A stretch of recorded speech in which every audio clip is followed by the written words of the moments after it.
Drew didn't film it, then it ain't filmed right. Hey.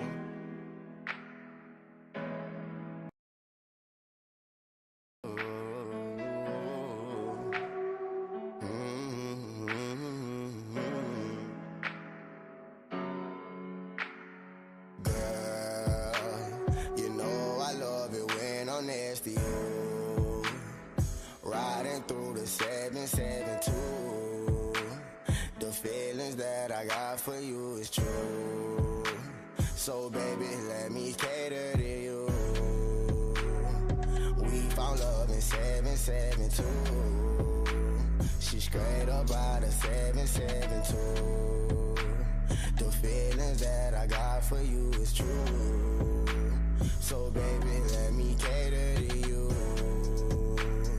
We found love in 772. She straight up out of 772. The feelings that I got for you is true. So baby, let me cater to you. Niggas don't know.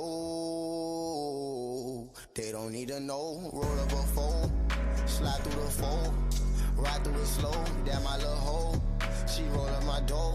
We get hot and we float. Don't smoke on no pole. She asking for more. I'm giving her more. More of my love. Hop inside my car and take control of my love. For her I would kill. For her I would drill. She know that it's real. She know that I feel. However she feel, girl. You know I love it when I'm next to you. Riding through the 772. The feelings that I got for you is true. So baby, let me cater to you.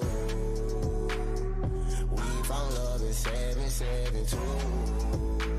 She straight up out of 772. The feelings that I got for you is true. So baby, let me cater to you. We found love in 772. If I'm a fucking astronaut. Put a Gatorade on that bitch. White coupe but a pecan. Thick bitch Puerto Rican. Take you out to Paraguay or California for the weekend. I'm with Sack and Juvie, so you gotta bring about 3 friends. Don't flex, don't pretend. You know we spend the pen. $50,000 advance in my account. Running out them bands with my mans, and that's how we gotta get the rest, cause I can and me. YSL family. What's up, chat? Oh, shoot. What's good, chat? What's good? Oh, my God. Oh, my God. Oh, my God. Chat, we live early, baby. What's good, live? What's good? What's good, man? What's good, y'all? We are live early in this place, man. We are live early. Smoking on a crack. Hold on. Wash away, I love the paint. What'd he say? Mixing Molly with the apple juice. I don't do that no more. Who the hell are you?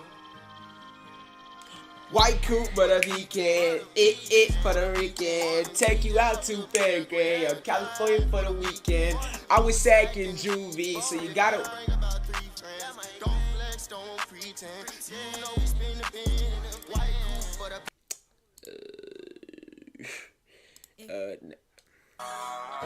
Switch the song, man.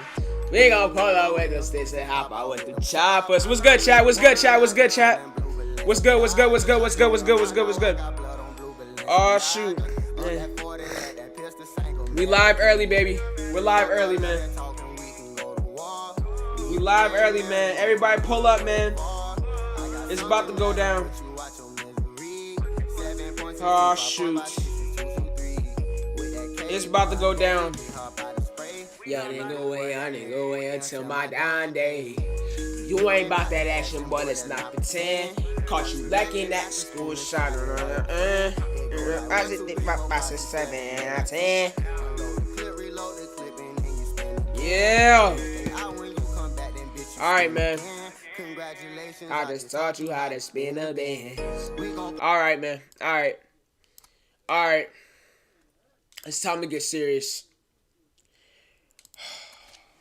It's time to get serious, chat.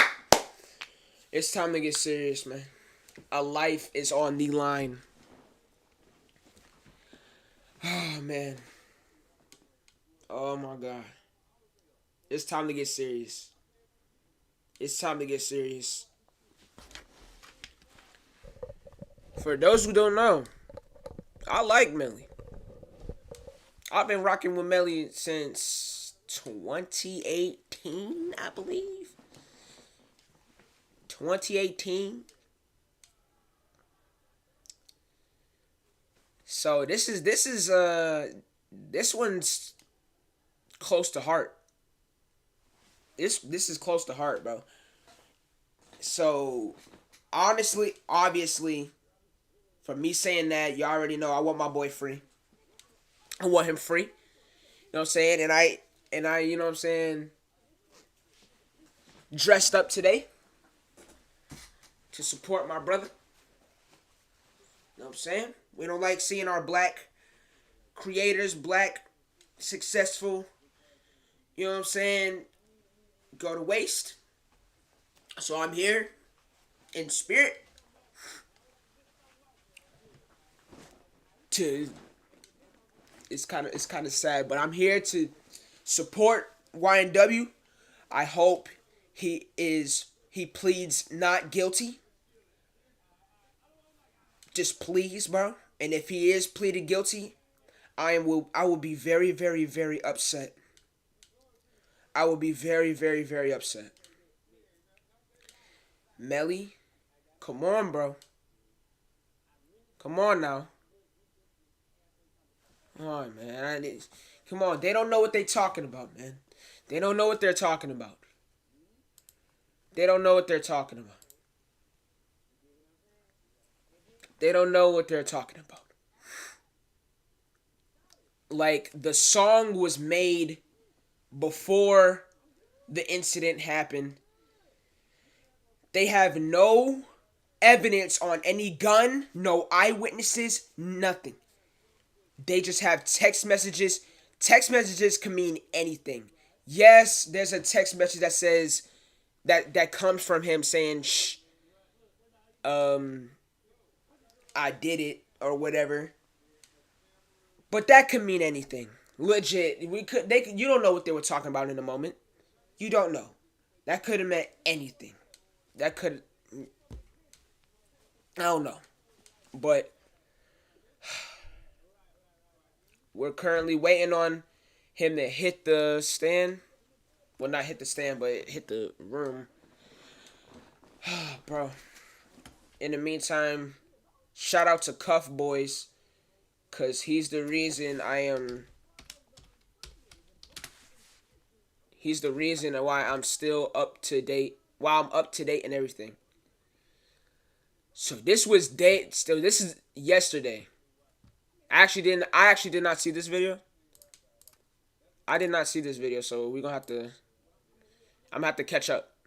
The closing arguments for the YNW Melly murder trial just happened, and it was intense. The prosecutor laid out tons of evidence that points towards the back left seat of the car, and phone data that puts Melly in the vicinity of the crime scene. By the way, bro, by the way, dude, these like the car situation is crazy, bro.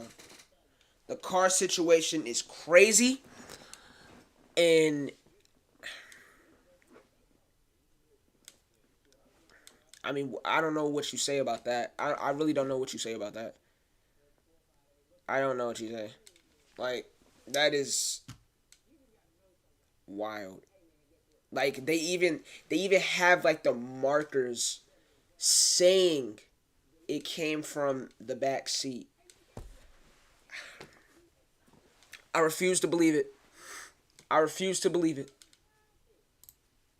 Melly's team points out a few holes in the sloppy investigation and more possible suspects that were never investigated. This was one of the more intense days, so shout out to Cuff Boys, man. Subscribe right now. Follow me on all my social media. Thanks for the support. Let's get right into this.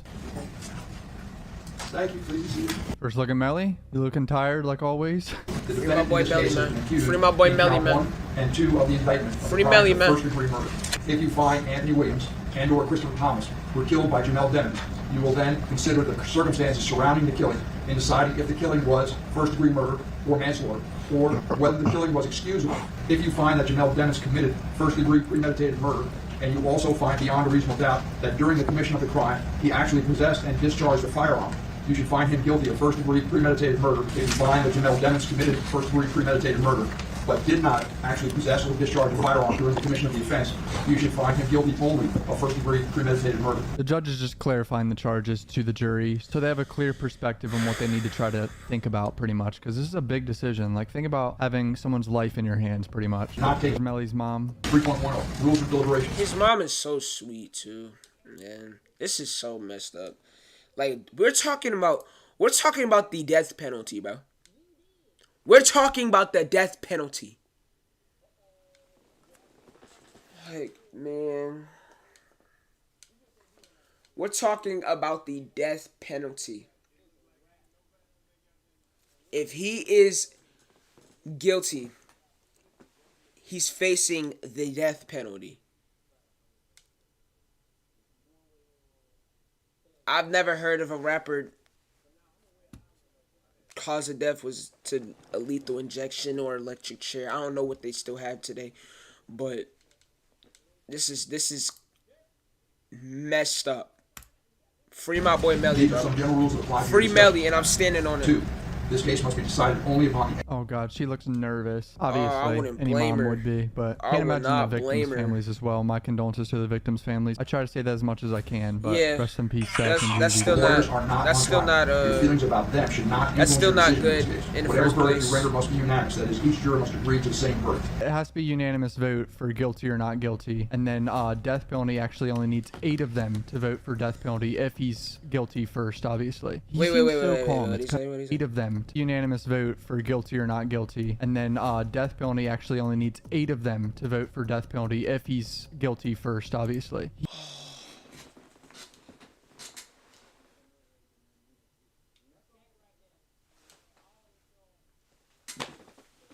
Oh my god, man. Please, man. Not guilty. Not guilty. I'ma need that in the chat, bro. I'ma need that in the chat when the time comes. Not guilty. Not guilty, bro. Come on, man. I'ma He need seems that. so calm. Not It's kind of guilty. crazy. Not You're guilty. supposed to be calm in the situation Not as a guilty. defendant, but like, damn. Did the defendant, Jamel Dennis, actually possess a firearm? Then you check the appropriate box, either yes or no. During the course of the crime committed, did the defendant, Jamel Dennis, actually discharge a firearm? You check the appropriate box, either yes or no. Ladies and gentlemen, at this time, I can get up here before you and say the defendant is guilty of murder in the first degree. And the law is clear that this defendant committed 2 counts of first degree murder. And this judicial system does not man. work without you being here. We have 2 dead bodies that are dropped off at Memorial Miramar. Christopher Thomas and Anthony Williams.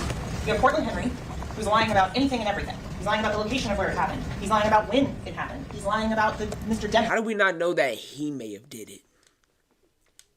I'm just saying. Can we like get like a little like deep into that, bro? Like, how do we not know that Portland did this? I'm just saying. How do we not know Portland did it? Like I said, I'm just saying. It's the defendant being in the car at any point that evening. We then have the cover-up that begins. Why does there need to be cover-up? Because there was a murder that was committed, ladies and gentlemen, that's why. So Detective Moretti and the Miramar Police Bro, Department... I'm looking at the poll on the channel where the live stream's about to be. I'm looking at the poll, bro, and everybody's voting not Shows you guilty. how shooting reconstructions are done with the trajectory rods. Trajectory rods are so important in this case. This was not a drive-by. That they're coming in at 90 degrees, that there's no keyholing.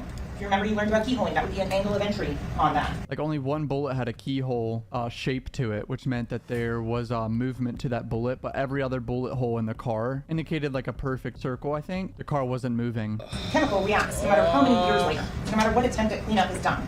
The chemical is still going to react to the presence of the blood. And that reaction, ladies and gentlemen, tells you that someone is sitting in the seat. That's bad, too, for Melly. You can That is clearly see someone was sitting terrible. there. And who was the last person on camera getting in that seat? Was Melly. Where the blue star isn't. So there is no blood. There's no blood where someone would have been sitting. There's no blood where their legs would have been, and you can see on the V that's indicated on that killer was sitting there. And there's no blood because something was blocking it from getting onto that area of the car. We know that there was also that this door was closed. How can that be said? Because, ladies and gentlemen, the blue star here shows that this door was shut because there was blood on this door handle. The headliner shows the way Anthony Williams' head was positioned when he was shot. Anthony Williams, the way his head was in that Jeep is that he is sitting in this front passenger seat. And as you can see, all the blood is dripping down the back of it. That tells you, ladies and gentlemen, and from the angle of entry when we get to the medical examiner's information, that his head was right here. Cortland shirt that shows blood, I believe, at certain spots that indicate he was in the front seat. Belongs to Anthony Williams. That during the course of this shooting, Cortland Henry has his back against the driver's seat and is driving wearing this shirt when the shooting occurs. Because if he was the shooter... Bro, like, this is too much for me, dog. Like, this is not right, bro. This is too much for me, man. This is too much. This is too much. I don't like this, man. This is too scary and, like, too...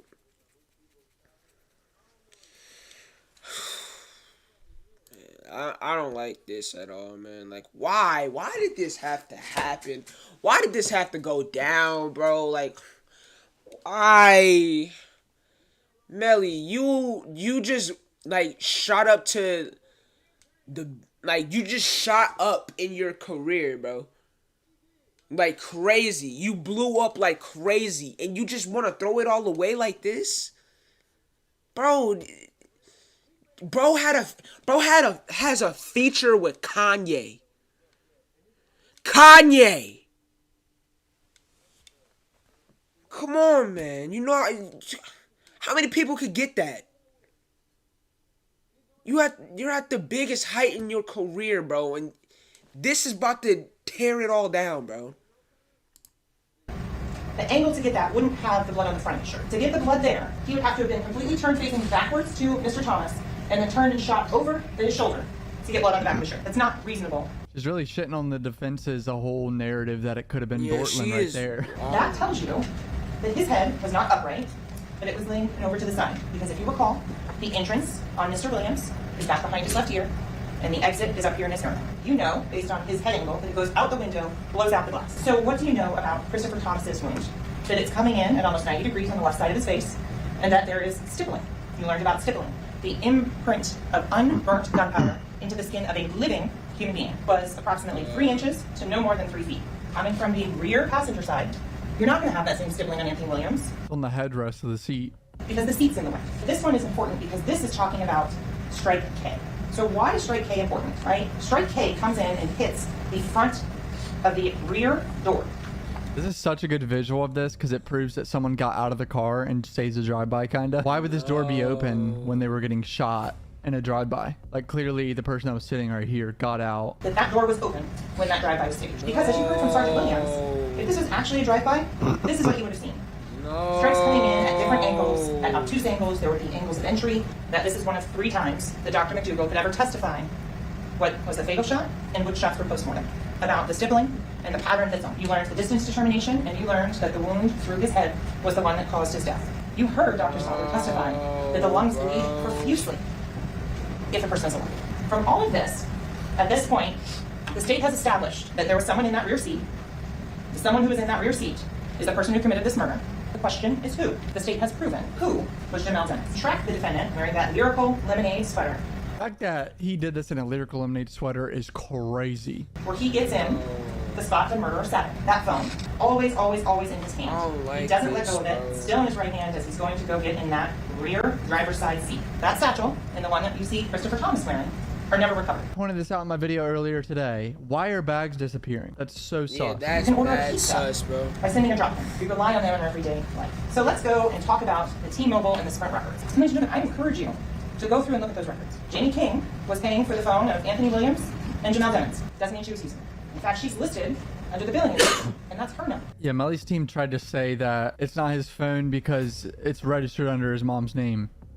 What? I mean, I'm pretty sure every single one of us growing up had phones under their mom's name. It looks like Melly had a 409.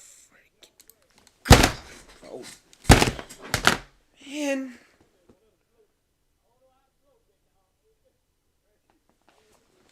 That was the dumbest excuse, man. That That was the dumbest excuse. Now come on, man. This defense team is crap. 91-second phone call with Frederick Givens at 5:04 in the morning. From Frederick Givens, Frito Bank, that lasts 491 seconds. It's not like there's no cars, there's nothing out there. There is things that corroborate that cell phone evidence. And you have Travion Glass in that front passenger seat. Ladies and gentlemen, watch that video, please. You can see Mr. Glass moving his hands. You can see that he's awake. So at 4:03 a.m., ladies and gentlemen, we have a very specific location the network thinks the phone is. You've learned that at the end of Pembroke Road, out here to the east on this map, there's another set of closed gates that prevents any further eastern traffic. Most human beings can't run 60 miles per hour on their feet.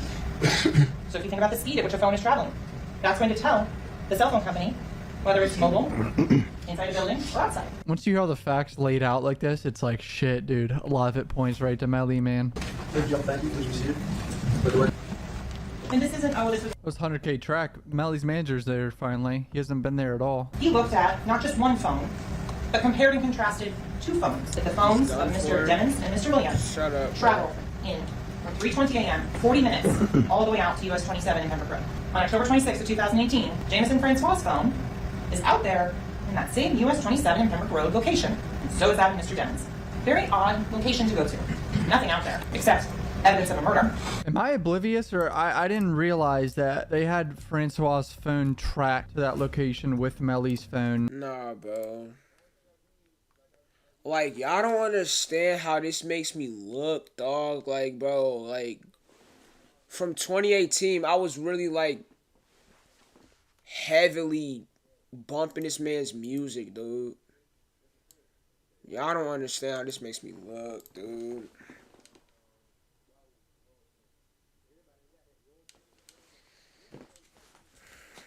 People gonna look, bro. People gonna look at me weird, bro. And little do I know, I was vibing out to a serial killer. You've got to be kidding me. You have got to be kidding me, bro. At noon. Oh, it's over with, boys. That is so hot, boy. Why would they do this with their phones on them? To Mr. Demmons' phone at 4:40 a.m. Remember the timing advance stands. So at this point, at 4:40 a.m. The prosecutor also has that tone of kind of condescending towards the jury, but it's her trying to get across how simple it is, low-key. But the phone doesn't make outgoing phone calls on its own. The phone doesn't send text messages on its own. That takes user input. At the drop-in at 4:42 a.m. to Frederick Givens. Such a damning drop Somebody pin, said dude. Borderland if he lost did that it. phone, why is it sending a drop pin at 4:42 in the morning? So let's talk about whose phone it is. All of these photos, all of these FaceTimes show the defendant. There is not a single instance that's been put before you in that phone, which is in evidence that states Oh my god, that's so bad. Speed run of photos of him using the phone. 64 of the extraction, and then the phone itself as well. Free! This Man. jail calls a conversation between Melly and his mom, and it basically proves it was his phone because they're talking about giving the phone to track and the passcode and everything. No, you already said that this phone is not my He just said, you put money on my phone, but the number he called was 9807, which is the phone they're denying in trial. But he just called it my Yo, phone. why does he right talk there. to his That mom is like the phone number that? that's being called. That's being identified as my phone. Anthony is saying myself, Mr. Now, Demmons, this whole Mr. case, Thomas, bro, where he's the been is. talking to his That picture mom was talking crazy. crazy, dude. The defendant asked to be picked up from the side of Pembroke Road. That's that drop pin that we talked about in relation to the cask record. That phone is being used by the person who committed the murder. And ladies and gentlemen, the only evidence before you, the only evidence is that the only person that used that phone was the defendant, Jamel Demmons. Because you learned they were dead for some time. And look, there's no way to put an exact amount on there. But they were not beating when that drive-by was staged. I still can't believe this trial's real. Like, holy shit. Yes. 1,397 steps, 945 meters. And ladies and gentlemen, you can go back, and this is in evidence. You can look through and see when the defendant's at the studio, in the recording studio, you don't see this type of movement. You would have 0 if the defendant was home in bed with his phone. Not necessarily true. All right, I'm at 91 steps for the day. Don't judge me. I woke up and immediately started recording. I'm going to close my phone and just Yeah, start jerking speaking it of- off, dude. Speaking of, And it just added fucking 50 footsteps for me jerking off my phone, so. Alicia Holmes. yeah, I think see, it's safe to say, like, is- bro, they don't even gotta decide today because for real, my bro. job is to prosecute a crime and prove that it happened. She did remember one very important detail. Mr. Demmons, on a FaceTime call with her daughter. She was asked if it knew about a drive-by shooting because the cover-up has already started. Remember, Portland Henry is at the hospital. 4:35. Mr. Demmons is not. To try and get away with murder. Whatever was said on that phone call was so troubling and so disturbing to Ms. Holmes that she and her daughter then drove immediately to Broward County. Doesn't know her 17-year-old daughter's phone number at the time. Ladies and gentlemen, common sense. A mother is going to know her child's phone number. That little detail about the $5,000 that she got, she says, oh no, that was for a vacation. That was hush money. That's what that $5,000 was. Oh, real quick, click the acorns link in the description, invest 5. Davis says he was. Someone's lying. That explains why 8 people that are going to the exact same location would stop on the side of the road, one person would switch a car. No reason whatsoever. Switching of the cars narrative is fucking stupid. I'm sorry. The cars are tracking together. The phones are tracking together. All the way through until they get to 184th. So this casing is at the passenger, rear, driver's side, forward. The exact seat Mr. Demmons was sitting in a plastic bag. This cartridge casing is found October 26th of 2018. And we go to November 21st of 2018. Are consistent and fired from the same weapon as the one inside the car. That he doesn't have a weapon for comparison. And he gives a list, 30 or so weapons that could have caused. But here's the thing this though, particular. they don't have no evidence on a weapon. They have no evidence of the gun. There's no eyewitnesses. How can this happen? You don't even got the... Casing and projectile. Yeah, those Jamel are key Demons never details. tested on 10/26/2018. So a lot of kids say Melly didn't have GSR on him. He had no gunshot residue on him. He was nowhere to be fucking found. Obviously, they weren't able to test him for GSR. You don't have that here, right? So you have a 3-component GSR and a 2-component GSR, 2 of those. Because he was never tested. Because he didn't speak to law enforcement that day. He didn't go to the hospital. He was never tested for GSR. 8 casings on the side of the road and 1 casing inside the Jeep, all fired from the same firearm. God, when they really lay out all the evidence here, it doesn't look too good. No. So let's go to the DNA. The rear driver's side door handle interior. Very strong support for Christopher Thomas. Limited support that Anthony Williams is also included. And very strong support that Jamel Demmons' DNA is on that door. The evidence clearly shows the defendant is a G-Shine blood gang. And in benefiting the defendant and promoting or benefiting his position in the gang, it then helped the gang itself. I've been calling bullshit on that this whole time, I know, but I don't think he killed his 2 best friends to get further in G-Shine. But if Melly really did this and killed them, it was just a big emotional fight. It wasn't a fucking gang killing. And look at that, there is a benefit to both sides. The gang gets notoriety, gets money. The defendant, he gets access to different venues. This is a planned drive out to the edge of the Everglades. This shows pre-planning and premeditation. This is a consistent, quick, no stops, no detours. So having the firearm already. And like, how do you know that they have the firearm already and the defendant had the firearm already? Because he asked for it the day before. Sent a text message to Anthony Williams asking, where's the firearm? There's multiple discussions about this firearm. Where's the firearm? This is discussed. That is not a lighter. That is not a really great song. That's a firearm, ladies and gentlemen. But look at the stress being placed on this defendant as the only one bringing the money in, as the only person who's paying the bills. Look at the tension on there, right? There was definitely tension between Sack Chaser and Melly. Was it enough tension for Melly to shoot him in the head? I'm not sure. So look at, for premeditation, you can also look at That's the thing, manner you in which just the don't homicide was know. committed. I feel like really the just motive don't is know. still not the best for the prosecutor. Like, she's showing there was tension and there was shit going on behind the scenes and it could have been for the gang. I don't think she's proven that there was a really solid motive, in my opinion. Enough for him to kill his 2 best friends. Like, shit had to have gone really left. Ladies and gentlemen, I submit to you the murder of Christopher Thomas was premeditated in that as well. So look at that. Those are all things in which you can get premeditation, how it was committed, the wounds that were inflicted, the back of the head. Also remember Facebook. In the live stream. Listen, bro. Listen. I don't care about none of this, bro. I don't care about none of this. You could get deep. You could get deep into this freaking investigation. This investigation team is weak as hell. Anyways. But, bro, I'm still running with my boy is guilty. You can't change my mind. I'm saying he's guilty. Free Melly till it's backwards, the frick.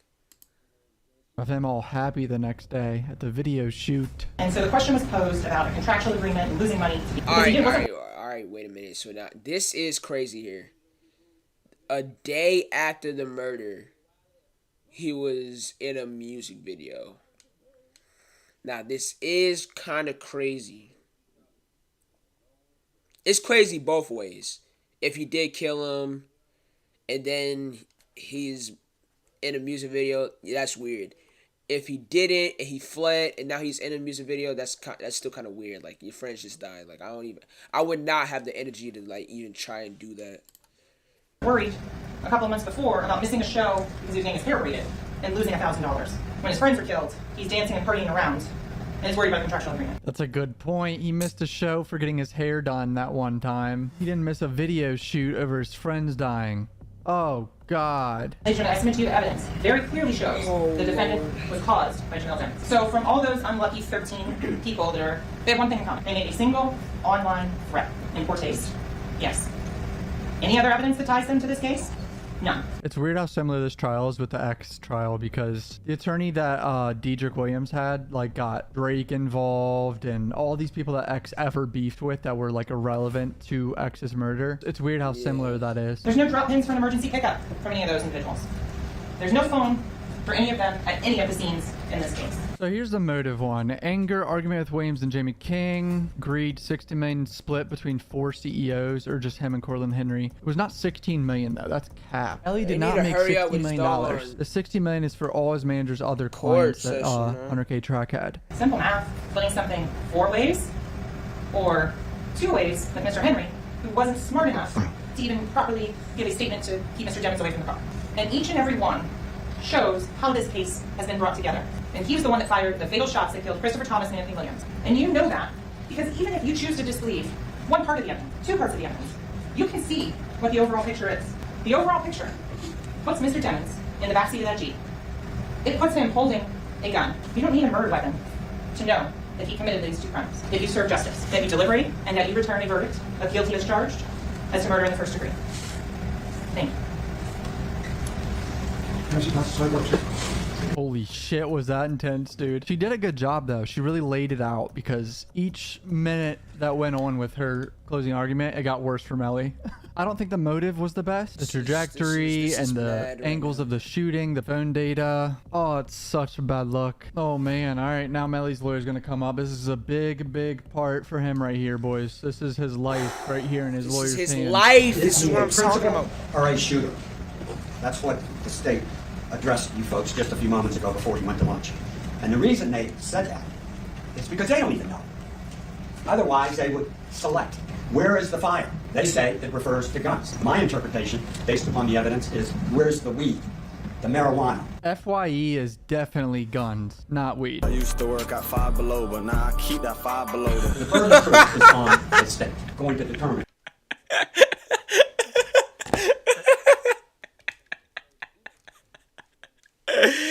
Shout out BLP, gosh. The marijuana. FYE is definitely guns, not weed. I used to work at Five Below, but now I keep that Five Below. The burden of proof is on the state, going to determine this young man's fit. And they come in here and give you alternatives. They come in here and give you their interpretation, when we don't have to do a darn thing. And that principle was so important that His Honor read you that instruction at the beginning when you were. So it's nice that they're interpreting these things, but the bottom line is they don't even know, because they've given you just 2 alternatives. Either he's the shooter or the principal. Make up your mind. I or any of the other individuals have done anything to irritate you. Don't take it out on this young man. They have the police department of Miramar. They have the Broward Sheriff's Office. They have the DNA labs. They have experts, the FBI, everything at their disposal. We have interrupted your lives for it seems like months. And we have put a horrible burden on your personal lives, your family life, and what have you. And all of us applaud your thank you for your service. It is to the evidence introduced in this trial. And how does a reasonable doubt occur? From the evidence itself, conflict in the evidence, or lack of reasonable doubt from the evidence that has been presented, that there is a conflict in the evidence. The medical examiner said it's unusual because normally you can't tell what shot occurred first, second, or third. They said that Matt Melly is a talented music artist. We agree with that. Based upon the evidence, he was making more money than probably everybody in this courtroom, including us. Courtland Henry changed his clothes before he went to the hospital. That's what they said just 10 minutes ago. Number 3, that there is absolutely no eyewitness that will implicate this young man to this crime. He's on camera walking into the fucking seat. Number 4, they talk about premeditation. I suggest to you there is absolutely no evidence whatsoever to show premeditation. And the last one that we absolutely agree with, and they admit it, the Miramar Police Department lacks the training. Those aren't my words. That was Miss Bradley just an hour ago. Not only did Miss Bradley say that, but Sergeant Williams, over 100 exhibits, sitting right here on the floor. Miss Bradley made reference to some of them. They're all here, that this is a smoke screen. I suggest to you that this is open for anybody to interpret any way they want what this case is. And that's all this evidence is. That's not evidence, proof beyond a reasonable doubt. I think he's talking mainly about the messages there. Showing the 2 cars and the 8 individuals that left. This is a broken cell phone that Moretti could not tell you whose it was, and the 9807 phone that Melly uses, as other people do too. These are the 2 key pieces of evidence. These are what I suggest you focus in on, because you can take any one of these items, any one of these text messages, any one of these pinging on maps, and you still don't know what was said, what was meant, and more importantly, who said it. I leave my phone, and I'm sure you all, in the house, and my wife picks it up and sends a message that there's a conflict in the testimony, that there's a lack of testimony. We learned immediately that that Jeep was taken to a secure area, and it was searched for over 15 hours by 2 crime scene technicians. Projectiles, I think a can, everything, and photographed the vehicle. Now, why is that important? That vehicle was searched again months later. But it didn't stop there, because about 3 years later, miraculously, even though it was searched for hours by crime scene technicians, Sergeant Williams comes into the scene at the request of the state of Florida, and miraculously he finds additional evidence, 2 projectiles and a bloodstain that obviously everyone else missed. That should tell you something about the quality of this investigation. He's not wrong there. I agree with him. The investigation was definitely sloppy on the Miramar side, but does it change the mountain of evidence? This, even if this investigation team or whatever, bro, is weak, bro. They are mad weak, bro. They're so sloppy. This is such a lazy investigation, bro.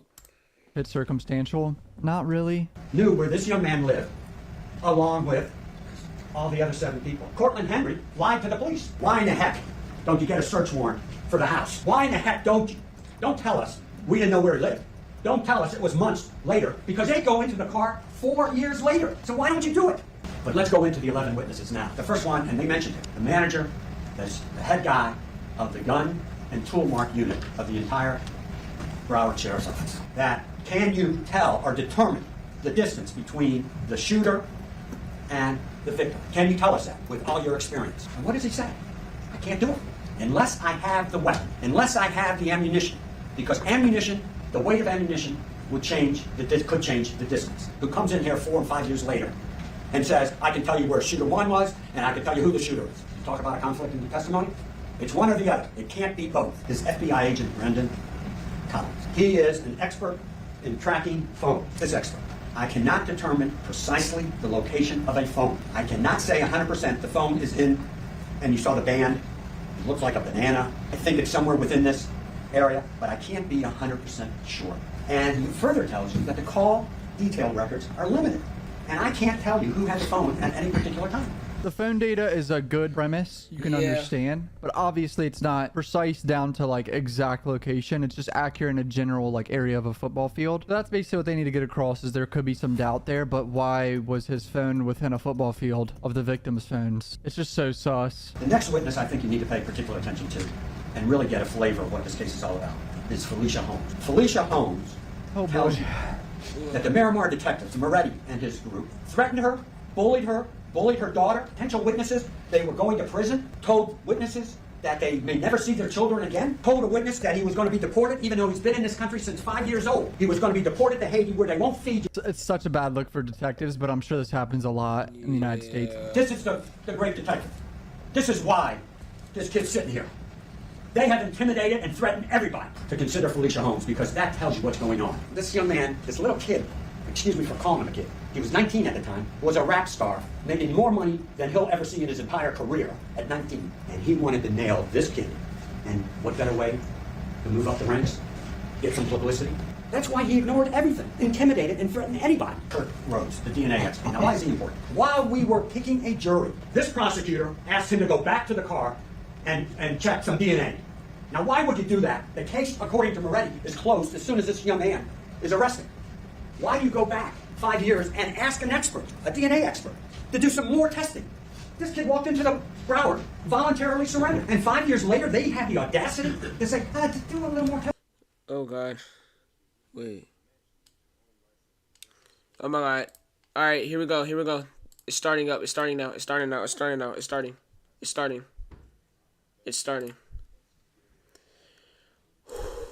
The time has come, chat.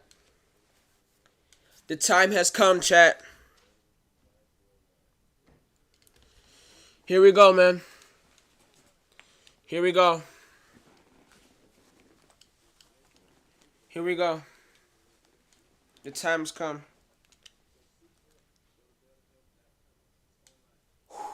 Hold on, I need to breathe it real quick, bro.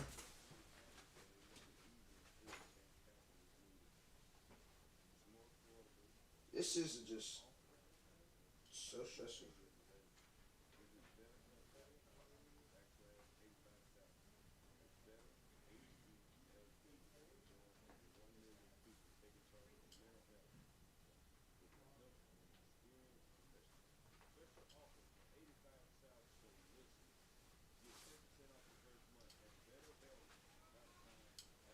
Jury questions will be read soon.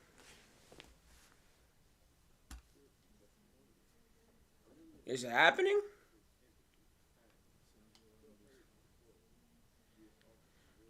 Bro, I am scared. I am scared, bro. I am so scared. Jury questions will be read soon.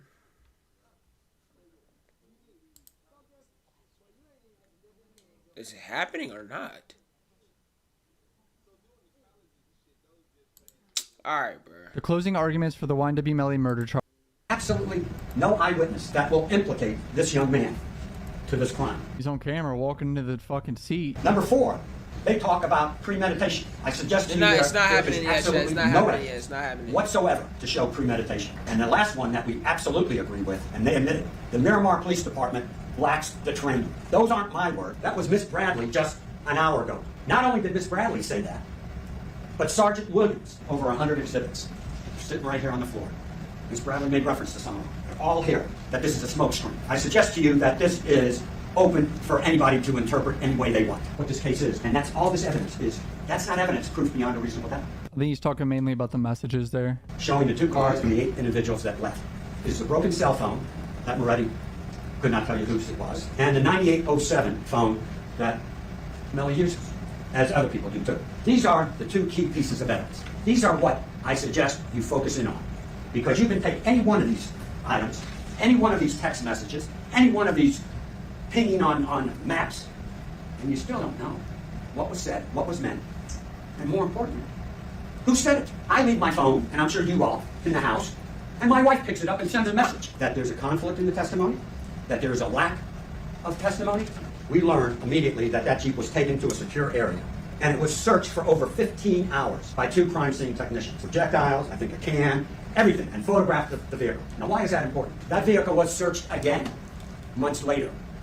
But it didn't stop there, because about 3 years later, miraculously, even though it was searched for hours by crime scene technicians, Sergeant Williams comes into the scene at the request of the state of Florida, and miraculously he finds additional evidence, 2 projectiles and a bloodstain that obviously everyone else missed. That should tell you something about the quality of this investigation. He's not wrong there. I agree with him. The investigation was definitely sloppy on the Miramar side, but bro. does it change the mountain of evidence, even if it's circumstantial? Not really. Knew where this young man lived, along with all the other 7 people. Cortland Henry lied to the police. Why in the heck don't you get a search warrant for the house? Why in the heck don't you?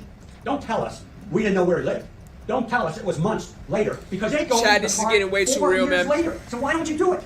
But let's go into the 11 witnesses now. The first one, and they mentioned it, the manager, the head guy of the gun and tool mark unit of the entire Broward Sheriff's Office. It's getting way too real. Can you tell or determine the distance between the shooter The witch comes about and to victim? Can you start tell in a us couple with minutes, all your yo. experience? And what does he say?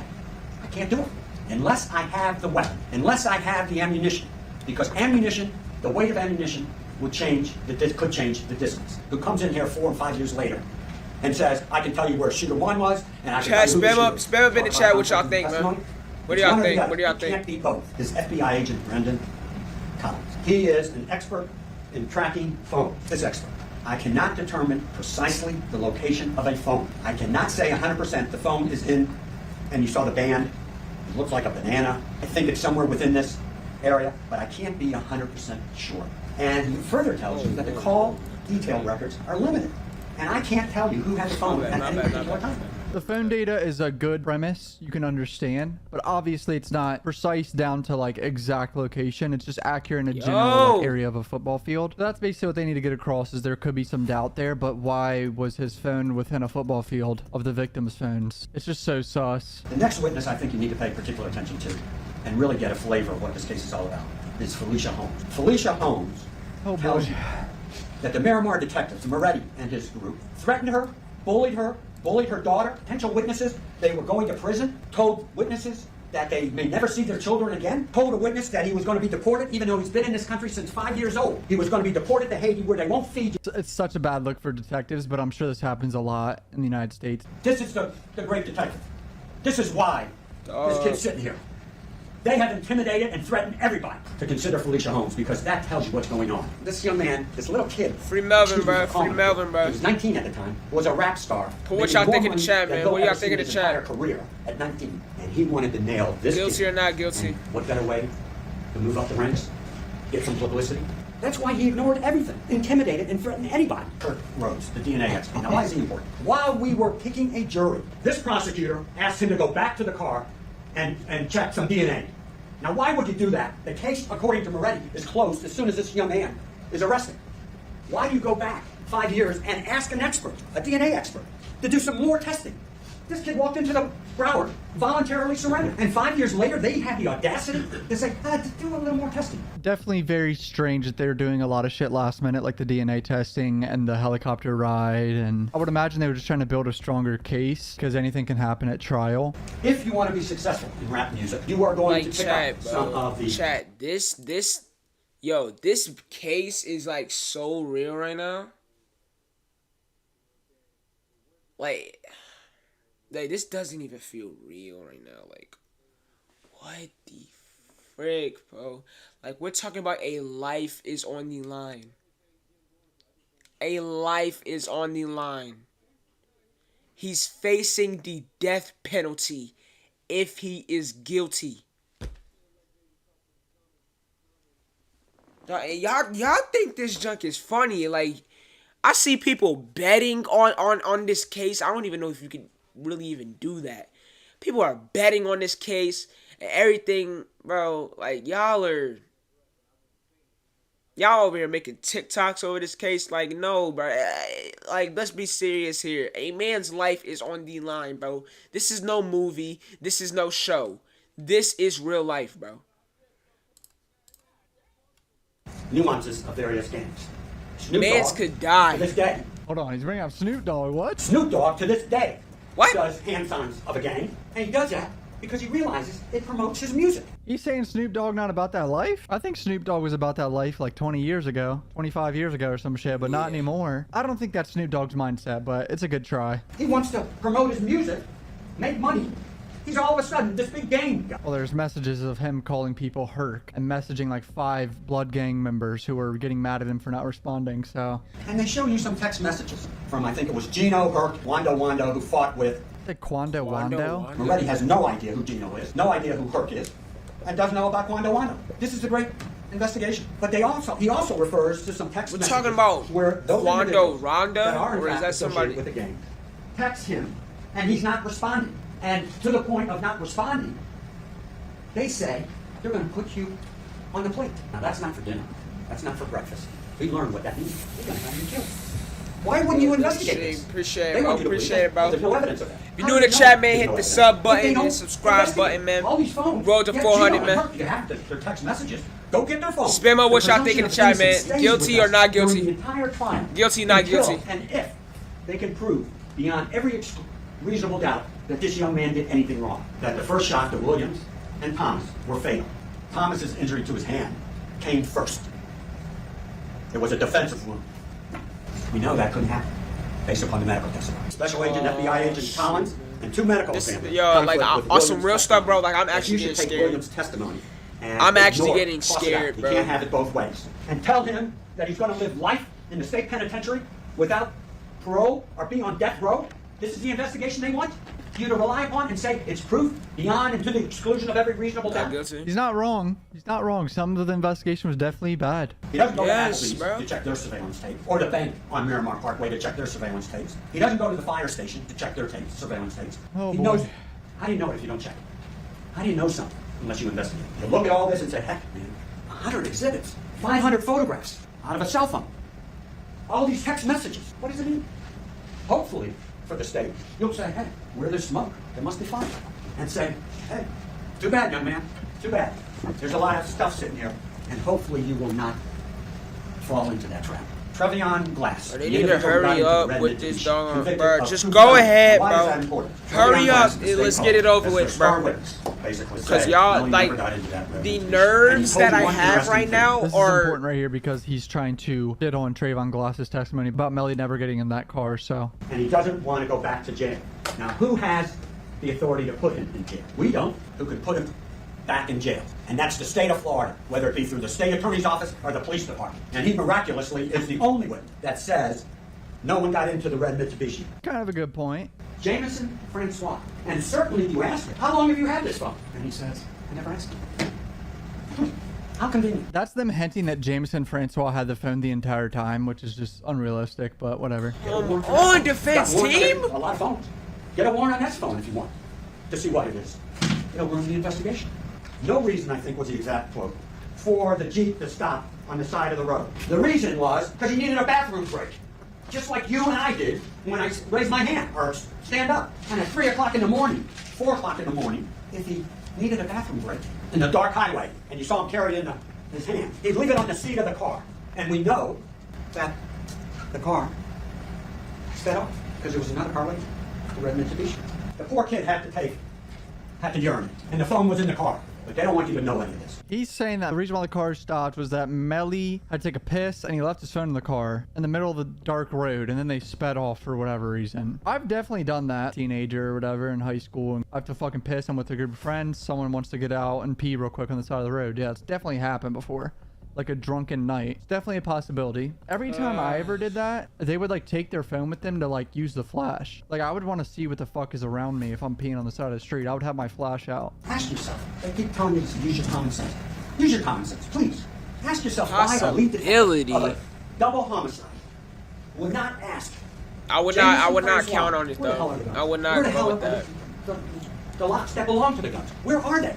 Because God forbid, those or one of those could be the murder weapon. The investigation of this rap star is down the tubes. Get up here, state, and tell them why you didn't search the house. You learn about Frito Bang, supposedly takes him somewhere. Why in the heck don't you search his house? Even if it's 4 months later, 5 months later, 10 months later, and use that fancy spray. They did absolutely nothing once they got that surveillance tape. Blinders on this. We're not going to look to the left. We're not going to look to the right.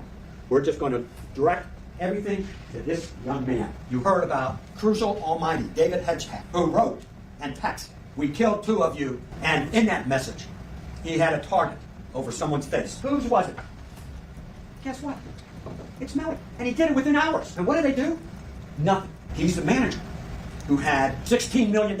If anyone had a motive, it would be Jameson Francois. Man. That is required before you ask 12 of you to either put him on death row or life in prison. Quando Wanda, why don't you check him out? He's going to be on a plate. They're going to kill him. Moretti says, I don't even know who the heck Gino is because no one told me. Because I was woken up when someone was crawling in the back seat. How do I know that? When we got to Melly's house, he's the one who had to open the door, 'cause only he people and Courtland think Henry had Melly's the key. not guilty. They told me 29% that they people would prove think each element he is. of this case. What they have proved to you is that Courtland Henry is involved in this case. Who else, if anyone else, you folks don't know. They tell you and play you a video where Melly appears Cocoa Beach that afternoon. Well, as AD told you, there was a contract. People were going to lose a lot of money. And he happens to be, at the tender age at that time of 19, a professional. Other than, at the tender age of 19, this kid, say kid, I shouldn't say that. This man, young adult, is a professional. They say because he didn't show up at 1 or 2 jobs, that, well, what the heck? They have no idea what the contract was, especially when you're talking about a 19, now 23, 24-year-old kid. Man, young adult. To me, he's a kid. The worst thing you can do is sit and see a misjustice. And we have sat here for months, starting in April. And I suggest to you right now, you should have more questions than when you were selected as jurors. Oh, I I'm know praying she's for probably his so mother. nervous. And check off. Count 1. We, the jury, find as follows. Are we To ready? the defendant. Not guilty. We, the jury, on count 2, find the defendant not guilty. You may think you might be involved. That's not enough. If you waver and vacillate, that's what reasonable doubt is all about. This is fucking crazy. I feel like Netflix gonna make a TV show on this for sure. There's only one just verdict based upon the evidence they present, because there is a lack of evidence, there is a conflict in the evidence, and the evidence itself, and the investigation itself, stinks. Overall, I feel like the prosecutor did a little bit better than the defense. Like a little bit better. And like laying out everything, I feel like he was a little bit jumbled. He was trying to defend a lot of points. Could have got a little confusing to keep track of and all that. But I feel like the prosecutor was a little bit more organized and concise. But fuck, dude, it's a coin flip. Like, we don't know what this jury's thinking. Alright, y'all. It is officially actually time. It is officially time. Counsel, I would just say, please clarify regarding Travion, regarding Courtroom Sullivan. We have no witness by that name. Is that all right with the state? Yes, Your This is Honor. official. Yes. It is officially happening right now, chat. What about the call It is log? officially happening right So now. that is on states 63 States and 53 or 63? 63, and then it's This within is subfolders officially happening. therein. So there's multiple call logs for the 9807. Right. So state 63,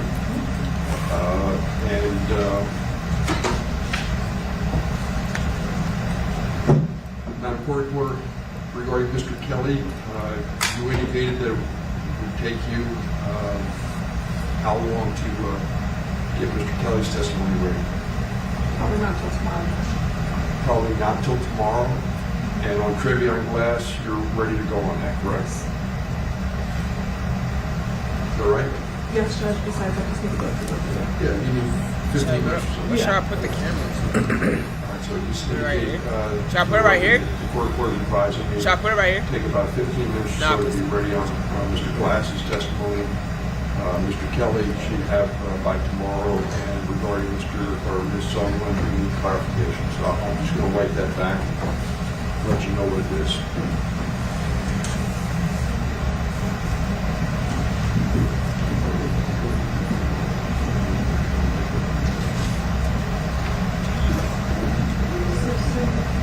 Free Melly in the chat, man. Free Melly in the chat. Free Melly in the chat.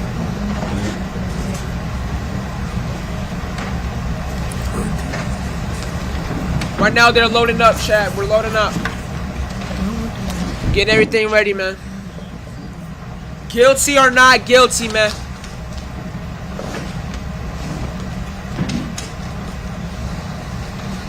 I feel sick.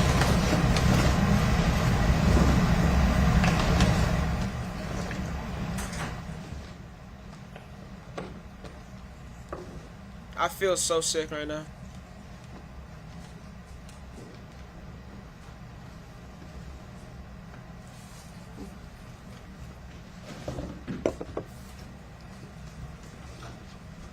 What happened?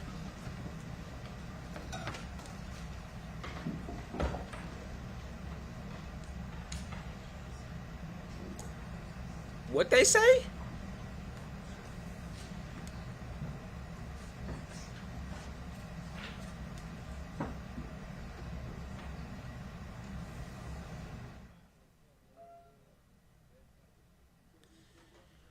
Dog, I am. Point that computer in the back might not have Excel on it to be able to open the call logs for the 9807 phone number. So we could provide a printed copy of those. Counsel, is there any objection to that?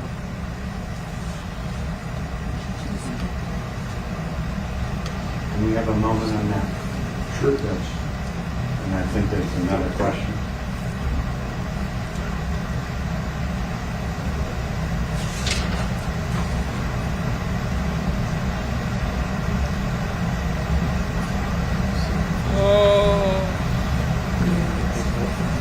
Oh my God. Oh my God. Oh my God.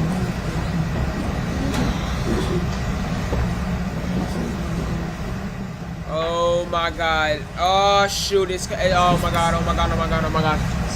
Oh my god, oh my god, oh my god, oh my god. Oh my god, oh my god, oh my god, oh my god, oh my god. It's going down, chat. It's going down. It's going down. Oh god. It's going down. Step outside, please. Step outside, please. Oh my goodness. Oh my goodness. Oh, chat, what do y'all think? What do y'all think? What do y'all think? What do y'all think? What do y'all think? What do y'all think? What do y'all think? What do y'all think? What do y'all think? I'm hoping it's free him. He good. I hope so. I hope so. I'm stressing over here, bro. I ain't gonna hold you. Oh, man. Free Melly, bro. Free Melly, bro. Free Melly, bro. Free Melly. Is on the question, where can we find the call logs of the 9807 number I indicated? Please refer to State's Exhibit number 63. And below that it says, can we hear Mr. Kelly testimony of Trevion Glass, Courtney Sullivan?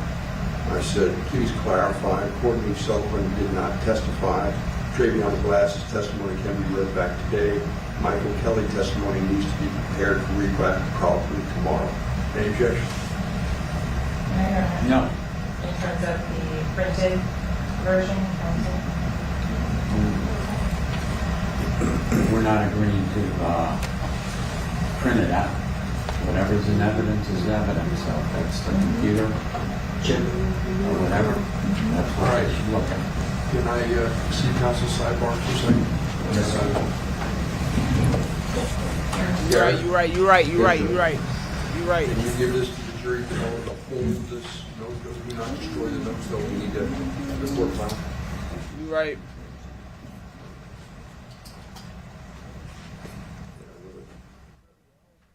Nah, a verdict today is crazy. Nah, they need to push this. Like, it's so much. It's so much. They can't do this right now, bro.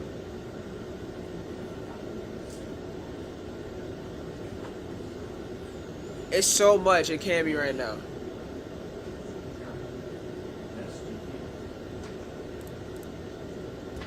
Oh my goodness, man.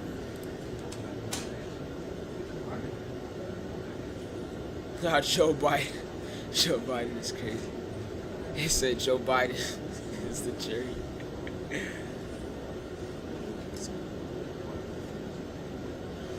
What the heck is hung jury? What does that mean? What is hung jury? Chat, what is hung jury?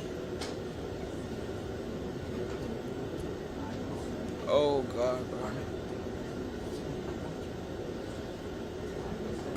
Stop playing, bro.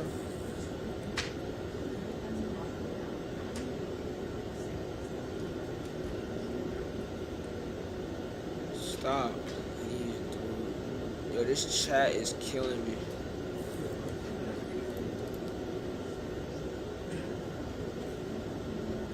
This chat is wild right now.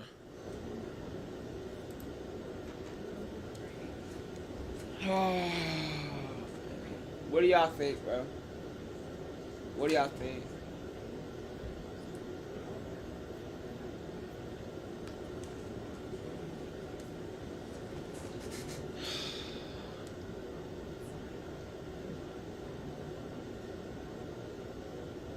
Said when at least. Young Thug case going on right now? Let me see what he talking about. Said when at least one jury can't agree with the rest. Okay. Young Thug's case going on? Free slime, free slime. Free slime. I thought about you, boy. You can have some snack today. So, you want some snack on? I'm good right now. Okay. Free slime. Free slime. That's right. Look, that's no problem for me today because I think that we have the same tact these two. Bro, why is he leaving? Come on, bro, let's get this junk. Come on, man. Alright. As long as we got dates on here, that's all. Free Young Thug in the chat, man. Free Young Thug in the chat. Free Slatty. Finally bring this back down again. Free Slatty, y'all.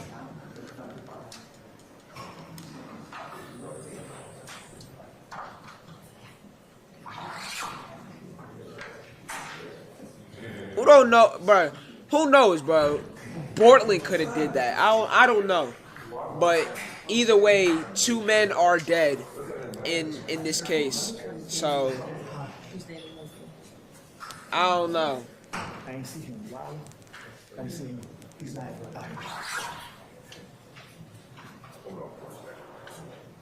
He's really a kid. This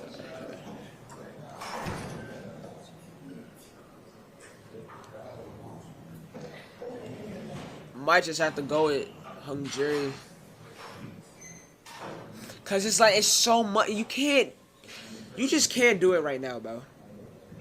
You just can't do it right now. What's good? What's good? What's good? You just can't do it right now.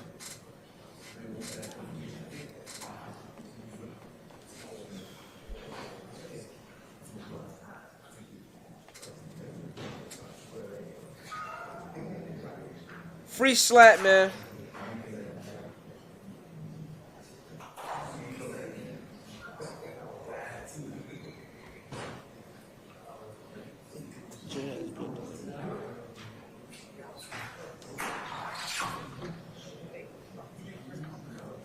This is crazy, bro. This is way too crazy. Both these cases are crazy. This RICO case right here and YNW Melly's case, bro. And I am wishing for the best for both of these men, bro. Free Melly and free I done messed up. Free Melly and free Young Thug, bro. Free Young Thug, bro. Free the slimes, bro. Free the slimes. Free the slimes. Free the slimes.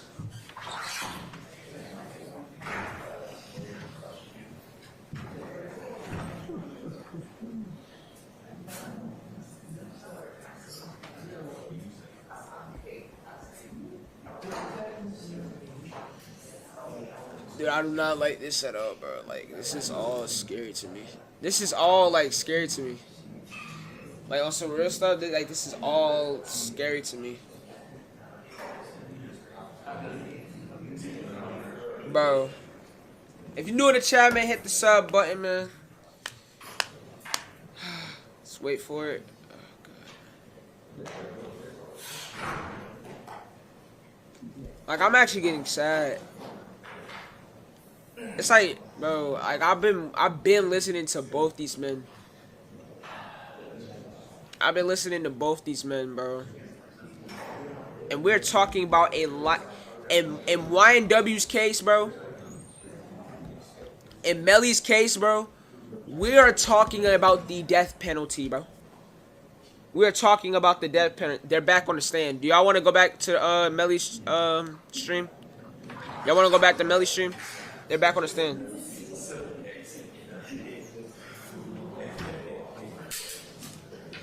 Oh, like I've been listening to both these men. What evidence did they have?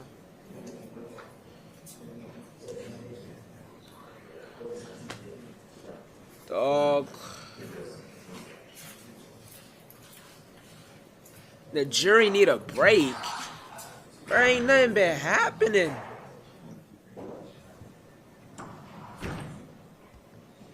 Try back in another case. Try back in another case.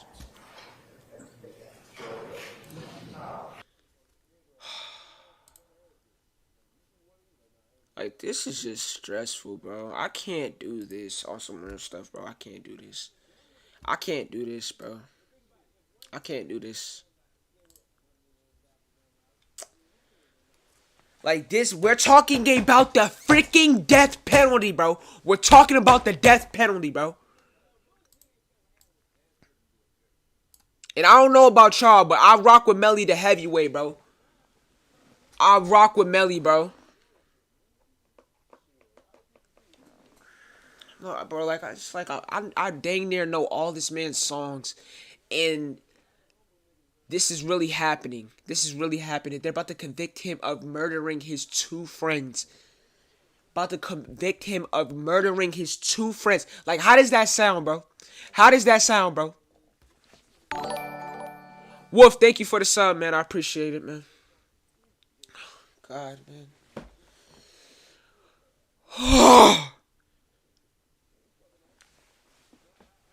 Talking to me about the death penalty.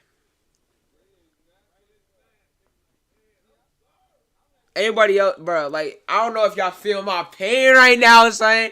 Like, I don't even know, bro. I don't even know if y'all feel my pain for real, cuz. Like, I am a true listener to this man's music, and I'm about to watch him. I mean, I don't know. We still don't know. I'm still saying not guilty. I'm still saying not guilty. Alright? I'm still saying not guilty. There's no solid evidence. There's no gun evidence. There's no eyewitnesses. I feel like this should be pushed, bro. There's no reason why there should be a verdict today. There should not be no verdict today. I don't know about all that, bro. Since y'all told me what hung jury is, I think I want to go with that. Either hung jury or what's it called? Either hung jury or just straight up he's innocent. I mean, come on, man.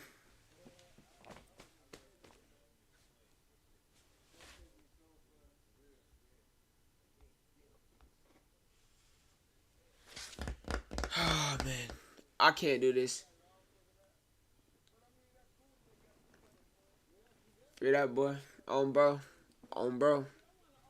On bro. On bro. Free them both, man. Free both of them. Free Thugger. Free Thugger and free Melly, man.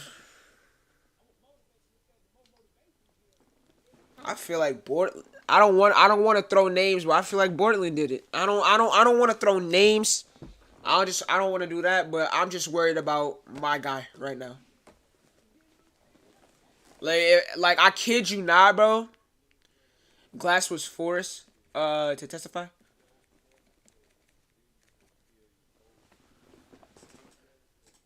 Like I kid you not, Melly is one of my favorite rappers, and I'm not even saying that just because of the heat in the moment, bro. I'm being dead honest with you, bro. It's my top 5 favorite rappers. It's just like the way his music just like speaks to me or some stuff. I can't. Bro, if he is proved guilty, I will be so upset, bro. I will be so upset. Like, this doesn't make sense. This does not make sense, bro. Y'all see, hold on, wait. Just to lighten up the mood real quick, bro. Y'all see, I'm over here in full suit. I'm in a full suit right now, bro. I am in a full suit right now. You feel me? I am in a full suit. Check me out, bro. I am here for mad support. I am supporting my guy right now. What'd you say? I ain't gonna snitch on nobody. That's a fact. That's a fact. That's a fact. Oh, God. Like, this joint really get me tight, bro. You know what, bro? You know it gets real. When the camera comes up here, bro, you know it gets real. For the people that was in that Uzi stream, when the camera comes up here, you know it gets real. Like, I want to pray. I want to pray, bro. Free Melly, bro. Free Melly, bro.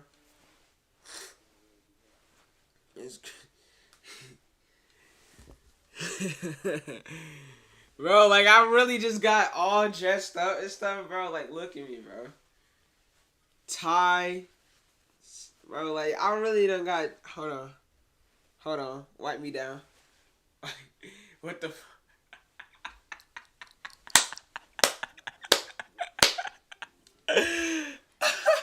with the foamies on.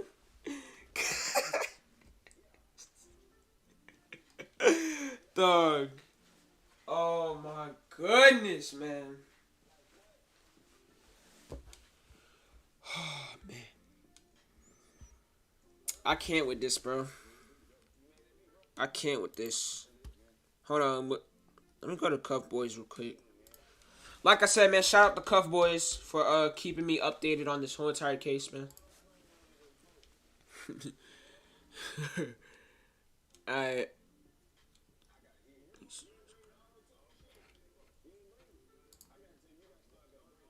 The YNW Melly murder trial is almost over. Today, the prosecution and the defense both rested their case, which means that closing arguments will happen on Thursday. Melly's friend, who was in the red car, took the stand and described a completely different story that the prosecutor has shown. And then when the prosecutor starts asking this kid questions about his testimony, he doesn't look like he's telling the truth at some point. So it gets pretty interesting right here. Hit subscribe. I'll be covering the rest of this trial. Let's get right into this. Shout out Melly's Cuff team Boys, is man. bringing up Adrian Davis, and apparently this is the only witness they're bringing up. You have a nickname?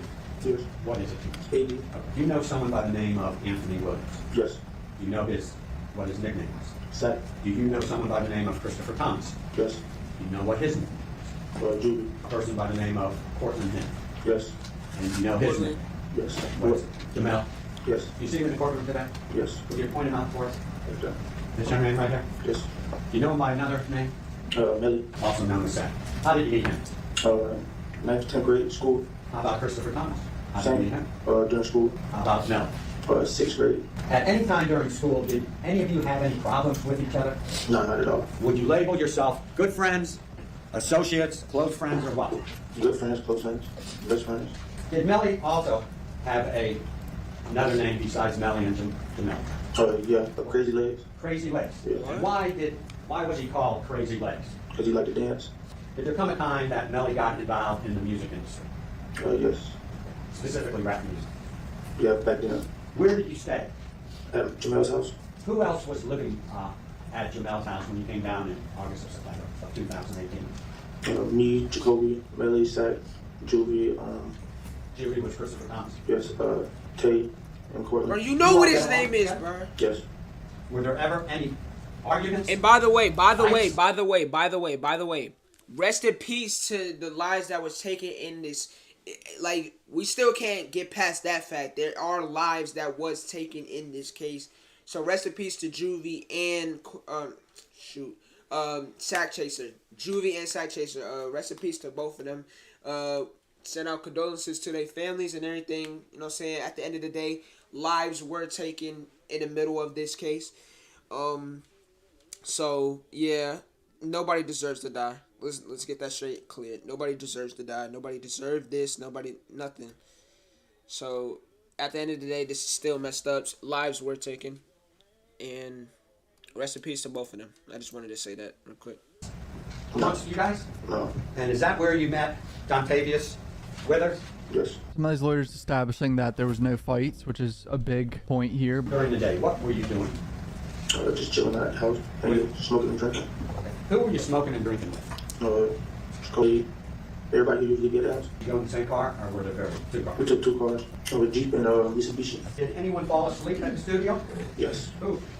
We all did. Any arguments occur between any of you at the studio?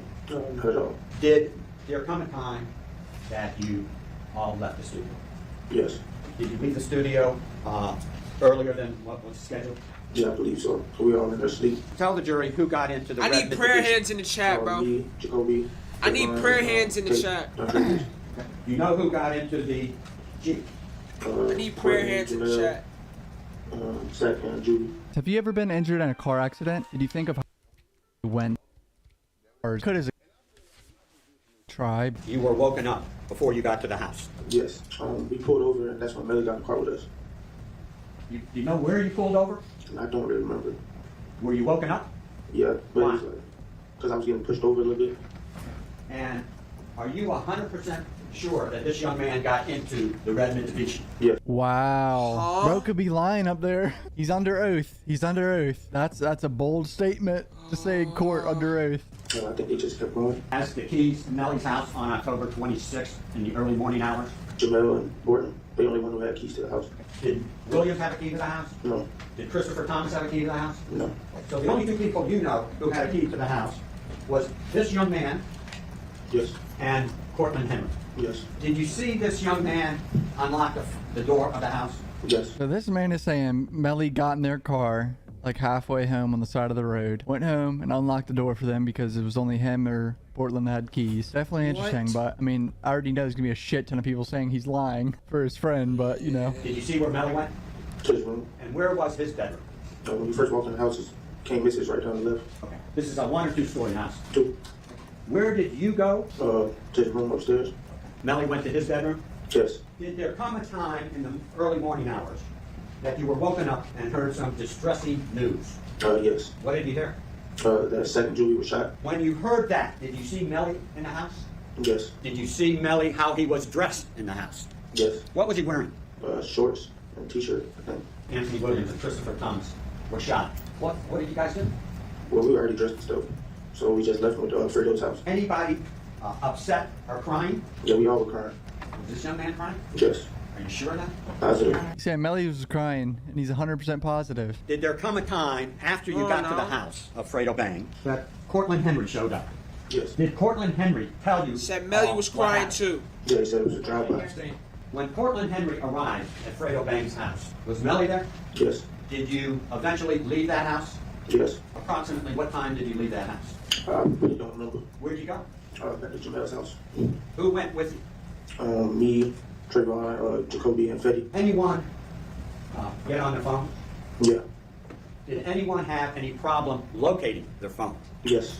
Who was that? Jamel. I was just thinking that. I was like, but his phone's gonna say that it's in other places to this guy's story. Because Melly's phone apparently walked through the woods a little bit and then got picked up by Frederick Givens, Fredo Bang in the middle of the night. And there's like messages of Melly sending Fredo his drop pin at 4:46 in the morning or whatever, like his phone is. But this guy's saying that Melly just went home and went to sleep with them in a different car. The math ain't mathin'. When I backed up for a minute, you were telling the jury you went back to Melly's house. Mm-hmm. How'd you get in? The door was unlocked. Were you aware whether or not Melly had a contractual agreement to do a video shoot that day? Yeah, it was something like that. I know he probably lost a lot of money if he didn't go to the music video.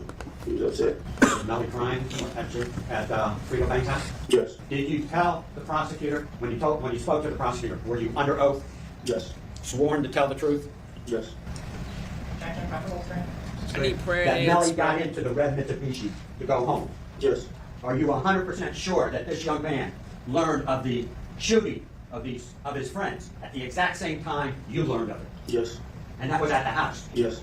Are you 100% sure that when people were getting on the phone, that this young man was looking for his phone to call people? Yes. I mean, his lawyer's being real confident, real kind of theatrical, I feel like, to just really get his point across that this witness is saying Melly was somewhere else and what the police say. The jury breakdown, 6 men and 8 women. 2 would become alternates, 7 people of color and 7 Caucasian. It's like split right down the middle of men and women and 7 people of color. Somebody's and 7 in the people of courtroom. Caucasian. 100% sure that Mr. Jury's Jennings not found out at the same time you did.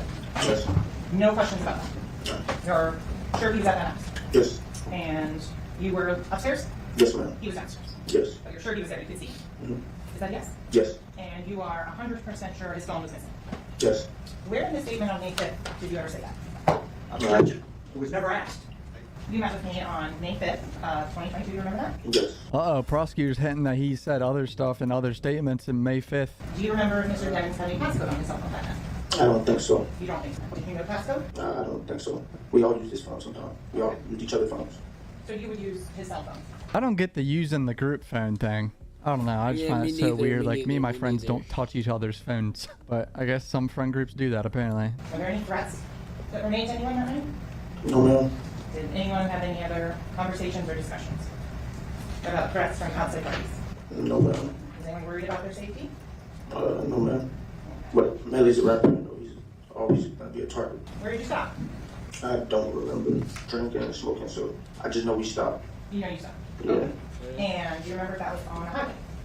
Not at all. Okay, do you remember if it was on a divided 4-lane road? No, ma'am. Do you remember what phone number you had back then? No, ma'am. You don't remember your phone number? 5 years ago, so. Who doesn't remember their phone number? I've had like 3 phone numbers because one of them got fucking leaked when I got hacked in 2018. I remember all my phone numbers growing up. Who was asleep? You were asleep. And you said you were intoxicated? You didn't drop it. Yes. Do you know why your car stopped? No. Do you have any conversations or messages with the defendant? No, ma'am. When you stopped, was the gray Jeep in front of the red Mitsubishi? Yeah, I believe so. Have you ever answered that question differently? I don't think so. If I were to show you your statement from May 5th, 2022, would that help you? And now your answer is I don't remember if the Jeep was in front or the Mitsubishi was in front. If you watched the video, they put off first, so. In terms of the trial, you've been watching that online? No, ma'am. I feel like everyone's watching this trial, especially people that were involved in this. You said Mr. Venus went to his room. Yes. Have you ever answered that question differently? No. Bro, bro. You don't know where he went. I assume his room. I don't know. Bro. You don't.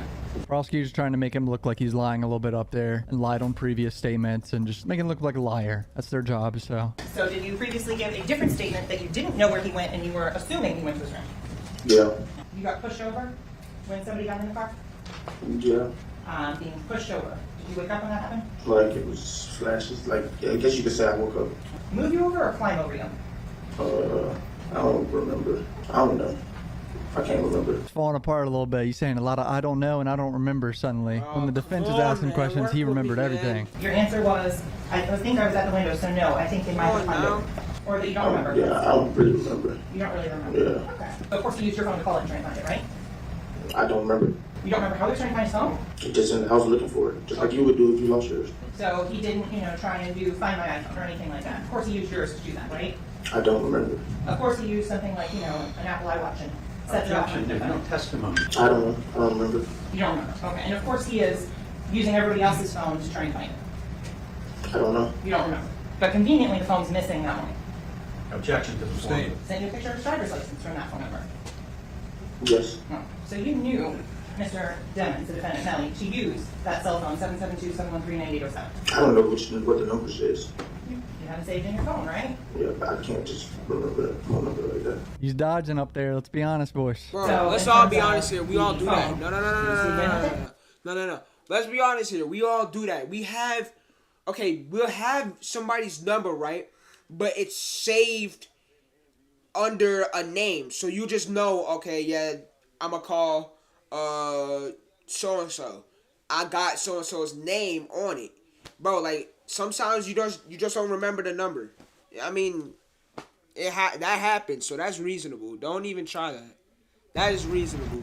I don't remember. You didn't shoot Mr. Williams or Mr. Thomas, right? No. And so the first time that you ever said anything about the phone being missing was today, July 18, 2023. Yes, I believe so. It's just not a good look for this witness, man. This is the first day that Melly's phone was missing. Oh my God, that just makes him look so untrustworthy. Detective Moretti never even talked to you during this investigation, did he? No, sir. And the bottom line is, at the time you learned that Christopher and Anthony were shot, Sack and Juvie were shot, this man was at his house, correct? Yes, sir. And did you tell that to the state? Yes. And then were they the first ones who contacted you about this case? Yes. Detective Moretti never even asked this guy questions. He's one of the guys that was in the other car. That's not a good look for the detective. Oh, they were avoiding him. That's what it was. I remember this now. These witnesses, like the 4 guys that were in the red car, were like avoiding the detectives at all costs for the last 4 years. So that actually makes sense. Got the white suit on today. He looks happy too. He's probably pretty happy about that testimony, even though some of it did look like he was lying a little bit because he started not remembering shit when the prosecutor was asking him stuff. So all depends on what the jury sees, you know what I'm saying? But he's happy as hell. Gotta keep a good spirit, you know? He said he's resting. No further witnesses. You hear that? Yes, sir. And you understand that you have a right to testify, and you also have a right not to testify. Do you understand that? Yes, sir. Why isn't it showing Melly? I don't want to see the judge right now. I want to see Melly talking, man. You testify. I'm going to instruct the jury that they have to consider your testimony as they would any other witness. Do you understand that? Yes, sir. And if you don't testify, I'm going to instruct the jury that you have a right not to testify, and they can't consider that, hold that against you. Do you understand that? He definitely should not testify. So my question, I guess, is did you have enough time to talk about this issue about you testifying or not testifying? Did you have enough time to discuss that with your attorneys? Yes, sir. Did they answer all your questions? Yes, sir. And what is your decision? I will not testify. You will not be testifying. No, sir. Is anyone forcing you or coercing you to make this decision?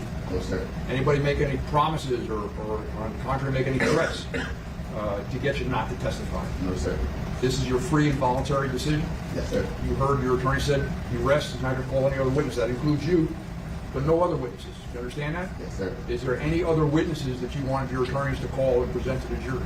No, sir. Any other evidence that you wanted your attorneys to present to this jury? No, sir. Jesus, bro, this is intense. Their performance? Yeah. Yes, sir. Right. And everything that you wanted the jury to hear and listen to is before the jury. Is that right? Smart. Yes, sir. Thank you, sir. Smart for him to not testify. Let me ask, State, are you going to call any other witnesses? No, Your Honor. So the state's going to rest as well. So I'll tell the jury that come back Thursday. That's what the parties agreed to, and tell them to pack a bag. Jesus, so during deliberations, the jury's not going to be allowed to leave a hotel. Like, they're going to be basically trapped. I don't want to be an elder jury, dude. Again, I think the defense made all the correct arguments, and the judge's obligation is to make sure that the jury gets the evidence accurately and fairly. And if the state is introducing, and remember, the state introduced it, you can't cross-examine the defendant, certainly if the defendant doesn't take the stand. But I'm hurry the perplexed at frick why up the with court this felt thing. that somehow this was injecting an issue into the case that wasn't in the case, or that it was somehow going to mislead the jury unfairly. So Melly's team wanted to show the entire documentary that's on Melly's YouTube channel. I'm pretty sure the judge denied that. And I think it was because a lot of it was like not really relevant. Obviously without the guns part. It was a lot of footage with Melly, with Sack Chaser and Juvie. Like Melly talking to a bunch of kids, like helping kids out in Florida randomly. It made Melly look good. So that's why his team wanted to do that, but it got denied. Somebody who wears red and throws up gang signs is not necessarily a gangman. Testimony from their expert, the state's own expert, that contradicts the statute in terms of what is required for the jury to make a finding. So they're arguing whether or not, I believe a charge was tacked on because it was in furtherance of a gang that Melly killed these guys, which I've always found was complete bullshit. I think Melly was a new blood gang member within the last year before being arrested. He was just trying to make music. I don't think he killed his two best friends to further bloods. Like, that shit is stupid as to me, I'm gonna be honest. So yeah, that charge is bullshit. Whatever charge that is, I don't remember which one it is, but I think that is dangerously prejudicial to give to a jury. That the medical examiner did not this judge is so over this. It's been like an hour of them arguing over the charges. establish which of the two decedents was shot first. That's one. This issue of a defensive wound that came out of the mouth of Christopher Williams, the sergeant, contradicts the testimony of their medical examiner that said the headshot was the first shot. The state is trying to ride both horses at the same time. And so I don't think the state has laid the factual predicate to establish which of the two was shot first. Well, at least as to the second person, we would have a felony murder charge. Our contention is that you'd have to establish which one was, and they have not done so. And I've already overruled the gang portion. That's my understanding of the law, that the gang issue also carries over to the other charges. Judge overruled their objection to the gang part of the charges because it rolls over to the other charges as well. So, all right, that's pretty much it for day 16. We got closing arguments on Thursday. I'll be covering that, best believe. I'm gonna try to stream one of these days too. I guess if like there's a verdict, I'm gonna try to go live. So make sure to subscribe to the channel. Pretty crazy.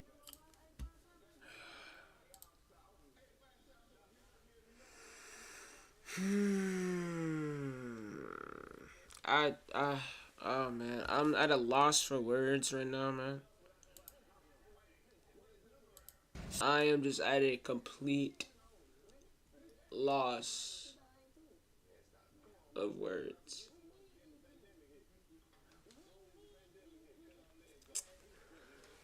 Oh man, I don't know. I don't know what to say. I don't know. I just don't know. I legit just don't know. Bro, like, look at this. 28%. Let me see the poll again. 28% say he's guilty. 65% says not guilty and 7% says hung jury. Oh my god. Oh man. Right, I'm just very stressed.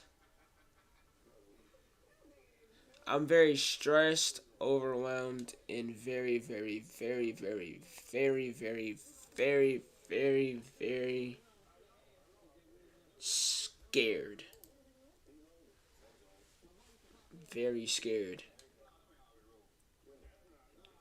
Like I don't know what to do. I don't know where to go from here. I don't know where to go from here. Young Thug's case going on. Again, there is Young Thug's case going on, chat. no significant risk once the court puts proper conditions on here that Mr. Kendrick would flee, Your Honor. All right, thank you, sir.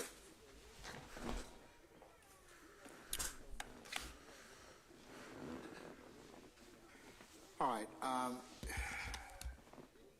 Applying Ayala versus the state similarly as to the court cited earlier this morning involving state versus Jeffrey Williams and the issue of bond. Similarly, for Mr. Kendrick, the same standard would apply in terms of pretrial release. Trial court may release a person on bail if the court finds the person, one, poses no significant risk of fleeing the jurisdiction of the court or failing to appear when required. Two, poses no significant threat or danger to any person, the community, or property in the community. Three, poses no significant risk of committing any felony. This is Young Thug. This is Young Thug right here, chat. Young Thug. Poses no significant risk of intimidating witnesses or otherwise obstruction or administration of justice. Of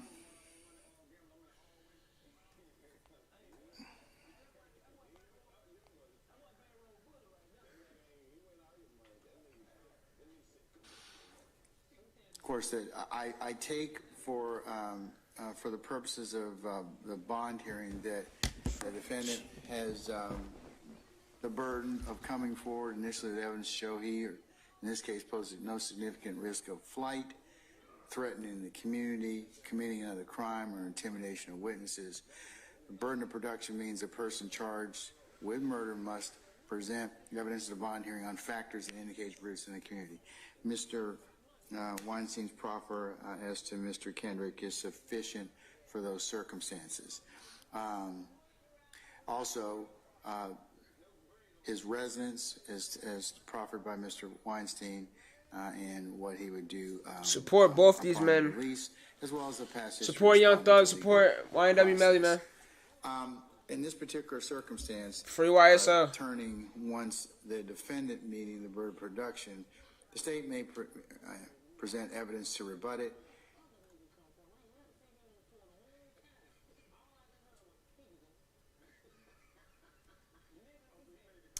And of course, the state has the burden of proving by preponderance of the evidence the trial court should deny bail, either secure the defendant's appearance in court or to protect the community.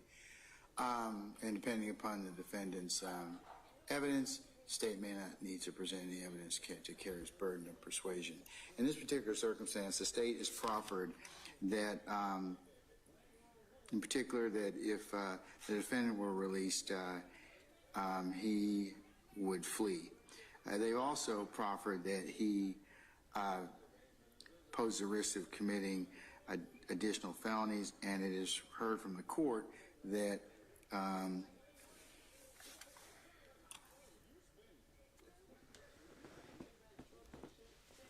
that he poses. My bad, I'm not talking too much, bro. I'm just really trying to like listen on to this case.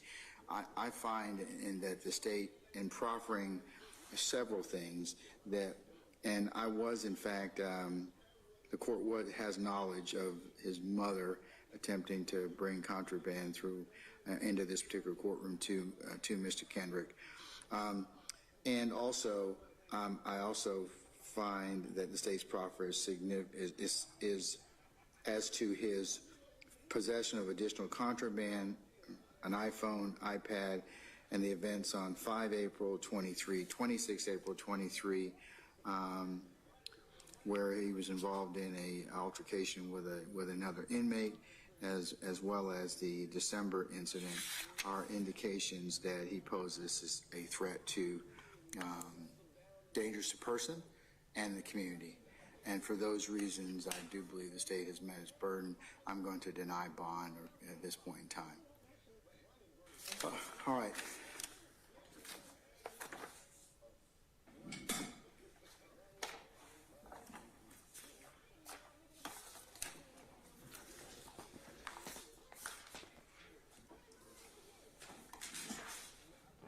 If you're new in the chat, man, hit that sub button and like button, man.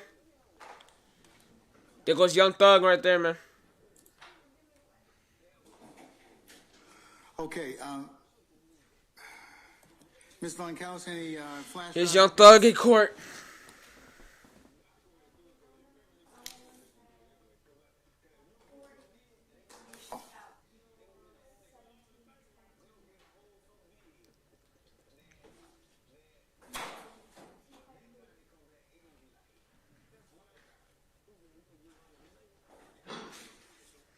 I just can't believe Gunn is out right now to live it up while this man still has to sit back. Can you give me 1 second? And folks, we're going to go through this. 1 second. I need to check with court administration about a matter. So just give me a second.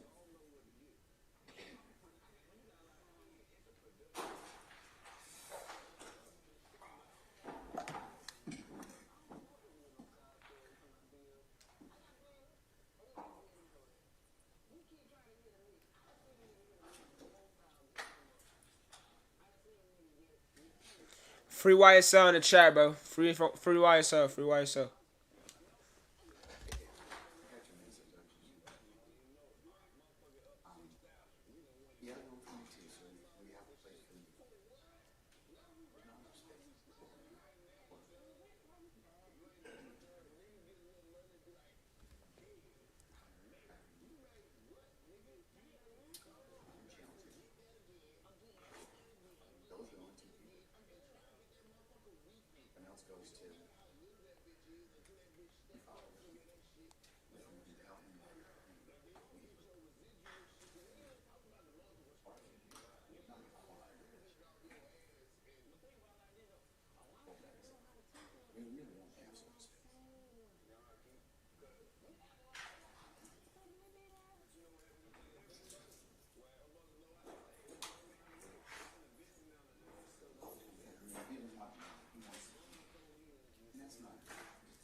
This is like, bro, all of this is crazy, bro. None of these men should be going through this right now, man. On some real stuff.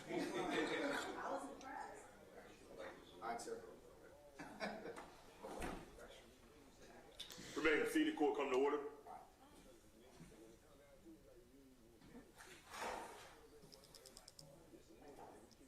Huh? Oh.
what in the world is taking him so long?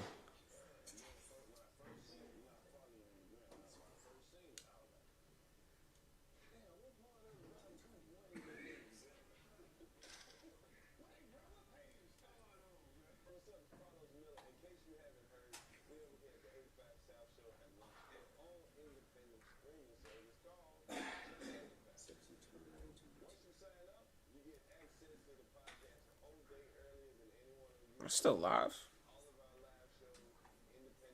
Alright.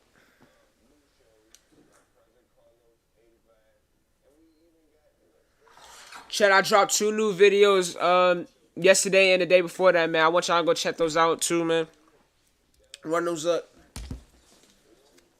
As we wait on Melly.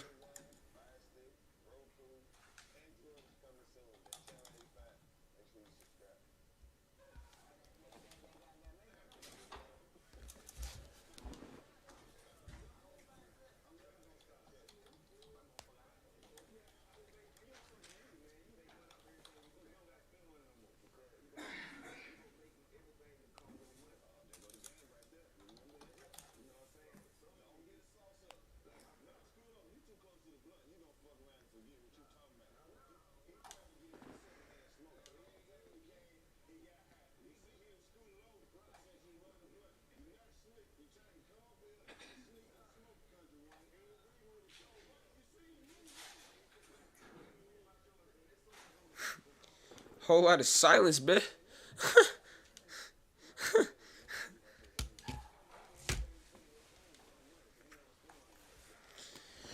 Whole lot of silence. Is everybody back now? Yes. Okay.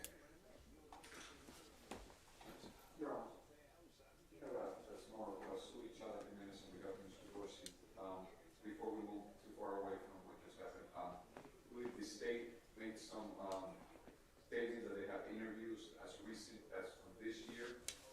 We received discovery yesterday. I received draft number 12. Thank you. I'm copying it. I copied it for most of the defense attorneys. I'm almost done with the other 2.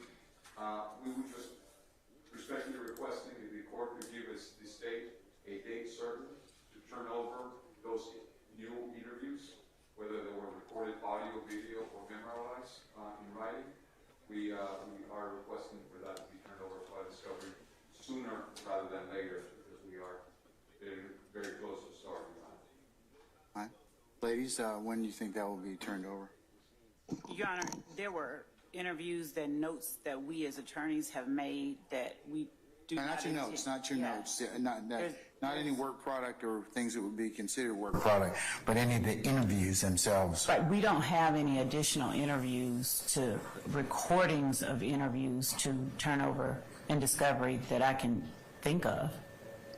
But we do have. Right now we're looking at Young Thug's recorded case right now. Been I don't know what they're doing in the We've given YNW Melly's case, or the they're holding defendants up in those there. interviews. I don't know what's going on. And we've given the transcripts of the interviews. All right. As we wait on YNW Melly, we watching If there are, and I don't know if I'm aware, if there are in fact interviews as referenced by the Young state Thug. previously, whether recorded or not, that reference specific instances of conduct in regards to my client or any of the clients, I would say, we would be entitled to that. Sure, you would. And so they made a representation in the previous presentation about people making statements about Jeffrey Williams and things that he has said or other witnesses have said. We are entitled to that, and we're asking the court to order them to turn those matters over to us instantly, immediately, right away. Okay. All right, ladies. Your Honor, we have and we will, and anything that we have not yet turned over, I am not aware of, and I will ensure that every memorialization of any interview that is not work product is turned over. But it might be for multiple purposes, so please make sure that, I mean, you proffered to me certain things, okay? Correct. So I hope that you turned those over already. We have. Okay, all right. If there's anything else, like if your team has talked to somebody and you reference any of those conversations, or they exist, I'm just thinking out loud, please, make sure you turn those over like now, if they exist. Yes, Your Honor. Okay. let me tell the court that we have not received any of those as per the representation made earlier by Madam Prosecutor.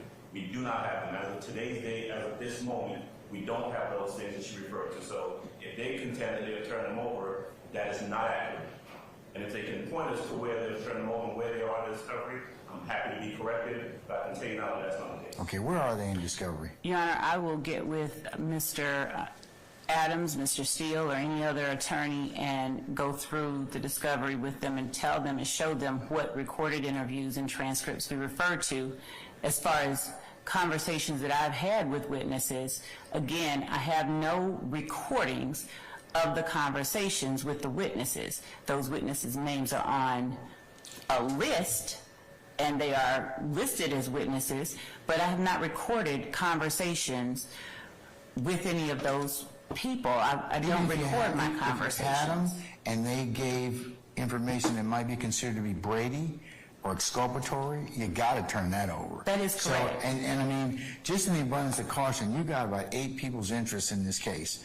I'd be very cautious about, I'd turn over everything because you don't know which is going to be exculpatory to whom. So I would tell you, just as a matter of practice, I am not this in the court. I don't even know what's going on right now. I'd make sure that that is not going to be a problem. I'm just here for support. Because you proffered stuff to me, and then, of course, I am sure that the I'm here for attorneys support. in this case, if it comes up later, or there's going to be a problem. So, if you have anything, please turn it over. Yes, Your Honor. Okay, or if anything that could be considered to be either impeachment or exculpatory or whatever, please go ahead and turn it over as soon as you can. Okay. Yes, Your Honor. Okay. And also, file a motion, okay, so I can hear it, please. All of you seem to just, I'll listen to whatever you have, but in order to memorialize it, please file a motion so that I can go ahead and make sure that the state responds to it in writing. And if you have some other specific concerns, Mr. Jimenez or Mr. Adams, I would invite you to do that, just so I can preserve it for purposes of the record or for further review, okay? All right, okay. Ms. Von Kelsch, Madam, I believe that you indicated before we took just a break just a second ago that you had some information as it regards to Juror 1729. Yes, Your Honor. Do you have that documentation? I mean, I have it on, I know you sent it to me, but is there a printed copy of that? This suit itchy than a mug, bro. Okay, all right. I didn't bring it. All right, I'll let This suit you, is itchy. if you could provide that to Ms. Weaver so we can include it in the record, that would be wonderful. And it just it can be done today or just at some other time of your choosing, but I'm going to go ahead and reference it for the purposes of the record. Counsels, it appears that Juror 1729.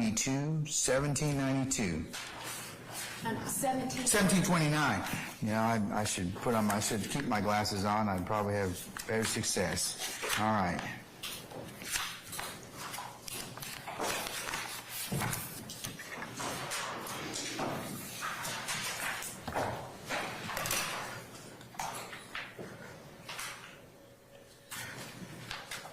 All right.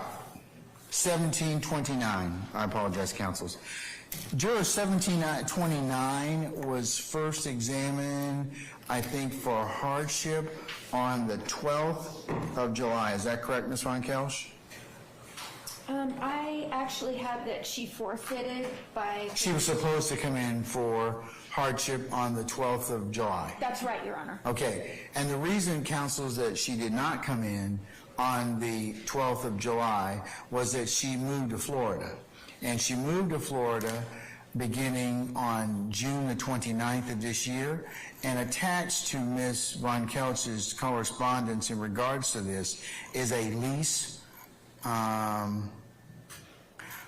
very lengthy lease, one of 56, 56 pages, which covers the term from June the 29th of 2023 to 7/2 of 2024, and it gives a property address in Lucy, Florida, where this particular juror If you're new in the chat, man, hit that sub button and like button, man. is going to be I attending. just dropped 2 new videos Is there yesterday, any further man. examination I need to make of her, or I want y'all to go run sufficient those, with this videos up, particular man. documentation? May we exclude her for residency?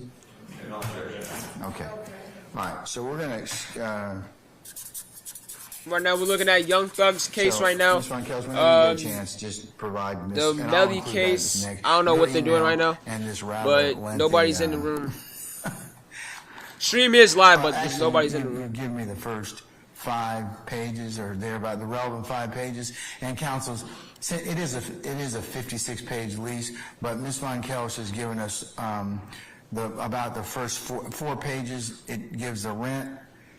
It gives the information of the term. It gives the property address, the residence.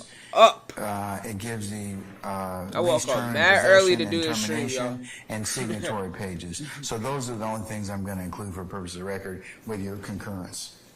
Anybody have any objection to the contrary? No. Okay. All right. So that'll be the next court exhibit in order.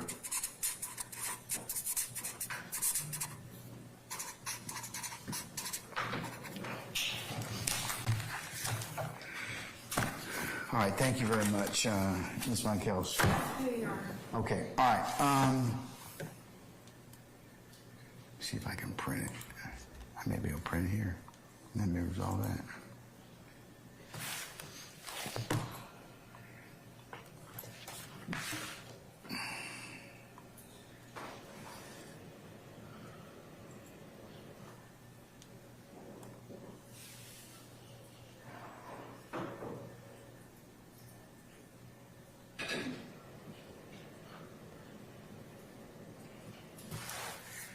Okay, I think we've concluded most of our business except for the administeria of continuing with our accounting for groups 6 and 7,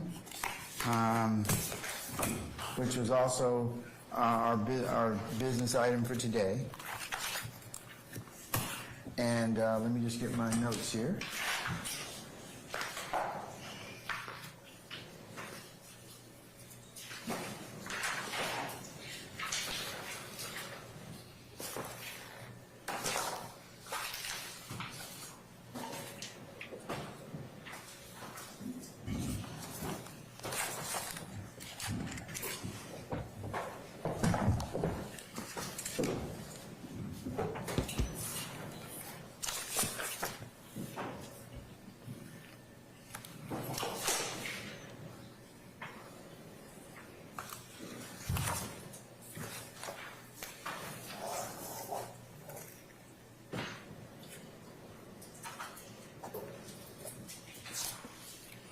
Oh my God, bro, I'm hungry.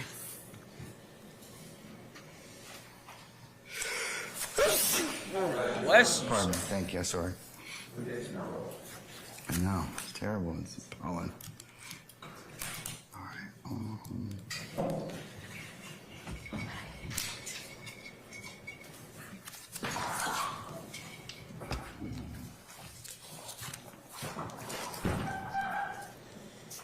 Oh, bro. Yo, can somebody DoorDash me some food, bro? Please. Somebody please DoorDash me some food, cuz I'm hungry. Are you sure? Yeah, you copied me on the email. Okay, so I'll just put it. Okay, thank you. One last thing for me.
You think they'll find him guilty? I'm hoping he's not, bro. Just hoping that he's not. And here you go. And there's the other two motions. You New in the chat, man. Hit that sub button, man. All right, counsel. I am stressing right now. I am stressing right now. Housekeeping matters dealt with in terms of Bridge 6 and 7. I believe that will conclude our business for today. So, Mr. Randolph, are you ready, sir? Yes, Your Honor. All right. Counsels, we're going to start off with beginning of Group 6, and that would be 1214 to 1596. So, Mr. Randolph, whenever you're ready, sir. Yes. 1214. I say free Melly, man. I say free Melly. 1215. Excuse. 5-3. 1216. Excuse. 5-3. 1217. Excuse. 5-8. 1218. Excuse. 5-3. 1219, excuse 5-8. 1220, stay 5-3. Examine. Yeah, they were examined. God, man. 1221, stay 5-3. Examine. 1222, excuse 5-8. This case is stressful, period, bro. Excuse 5-8. 1224. Oh, they ended it. They just ended it.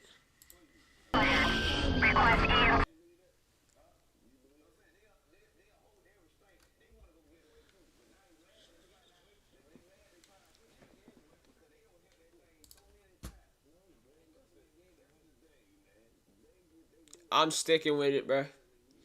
Free my boy Melly, man.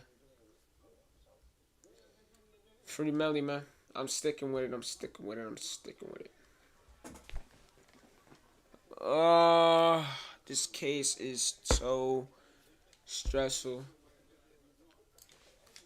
Go back to Cuff Boys, because there are some days I didn't see.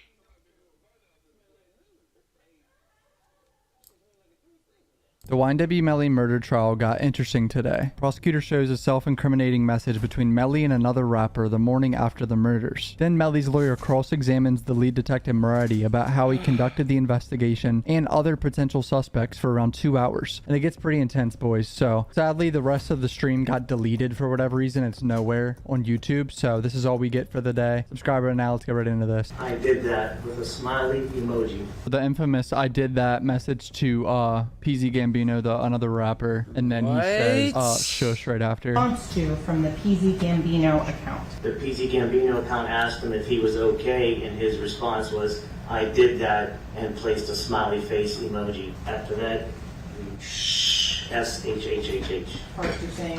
Definitely not a good look. Not a good look for Melly to say, "I did that shush." We don't have the full context, as we've seen in other conversations throughout this trial, that once they add the full conversation, it's like, oh. Wait, they understand?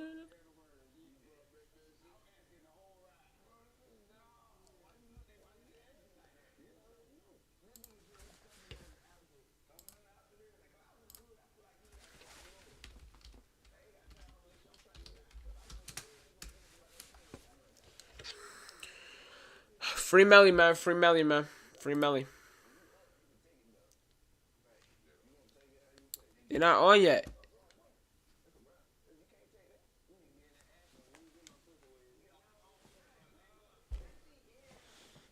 Bro, like, what are y'all doing?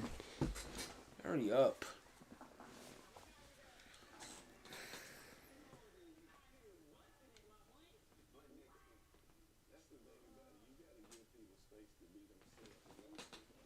Like, this is scary. This is seriously scary. I do not like this at all. Bro, just let my boy free. I don't like this, man. But if you're new in the chat, man, hit the sub button, man. Oh, God, man. I don't like this. I don't like this. This is too scary. Too stressful. I do not like this, bro. I do not like this. But I am in big support for my boy Melly, man. I'm hoping the verdict is not guilty. You know what I'm saying? Chat, he's not in the room yet, so.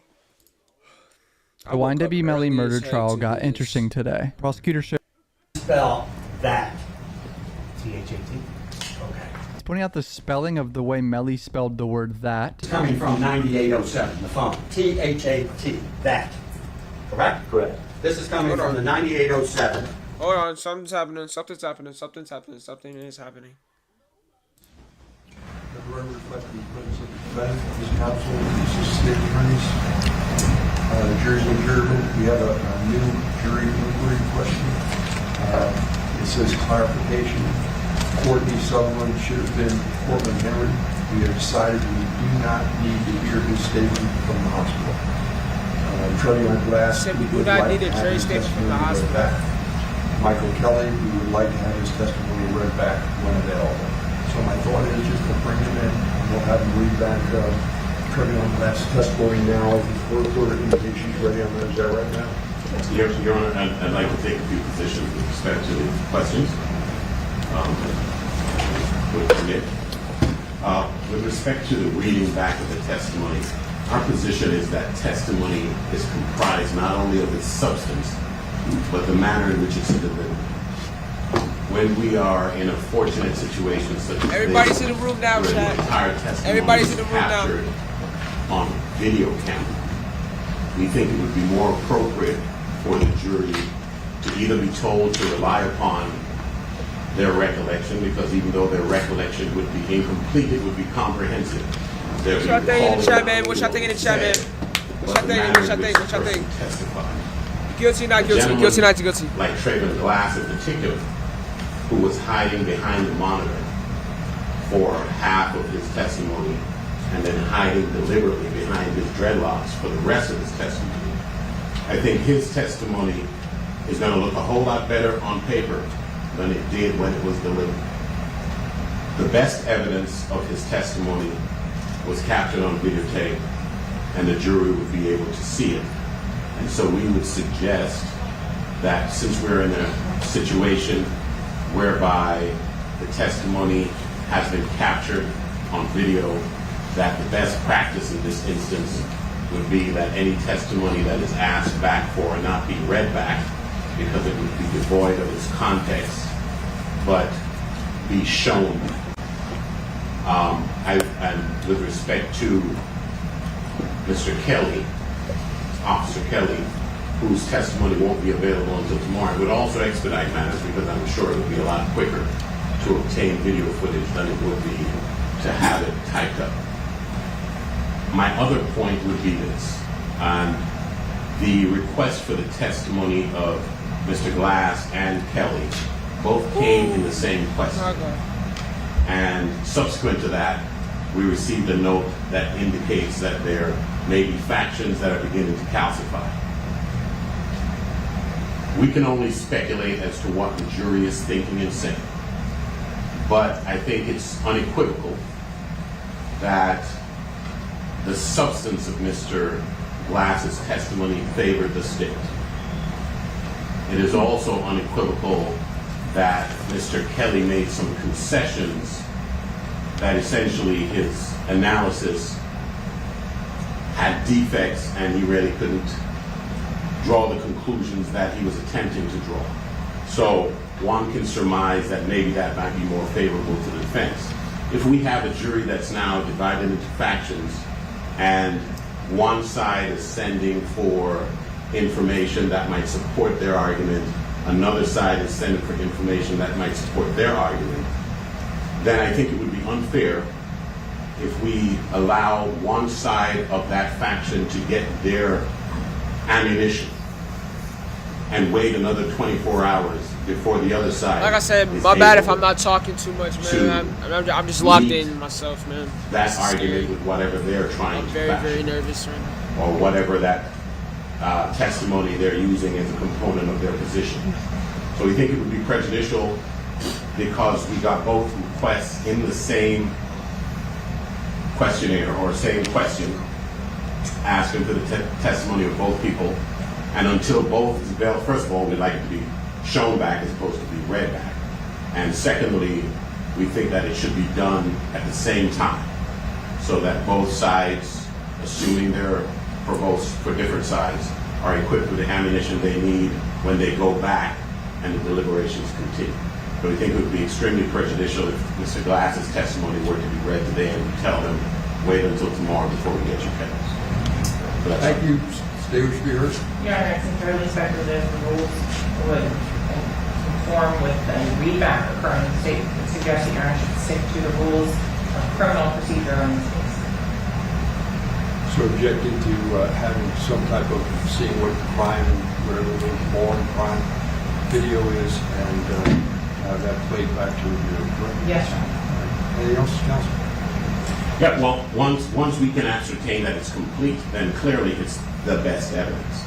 There might be rules which do not contemplate the existence of video, but now that we know we have it, the court as the gatekeeper knows that it will not be an inaccurate reflection of what has occurred. As a matter of fact, Melly is in the room. The best evidence of what occurred, and therefore to use a procedural deficiency as a basis for objection, I think is an attempt to obfuscate what would be the best evidence and the truth.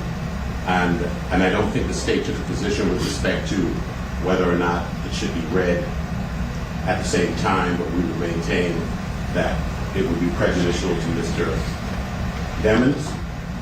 And I know we're reading tea leaves, but because we don't know what's going on, it's all the more important that we give the jury what they asked for at the same time that they asked for it and not split it up. Thank you. Well, counsel, respectfully, the court reporter is the person who keeps a record of the proceedings. So if they want to read back, that's what we're going to do. We're going to have to read back. I understand that the case was live streamed, but that's not in evidence. The court reporter would agree to that. That's what the rules provide for. That's what we will do. Regarding Mr. Glass and Mr. Kelly, Mr. Glass's read back, my understanding his testimony is relatively short. It didn't take the court reporter too long to do that. She's going to read that back now. She's working on Mr. Kelly, and when that's available, she'll read Mr. Kelly as well. You're good. It's over. Thank you, sir. You bring the jury in? Yes, sir.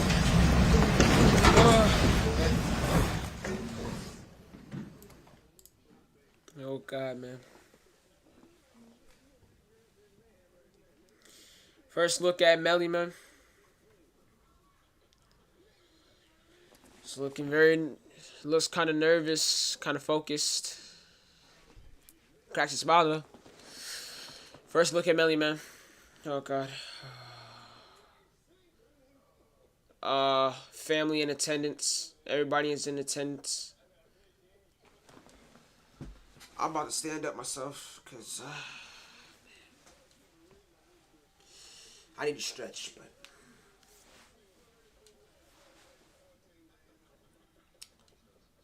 oh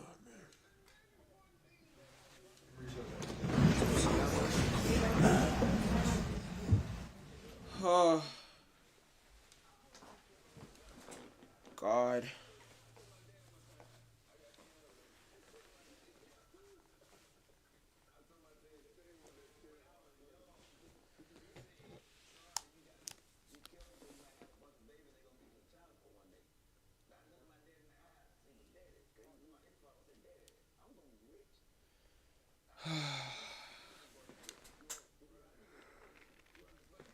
I'm super stressed out over this, man.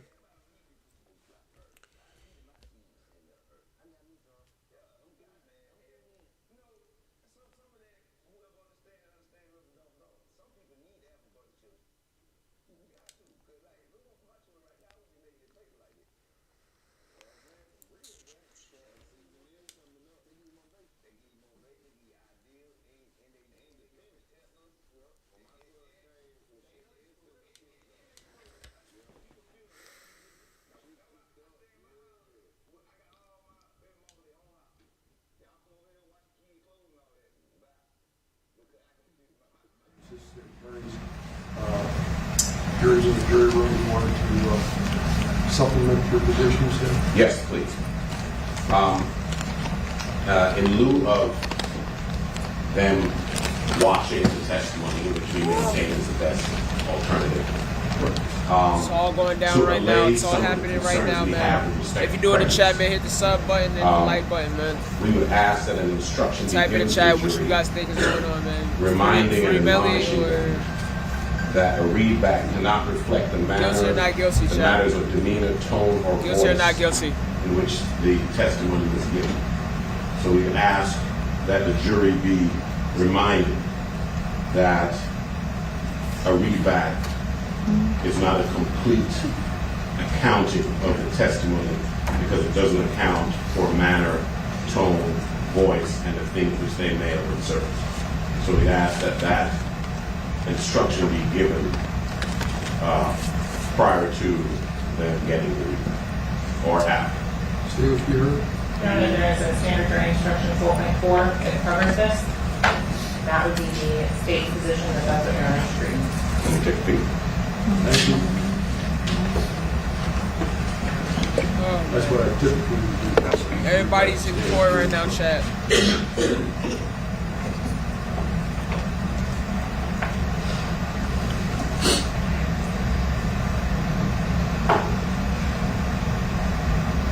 I do notice that that the headings of each one of these speaks to readback / playback. So I do believe the rules do contemplate a playback as opposed to a readback. Just to correct the record, because my understanding from the state was that a playback was not called for, but this proposed rule does actually mention playback. Thank you.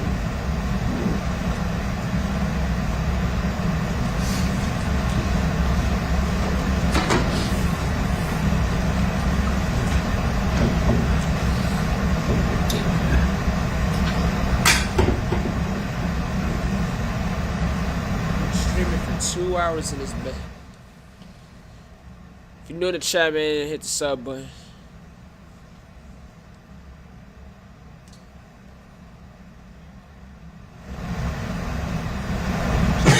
Your Honor, also,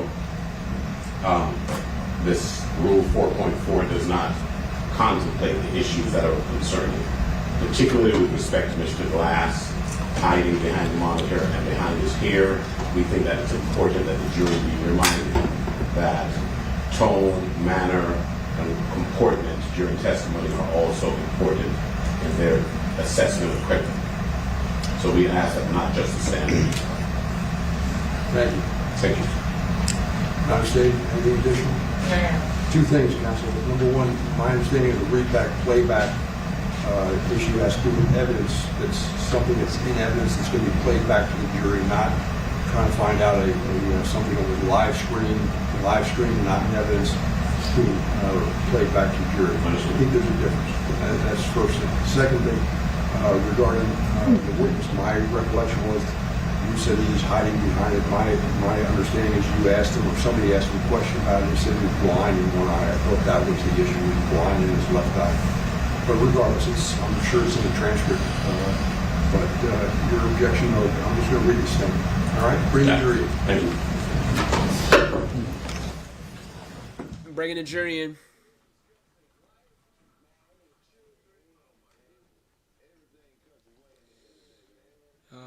Man. Another look at Melly. Melly looks so tired. He looks like very tired and nervous.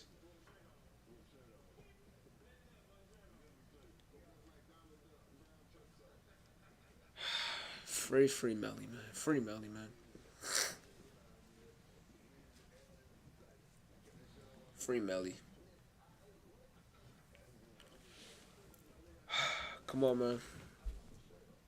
Spam in the chat, man. What y'all think? What y'all think? What y'all think? Free Melly.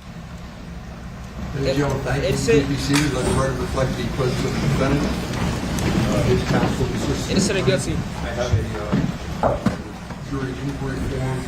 It says request to view evidence. It states clarification. Courtney Sutherland should have been Courtroom Henry. We have decided we do not need to hear this statement from the hospital. Then it goes on to Trayvon Glass. We would like to have his testimony read back. Michael Kelly, we would like to have his testimony read back when available. So what I've done, ladies and gentlemen, I've talked to the court reporter, and she is able to read back the testimony of Mr. Trayvon Glass at this time. I discussed this with the attorneys, and the court reporter is going to read that back now. As far as Michael Kelly, she's working on getting that done, and as soon as it's ready, we will have it read back to you, his testimony. So, Madam Court Reporter, can you read back the testimony of Mr. Trayvon Glass, please? Sure.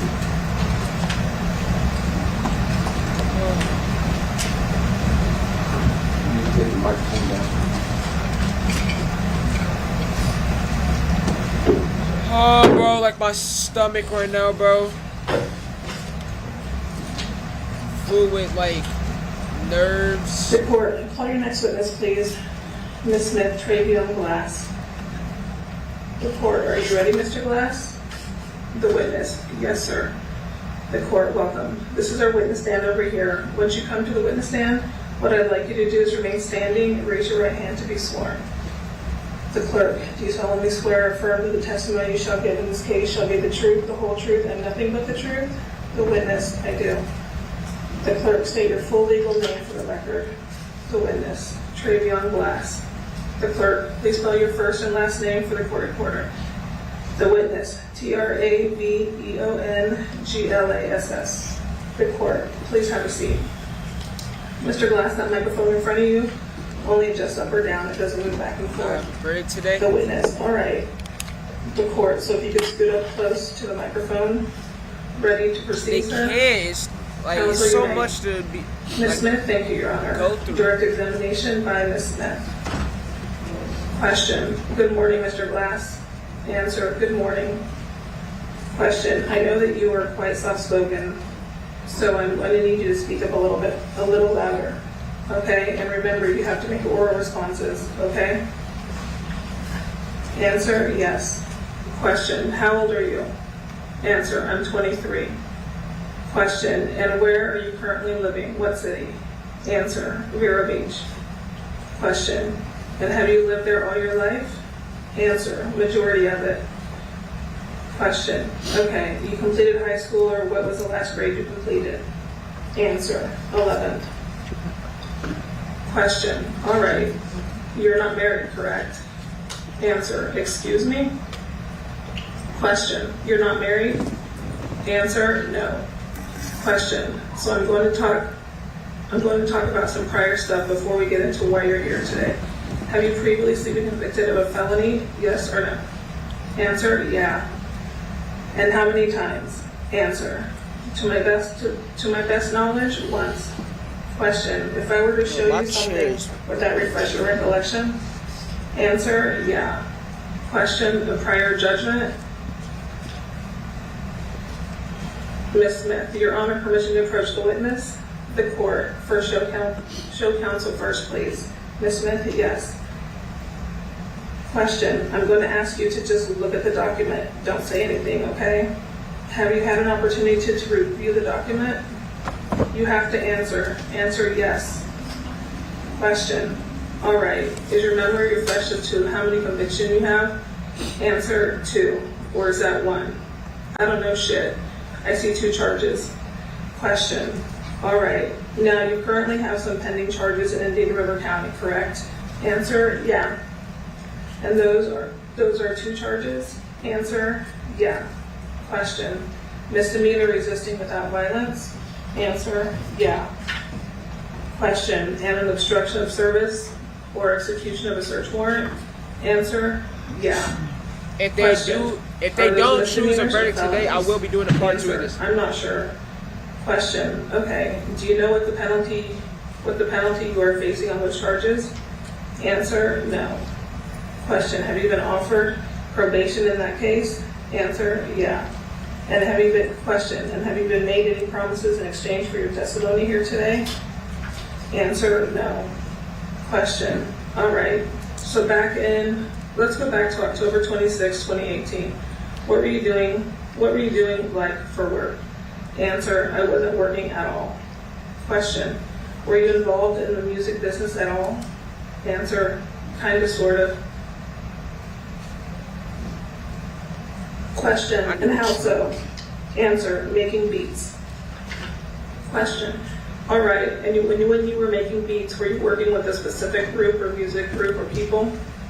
Answer, one person to be particular, but yeah, it was supposed to be in a group. Question, all right, let's start by saying this. What group was it? Answer, YNW. Question, all right, and when you said one person specifically, who was that person? Answer, Judy. Question, and can you tell the members of the jury Judy's real name? Answer, Christopher Thomas.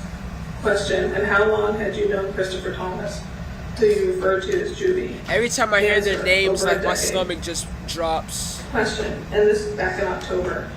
And did you know somebody by the name of Anthony Williams who went by Sack Chaser? Answer, yeah. Question, and how long have you known Sack Chaser? Answer, a couple of years. Ms. Smith, permission to approach the witness with State 73. The court is in evidence. Ms. Smith, yes. The court, yes, you may proceed. By Ms. Smith. Question, Travion, I'm going to ask you to take a look at State's photograph number 4 in State 73. Do you recognize that person in State's photograph with the label marking 18-3118? Answer, I do. Question, and who is that? Answer, Anthony Williams. Question, so back on October 26, 2018, do you recall being at the New Era studio? Answer, yeah. Question, who were you with? Who were you there with? Answer, a few other people. Question, okay, was Juby and Sack there? Answer, correct. Question, all right, and do you recall around what time you guys got to the studio? Answer, I'm not sure when we arrived. Question, was it light or dark outside? Answer, I believe it was dark, I'm not sure. Question, all right, and what was the intention going to the studio? Answer, I believe we were supposed to have a 12-hour session. Question, all right, and that's a 12-hour recording session, right? Answer, yeah. Question, and who was the artist that was recording that night? Answer, it was everybody. Everybody was an artist in that room. Question, all right, did you guys end up staying for 12 hours? Answer, nah. Question, okay, what changed and why didn't you end up staying? Answer, to the best of my knowledge, people were sleeping, so we ended up going home because you don't sleep in the studio. Question, all right, and part of that is because studio time is paid for. Answer, paid for. Question, okay, you just said it was paid for. What was paid for? Answer, studio time. Question, so you guys had prepaid for 12 hours? Answer, correct. Question, I'll move on. How long? Well, you said that people were sleeping. Who was sleeping? Answer, everybody but me, Anthony, and Christopher. Question, was someone upset that people were sleeping? Answer, I guess you could say that. Question, and who was that person? Answer, Sack. Question, and how did Sack respond? How did Sack respond to people sleeping? Answer, he woke them up and let them know it's time to go. And how did he do that? Answer, yeah, he went and woke them up, shook them up. She's explaining everything that happened from the studio leading into the murders. Question, okay, so at some point you just mentioned that guys were getting ready to leave the studio. Answer, yeah. Ms. Smith, publishing State 72, publishing image number 1 in State 72. Question, Mr. Glass, can you see that photo on the screen in front of you? Answer, yes. Question, okay, and who is that person? Answer, to the best of my knowledge, Melly. Question, okay, and the person I'm referring to, what is he wearing? Answer, a jacket. Question, all right, do you recognize the person on the other side of the photograph wearing what appears to be a black shirt? Answer, kinda, sorta. Question, if you do? Answer, no, I don't.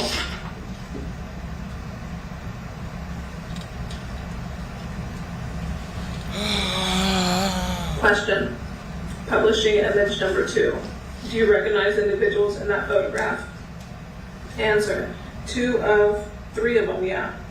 Question, okay, so what you can do is identify them by clothing that they are wearing. Answer, juvie, black jacket to the left, sack in the middle, jean jacket, Tay, black jacket. Question, and sack, is he standing or sitting? Answer, sitting. Question, and Tay, is he standing or sitting? Answer, sitting. Question, and you said Cortland was wearing a black jacket. Is he standing or sitting? Answer, who? Question, how did you refer to him? My apologies. Answer, Tay. Question, no. Answer, Juby. Question, the person wearing the black jacket, who did you identify that as? Answer, Juby is wearing a black jacket. Also, it's Tay wearing a black jacket. Question, the person wearing the black jacket who is standing up, do you recognize that individual? Answer, that's Chris. Question, okay, do you recognize the people in photograph image 3? Answer, same one you just showed, same person. Question, and who is that person? Answer, Melly. Question, the 3 images that were just shown from State 72, do you recall when those photographs were taken? Answer, same night. Question, what date would that be? Answer, 10/26. Question, of 2018? Answer, yeah. Question, what location were those photographs taken in? Answer, New Era Promotions at the studio. Question, was that the studio we just discussed that you guys were hanging out at? Answer, yeah. Ms. Smith, I'm now publishing Stage 7, publishing 10/26/2018, beginning at timestamp 2/17/42. Question, Mr. Glass, do you recognize the 2 individuals on the screen paused at 2/17/47? Answer, do I recognize the back of their head? Answer, yes. Do you recognize them? Answer, I just see the back of heads. Question, okay, I'm going to continue to play. Do you recognize anyone at timestamp 2/17/52? Answer, still the back of the heads. Question, do you see an individual standing next to a red vehicle? Answer, yes, that's Kobe. Question, you just said that's who? Answer, Kobe. Question, and what is Kobe's real name? Answer, that's what I know him by, Kobe. Question, all right, would anything refresh your recollection as to his legal name? Answer, I don't know. Question, if I were to show you your prior statement, would that refresh your recollection? Answer, it could. Ms. Smith, permission to approach the witness? The court, you may. Question, Mr. Glass, if you could take a moment and look at this page, read it to yourself, do not read aloud, and look up when you're done. Has your memory been refreshed as to the legal name of Kobe? Answer, yeah. Question, what is Kobe's legal name?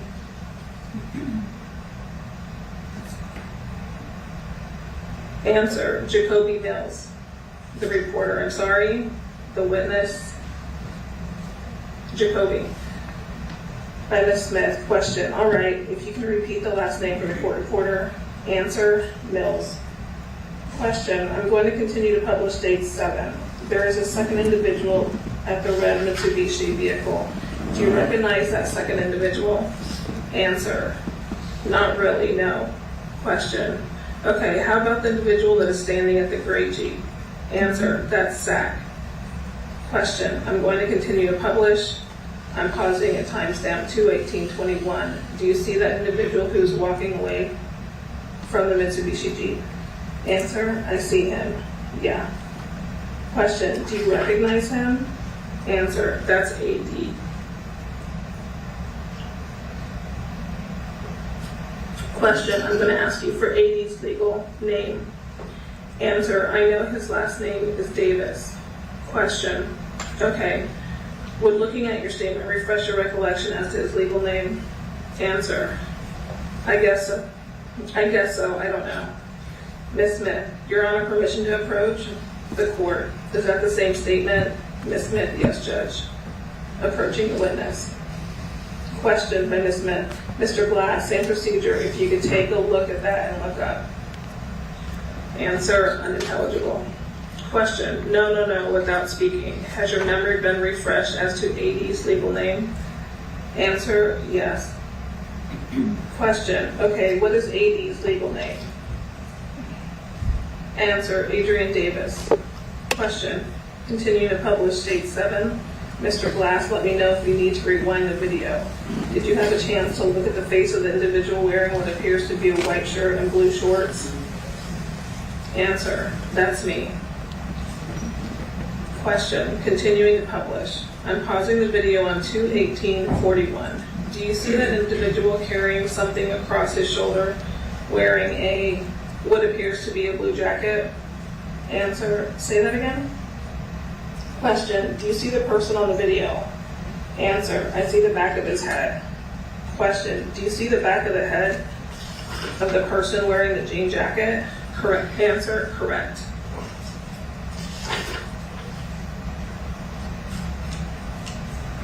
Question, do you see the jacket in state 72, image number 3, the front of the jacket? Answer, yeah. Question, do you see that jacket in state's image 1 of state 72? Answer, I see the same thing y'all see. Question, we spoke about this, Mr. Glass. Answer, I said that. Free Melly, man. The court, excuse me. Counsel, you asked questions, all right? By Ms. Smith, question. I'm asking questions, Mr. Glass, and just asking you to respond if you have knowledge. Is this the jacket that was in image number 1 and image number 3, the jacket that Melly was wearing on October 26th of 2018? Answer, to the best of my knowledge. Question, to the best of your knowledge, yes or no?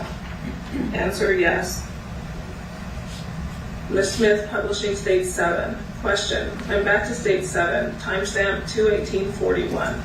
The individual that's on screen wearing the jacket, it appears something across his back. Who is that individual? Mr. Glass, can you respond? Answer, I see the same person as last time. Question, okay, and can you tell us who that same person is? Answer, Melly. Ms. Smith, continuing to publish. The witness asking questions I don't know the answers to. By Ms. Smith, question. Mr. Glass, you can't speak when there's not a question. Mr. Glass, do you see that individual carrying something in their left hand? I'm asking you if you see them, just if you see them. Answer, yes. Question, do you recognize that person? Answer, of course. Question, and who is that person? Answer, Christopher Thomas. Question, Mr. Glass, can you identify for the record? I know there's a video, but can you identify which vehicle you got into? Answer, the red Mitsubishi. Question, and can you tell us who was in the car with you? Answer, Kobe, Tay, and AD. Oh, no. Question, so AD, Tay, and Kobe. Answer, Is that a yes? Answer, yes. Question, so that is a total of 4 people. Car. Answer, that was correct. The car that the murderers. And then your vehicle to the left of the screen, the Jeep. Who entered that vehicle to your knowledge? Answer, everybody else that was there. Sack, Melly, Juby, and Cortland. Answer, okay. I'm sorry, question, okay. And by my count, is that also 4 people? Answer, correct. Question, and when those continuing to publish at 2:19:36, I'm going to stop at 2:19:46. At the time you left the scene in that red Mitsubishi, where were you headed? Answer, supposed to be home. Question, who's home? Answer, I guess Melly's house. Question, and was everybody in that red car headed to Melly's house? Answer, to the best of my knowledge. Question, and what about the Jeep? Where was your understanding that the Jeep was headed, the gray Jeep? Answer, same spot. Question, so both cars left the studio with the intention of heading to what you identified as Melly's house? Answer, correct. Question, can you tell us, I guess, what was the mood or the vibe of the studio while you guys were there? Answer, it was years ago. I can't tell you nothing right now. Question, okay, if you don't recall, that's fine. Was there any physical confrontation that you observed at the studio? Answer, just like a regular day at the studio, smoking and drinking. And you just mentioned smoking. Where are you smoking? Specifically you. Answer, weed. Question, all right. And now the vehicles. We saw that the gray vehicle on the video pulled off first. Can you tell us where you guys, the route you guys took to the best of your knowledge? I can't tell you because I don't know. Do you recall getting on a highway at all? Answer, I recall being in the car while it was driving. I don't know where. I don't know. I don't. Question, were you awake the entire time you were in that vehicle? Answer, I wasn't. Question, okay, do you know at what point you fell asleep? Answer, I don't. Question, all right. And when you left the studio, you were awake. Is that a fair statement? Answer, I was. Question, and at what point do you recall waking up, or what time do you recall the next thing you saw? Answer, once it came to a stop. Question, all right. And where did you come to a stop? Answer, at the house gate. Question, at the house gate for Melly's house? Answer, yeah. Question, when you got to the house gate at Melly's house, who was inside your vehicle, the red Mitsubishi? Answer, same people you've seen get in the car. Question, by your testimony, Kobe, AD, Tay, and yourself? Answer, yes. Question, okay, so still 4 people. Answer, still 4 people. Question, do you recall how you guys entered the gate? Answer, the gate was open for us. Ms. Smith, publishing states 47. Question by Ms. Smith, I'm going to pause it at timestamp 349, looks like 58. Let me know what y'all think, man. Is Melly free? Answer, I do. Question, guilty is that the vehicle that you or not left guilty? the studio in? Answer, yes. Question, is this the guard gate you testified to at Melly's house? Answer, yes, yes. Question, do you see that screenshot at timestamp 351:31? Answer, Question, is that a yes? Answer, yes. Question, do you see yourself inside that red Mitsubishi vehicle? Answer, yes. Question, and were you located? Answer, and where are you located? Answer, passenger. Question, do you recall going through the gate, going through the procedure of going through the gate? Answer, yes. Question, so you get through the gate, where do you go next? Answer, to the house. Question, all right. And can you tell us, you pull into the house, is there a driveway in the house, in front of the house? Answer, yeah. Question, are there any other cars parked in that driveway when you get to the house? Answer, no. Question, all right. Did you see the gray Jeep that you left the studio with at the house? Answer, no. Question, all right. So what do you do when you get out of the vehicle? Answer, what I remember, I just went upstairs and went to sleep. Question, okay. And you said upstairs. So the house is how many stories? Answer, a couple. Question, okay. So you went upstairs to where specifically to sleep? Answer, to Judy's room. Question, all right. Was Judy in his room? Answer, no. Question, do you recall where Melly's room was in the house?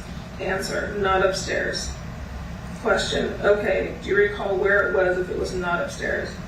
Answer, I think it was like front first room when you come in the house. Question, was Melly at the house when you got there from what you can recall? Answer, no. Question, did you see Melly at any time in the house? Answer, no. Question, all right, so you go upstairs in Judy's room and what do you do?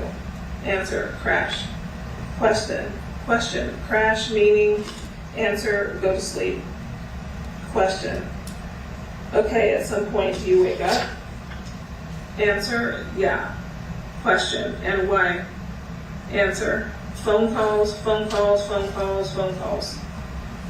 Question, okay, safe to say your phone was getting a lot of phone calls blowing up? Answer, yeah. Question, and at some point you answered the phone, correct? Answer, yeah. Okay. Question, okay, what do you do in response to the phone calls?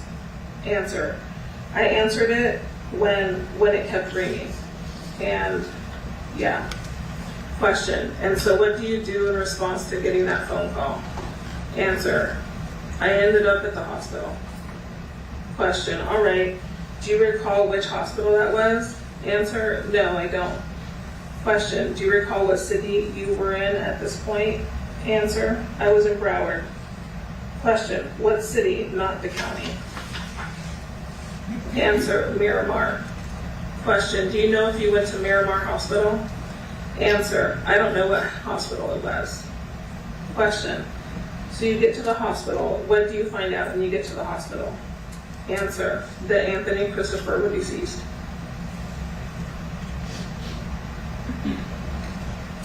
Question, okay, and obviously I at just that, can't believe this is let happening me right not say now. obviously, but at that point in time, what do you do or how do you react to that news? Answer, grieving. Question, okay, do you stay at the hospital? Answer, not long. Question, where do you go after the hospital? Answer, I ended up somewhere, somebody's house. Question, all right, do you recall whose house that was? Answer, I don't know whose house it was, but I ended up there. Question, let's start about with the city. Do you recall what city that house was in? Answer, Miramar. Question, do you recall if it was in the same or different area than where Melly's house was? Answer, it looked similar. Question, and just to clarify, was it the same or different house than Melly's house? Answer, different. Question, where did you go when you went to that house? Answer, what do you mean? Question, like where in the house did you go? So you go to the house, where do you go? Answer, nowhere. Inside the house, I was in the back. Question, and would your statement refresh your recollection as to whose house you were at? Answer, maybe. Ms. Smith, Your Honor, please permission to approach. I'm sorry, Ms. Smith, Your Honor, permission to approach. I'm going to show defense counsel the same statement, page 4. Question by Ms. Smith. Same procedure, Mr. Glass, if you could just review page 4. Answer, I don't see nothing about a house here. Question, if you could just read the entire page and when you're done, let me know. Have you finished reading that page? Answer, yes. Has your memory been refreshed as to whose house you were at? Answer, I still don't see nothing about a house here. Okay, I'm going to now show you what's in evidence as State 62. Do you recognize individuals in State 62? Answer, yeah, I do. Question, okay, who are those individuals? Answer, Melly and another dude, Frito. Question, you said Melly and another dude, Frito? Yeah. Do you know Frito's name or any other nicknames? Answer, that's all I know, Frito. Question, Frito. Do you recall ever going to Frito's house? Answer, just that time. Question, just that time being what time? Answer, after I left the hospital. Question, and for the record, what is Frito wearing in the photograph? Answer, a shirt, a white shirt. Question, okay, so after the hospital, you went to Frito's house? Answer, to the best of my knowledge. Question, and what were you doing at the house? Answer, still grieving. Question, who took you to the hospital? Answer, the cameraman. Question, do you recall his name? Answer, Drew. Question, and do you recall who took you from the hospital to Frida's house? Answer, same person. Question, and before you left the hospital, or actually, who went to the hospital with you and Drew? Answer, just Drew. Question, who was at the house, Melly's house, before you left for the hospital? Answer, same people that was there when we got there. Question, okay, same people being the 4 people that entered the Mitsubishi? Answer, yes. Question, so you're at Frida's house. You mentioned, and I forgot exactly where you were in the house. Did you say chat, where you hit were? the sub button, man. Answer, Judy's room. Question, no, not Melly's house, Frida's house. Where were you at Frida's house? Answer, outside. Question, okay, and who was at Frida's house when you first got there? Answer, everybody that was in the house. Question, because I don't know who everybody was or is, can you please specify? Answer, Kobe, Melly, more people I don't know. Question, okay. Was that the first time you saw Melly after you guys left the studio? Answer, yeah. Question, was Melly wearing the same clothes or different clothes than when you saw him at the studio?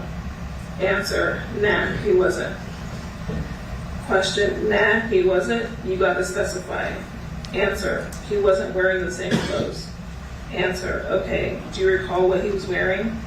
Answer, just had on some shorts. Question, and how long do you stay at Frida Wayne's house? Answer, I don't know.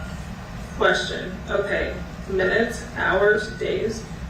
Answer, could be minutes, could be hours. Question, so not days. Answer, not even a day. Question, so when you got to Frida's house, was it light or dark outside? Answer, light. Question, and you previously said yourself and Melly and someone else was at Frida's house. Was Frida there as well? Answer, I think I did see him, I don't remember. Question, okay, what happens while you're there? Like, you're there, you're outside, what happens? Answer, I'm grieving. Question, and you're grieving. Are you grieving alone? Answer, yes. Are you at the house at any point in time? Do more people come to the house or do people leave the house? Answer, if they did come, I don't know. I was in the back there grieving. Question, at any point in time, did Melly leave Frida's house? Answer, it came to a point where I was there by myself. Question, all right, so you were there by yourself. So the people that you previously said were there were no longer there, correct? Answer, correct. Question, and so do you know where they went during that time? Answer, I don't.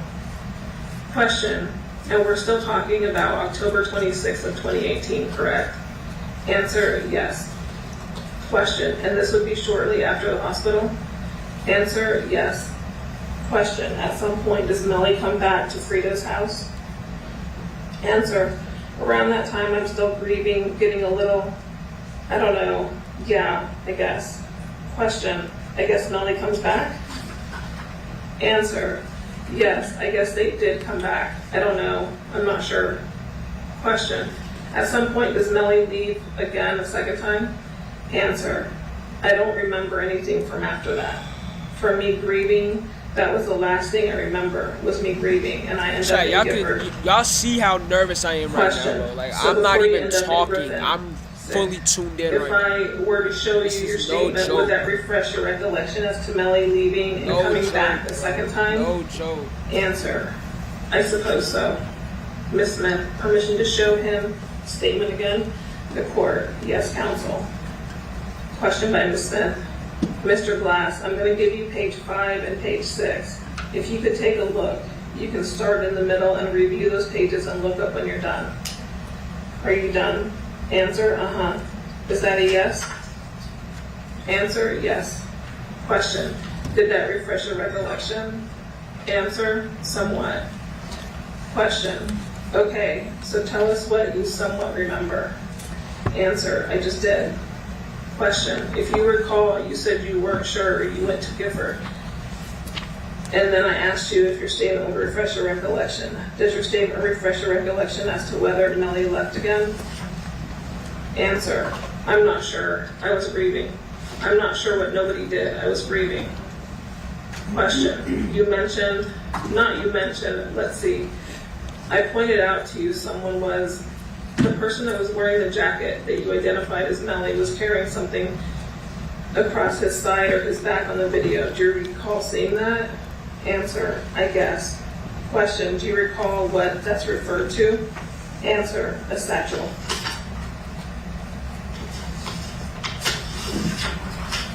Did you see that question? Did you see that satchel again after you left the studio? Answer, no. Question, do you know what was in the satchel? Answer, I don't. Question, okay. Do you recall seeing anyone else with the satchel that night at the studio? Answer, that was 5 years ago. I don't recall. Question, is there anything that can refresh your recollection as to whether or not anybody else was wearing a satchel? Answer, I suppose so. Question, if I were to show you that video again, would that refresh your recollection? Answer, I suppose so. Publishing State 7.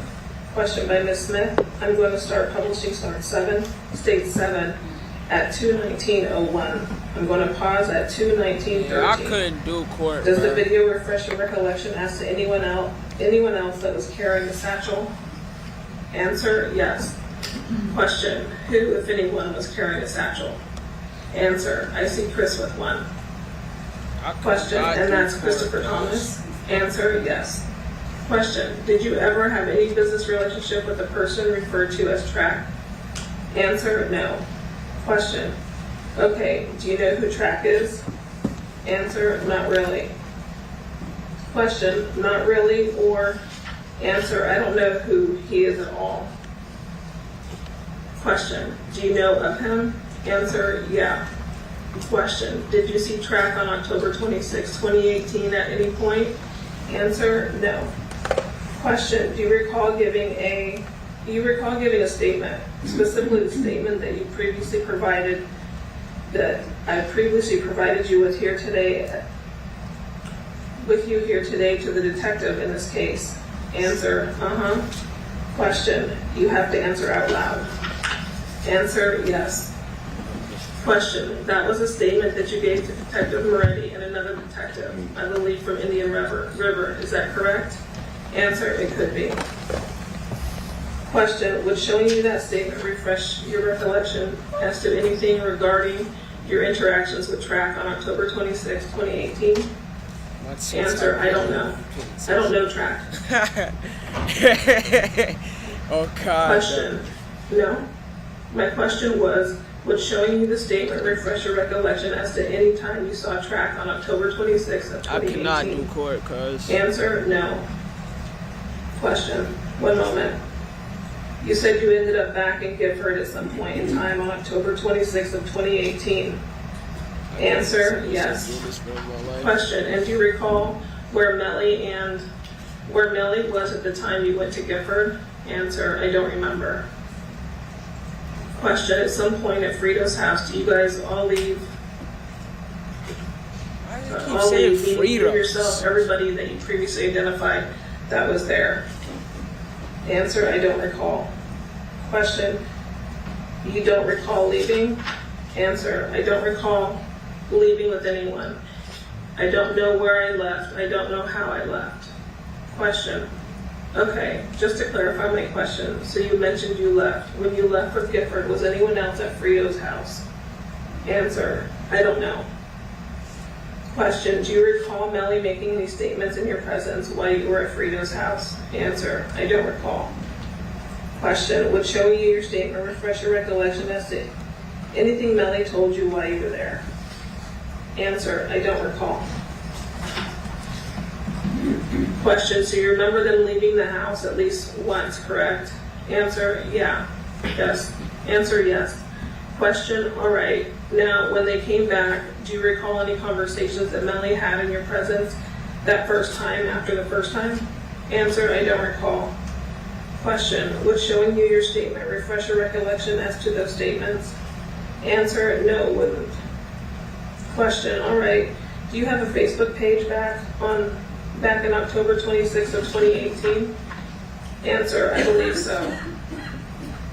Ms. Smith, I'm approaching counsel with what's been marked as state's quadruple I, which was previously shown permission to approach the witness. The court, like you he wanna may. go to sleep. Question by Ms. Smith. Mr. Glass, do you recognize these two pages that I'm Melly showing look like to he wanna you? go to sleep Answer, right now, I guess bro. so.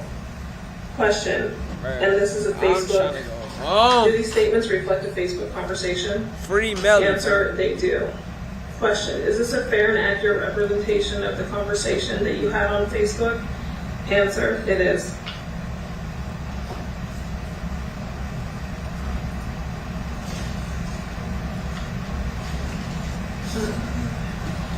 The clerk states quadruple I will be marked as states 83. Ms. Smith, permission to publish? The court, you may. Question by Ms. Smith. Mr. Glass, can you see that document in front of you? Answer, yes. Question, all right, where it says author, can you read that for the members of the jury? Answer, you want me to read it? Excuse me one second. Then you and I keep the message of one of your members needs a restroom break, so we'll take a short recess. Do not discuss the case. Don't form any opinion about the case. Don't allow anyone to discuss the case. Oh, God. We'll be back in 3 shortly, as soon as we're done with the restroom break, all right? Thank you. Oh, man.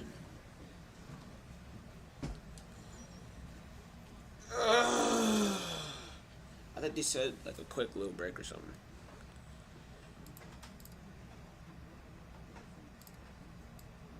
Melly looks like so locked in right now. All smiles though. All smiles though. Thank you. Let the record reflect the jury stepped out. Ms. Devins, you need a restroom break? Yes, sir. Can you raise that, Mr. Devins? I need a restroom Thank you. break. We're in recess. Hopefully, I've been here since like 9 o'clock. Taking a short break, man. I've been here since freaking 9 o'clock, bro. I need a drink. Shoot. Chat, I'm gonna take me a little break myself, man. I'm not gonna lie to you.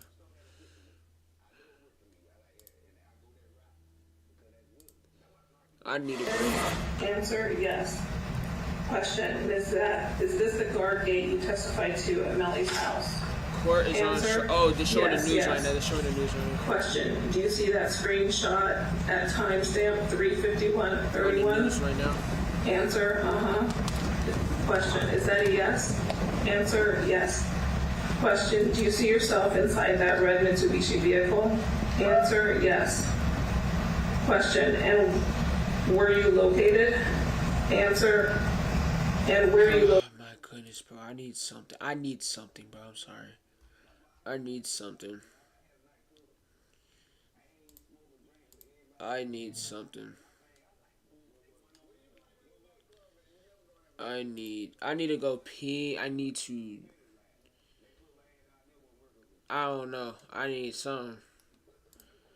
I'll be right back, chat. I'll be right back. Melly and Melvin, Two-Face. Melly and Melvin, Two-Face. Marvin and Melvin, Two-Face. Marcus and Melvin, Two-Face. Melly and Melvin, Two-Face. Melly and Melvin, Two-Face. I am Two-Face, slime. I commit all mad crime. I will never let him drop a dime. Melvin kill you and he do the time. I'm the slime bar. Watch your back, we'll slime down. I'm the slime bar. Watch your back, we'll slime down. I'm a slime ball and I'll admit it, dawg. Put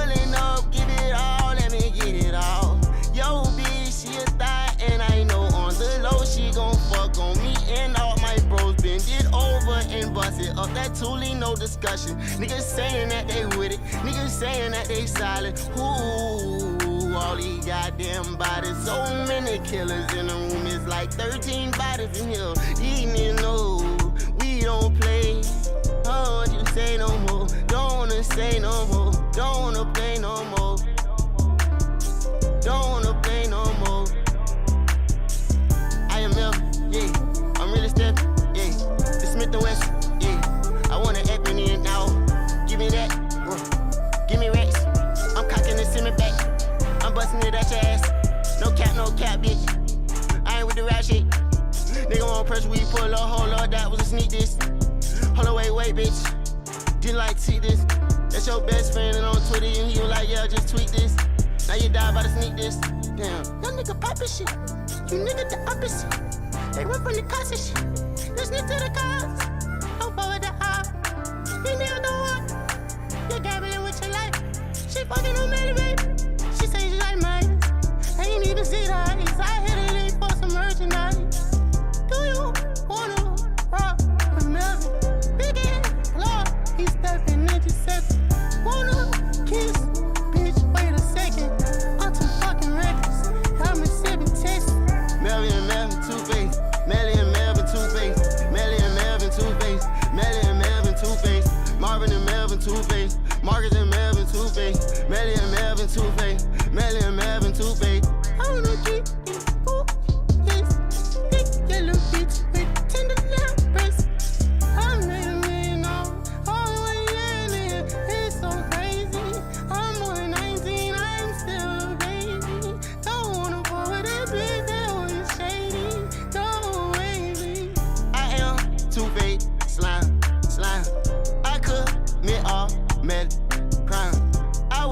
Never let him drop a dime. Melvin kill you and he do the time. I'm the slime bar. Watch your back, we'll slime down. I'm the slime bar. Watch your back, we'll slime down. Santa Claus, I was not behaving for it. Dumping only pussies in my Concords. Grandma used to whoop me with extension cord. But in the mill, some shit that we couldn't afford. I started off on the porch. I had to jump off the porch because I wanted some more. Yeah, I wanted some more. This life I couldn't afford, but now I can fucking afford it. Supposed to be my baby mama, but you switched sides and aborted. Melly and Melvin, two-face. Melly and Melvin, two-face. Melly and Melvin, two-face. Melly and Melvin, two-face. Marvin and Melvin, two-face. Marcus and Melvin, two-face. Melly and Melvin, two-face. Melly and Melvin, two-face.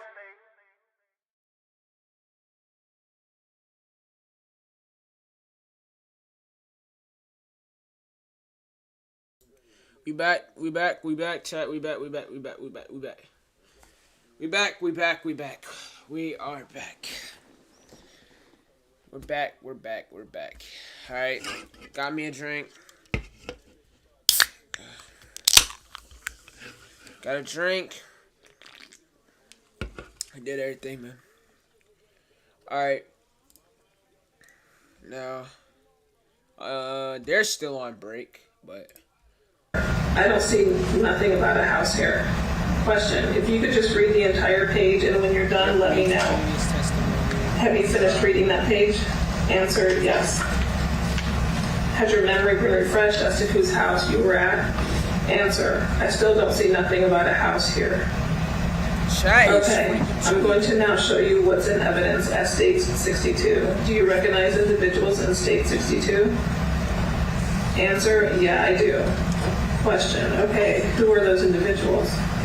Answer, Melly and another dude, Frito. Question, you said Melly and another dude, Frito? Yeah.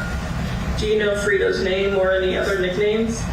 Answer, that's all I know, Frito. Question, Frito. Do you recall ever going to Frito's house? Answer, just that time. Question, just that time being what time? Answer, after I left the hospital. Question, and for the record, what is Frito wearing in the photograph? Answer, a shirt, a white shirt. Question, okay, so after the hospital, you went to Frito's house? Answer, to the best of my knowledge. Question, and what were you doing at the house? Answer, still grieving. Question, who took you to the hospital? Answer, the cameraman. Question, do you recall his name? Answer, Drew. Question, and do you recall who took you from the hospital to Frida's house? Answer, same person.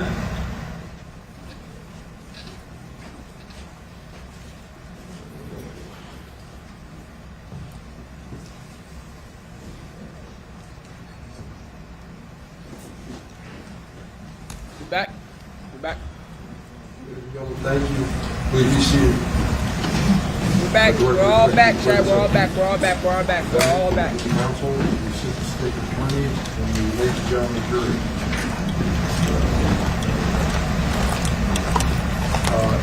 We're all back. I think we will start on the readback of Mr. Glass. Madam Court Reporter, could you continue with the readback, please?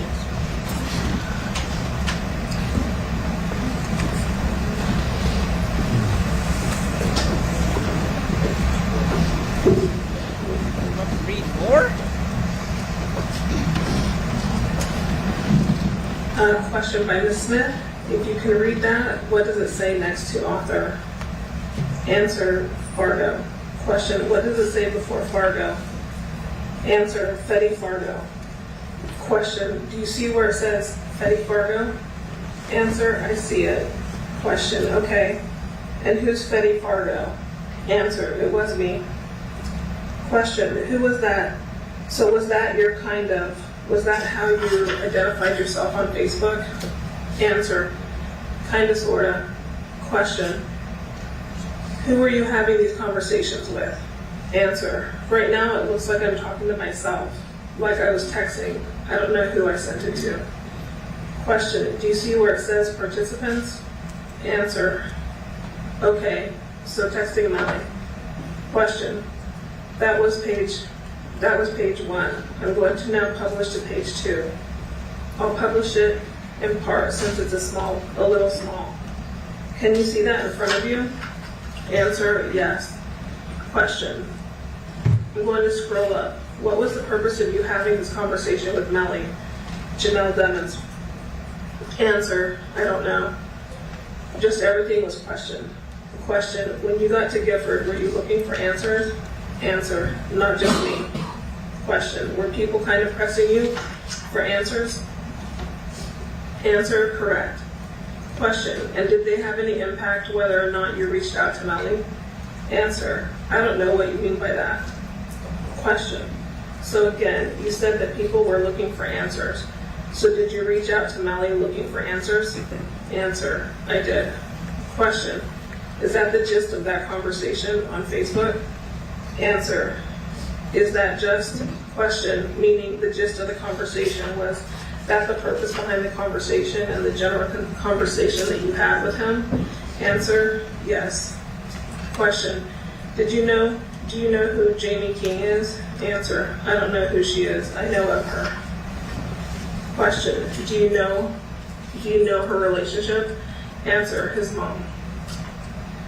Question, do you know the relationship between Jamie King and Anthony Williams? Answer, I don't. Question, if I were to show you a copy of your statement, would that refresh your recollection? Answer, nope. Question. Sorry, Ms. Smith, and 1 moment to confer. Nothing further at this time. The court, counsel, thank you. Any cross-examination of this witness? Mr. Howard, yes, sir. Good morning, ladies and gentlemen. The jurors, good morning. Cross-examination by Mr. Howard. Question. Good morning, Mr. Glass. Mr. Howard, Your Honor, do you mind if we could move the monitor from in front of the witness's face? The witness, I do, I mind. Mr. Howard, okay. Would you mind, Your Honor? The court, I don't mind. Is there a specific issue that you have, Mr. Glass? The witness, I do.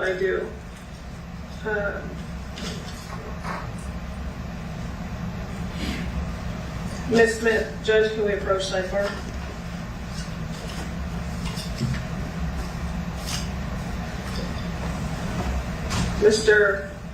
This is direct continued cross-examination by Mr. Howard. Good morning, Mr. Glass.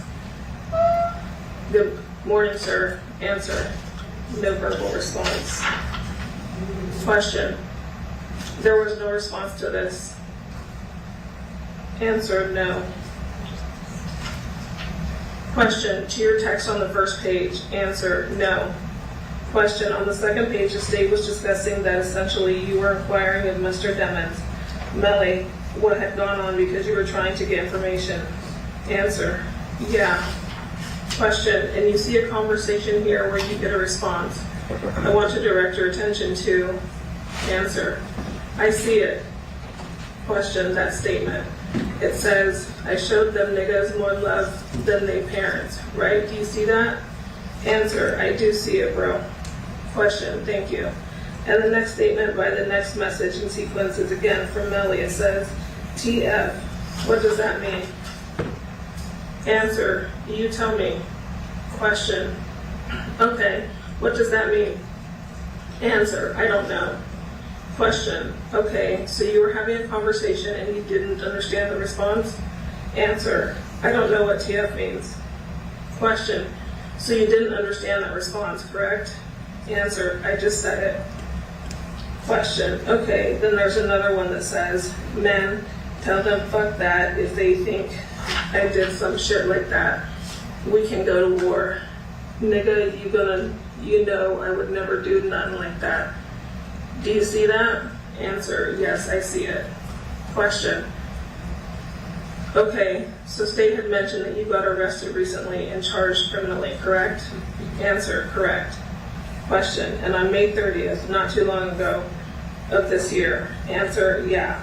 Question.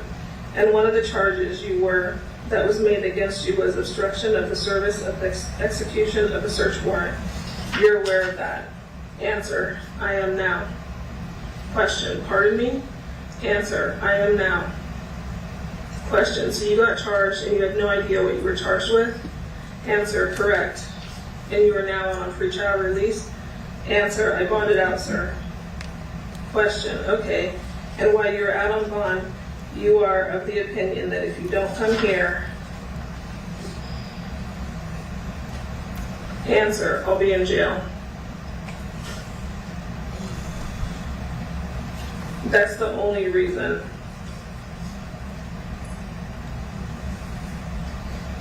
The court, excuse me, what happens is when they make objections, you wait before you answer. Objection overruled. The witness. Got you. Hold on just 1 second.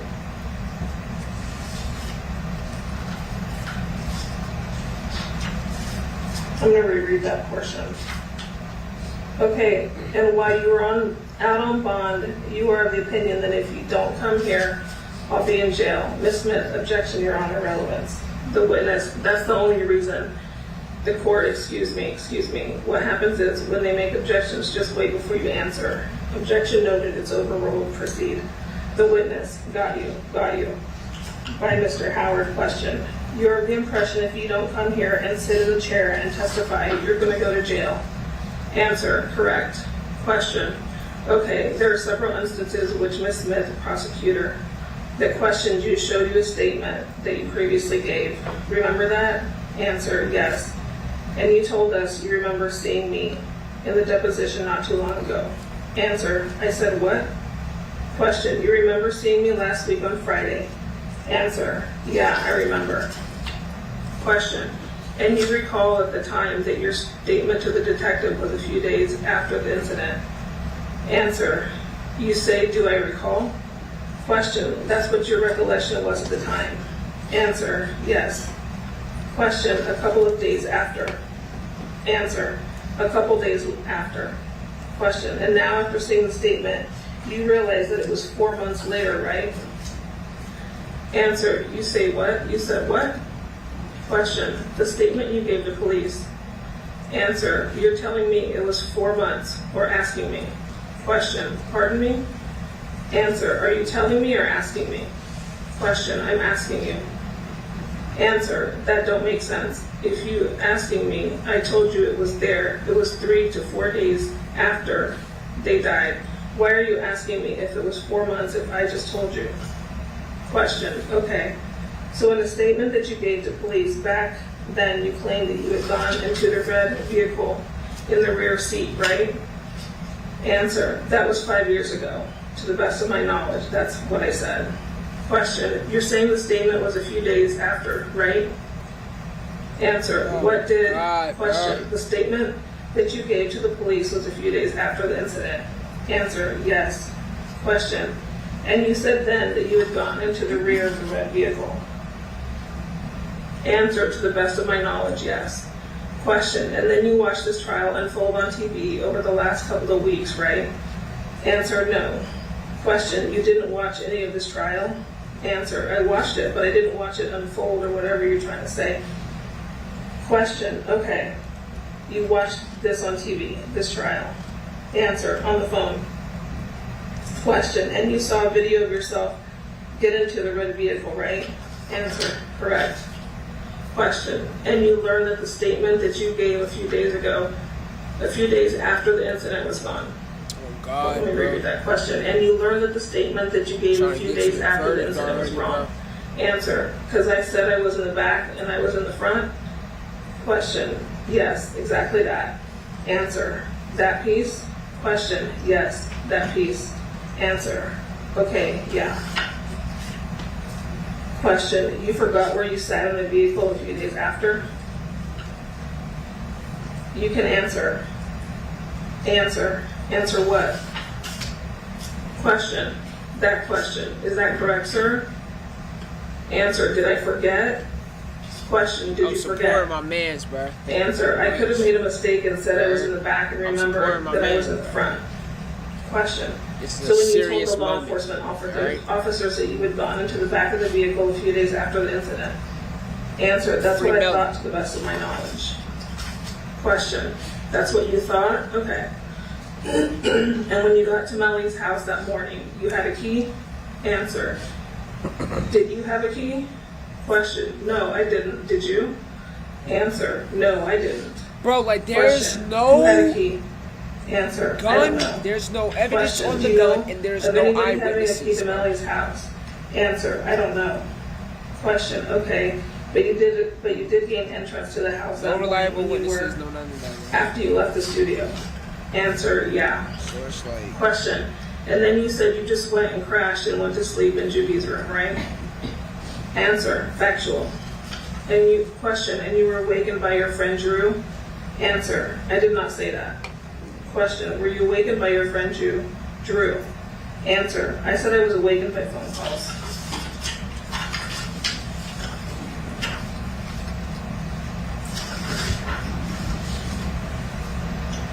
Question, did you ever make a statement differently where you claimed that you were awakened by Drew?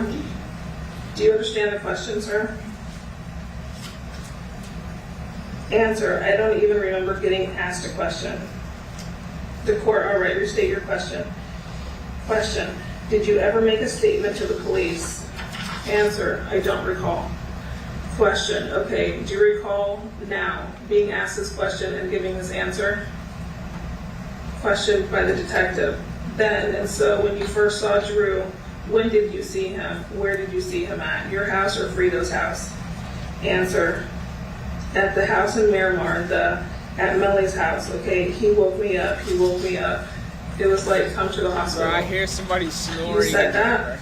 Answer, That's how I don't boring recall. this is. Question, don't recall? All right. I hear somebody When we snoring. spoke to you last week, you said you were awakened by phone calls from Christopher Thomas's mom, right? Answer, plenty of phone calls, different people. Question, pardon me? Answer, different people. Question, different people. And the one that you answered was Ricky. So you were awakened by a phone call from Ricky. Answer, to the best of my knowledge. Question, so as you recall it today, Ricky is the one that woke you up with phone calls and not Drew that woke you up in person. Answer, correct. Question, okay. So you smoke a lot of marijuana, right? Answer, possibly. Question, you smoke it anytime you get a chance, I think is how you phrased it. Answer. It's your answer. Yeah. Question. That was your answer. Answer. I smoke when I smoke. Question. You smoke when you smoke? Answer. Yeah. Question. And when's that?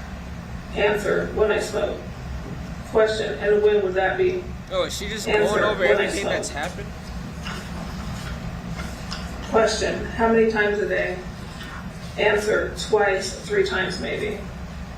Question. And on the night in question, before you got to the studio, on the day in question, you had smoked at least 2 joints, right? Answer. That's your guess. Question. That's what you said, right? Answer. I don't recall. Question. Okay. And when you got to the studio, you were smoking, correct? Answer. Possibly. Question. Were you or weren't you? Answer. That was 5 years ago. Question. You forgot? Answer. I don't recall. Question. And you were drinking Hennessy, I believe, or do you not recall that either? Answer.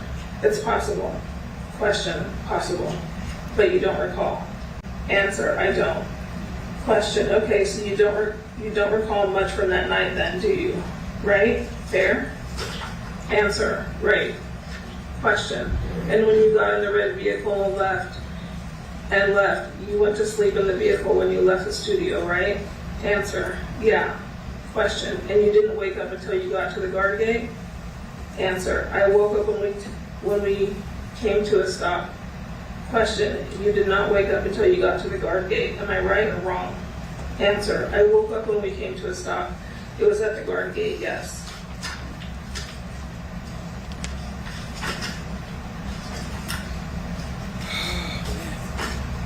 Question. Have you ever seen track with a gun? Answer. It's possible. Yes. Maybe so. Question. Okay. So you don't know of any friction between Melly and Anthony Davis at any time. Anthony Williams at any time. Answer. Not that I know of. Question. And you don't know of any friction between Melly and Christopher Thomas at any time. Answer. Not that I know of. Question. You didn't see any friction at the studio that night of any kind, did you? Answer. I didn't. Question. You did? Answer. I didn't. Question. With respect to your daily marijuana regimen, did you smoke before you came here today? Answer. I did not. Okay, I have nothing further, Judge. Thank you. The witness. I should have. The court. Counsel, is there any redirect? Ms. Smith. Briefly, your Judge. Briefly, Your Honor. Redirect examination by Ms. Smith. Question. Mr. Glass, did you live in Broward County back in October of 2018? Answer. I did not live here. Question. Okay. When did you come in relation to this incident in Broward County? Answer. I was picked up probably, I don't know. I was picked up on the weekend or something like that. Question. So how would you, I guess, date how long you were here prior to the incident time frame? Answer. 3 days, 2 days. Question. Okay, so you were not a full-time resident of Melly's residence. Answer. I was not. Ms. Smith, nothing further. This witness excused? Yes, Your Honor. You may step down. That's it.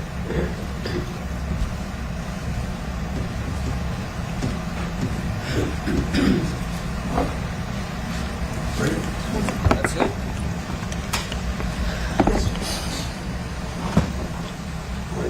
That concludes the readback of witness Glass's testimony, so you may now retire and continue with your deliberations. Thank you, ladies and gentlemen.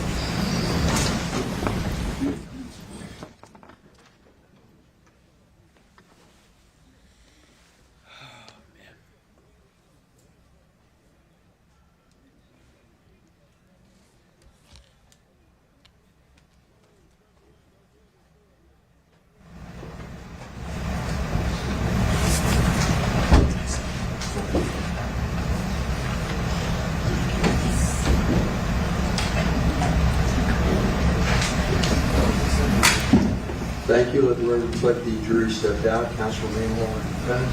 Counsel, I have another question that the jury posed when they came in for readback, and the question reads, what is the conversion to 1 meter equals how many feet? 3 feet, 3 inches. Rely upon the testimony. Rely upon the testimony. Everybody agrees? Yes, sir. Can I do that just in writing here? Is that all right with everybody? That's fine.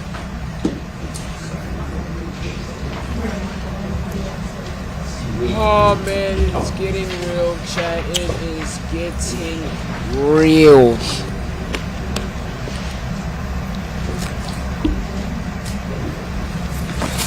Man, I need to stretch. I'm sorry. I think you should say you must rely upon the testimony. That's what I started to write. I'm sorry. No, you're right. I'm sorry. What did you just say? Right? Can I get that typed up, please? More than once I'll say it. You must rely upon the testimony. Anything else you want to say? Are we getting to the verdict right now? Stay, all right? Are we getting to the verdict right now?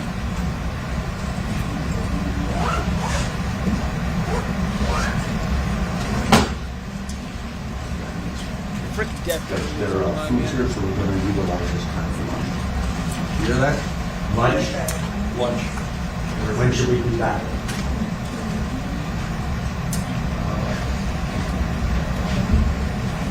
You tell me, I mean, where are you going? You buying? Yes. The 30-minute window thing is out the window. No, I mean, I think 30 minutes, that's fine. Just be available. Yes, sir. You have our numbers. All right, is that good with you, Madam State? Yes, sir. All right, so we need you avoid it. All right, thank you. Thank you, sir. We're in recess. Alright, another recess.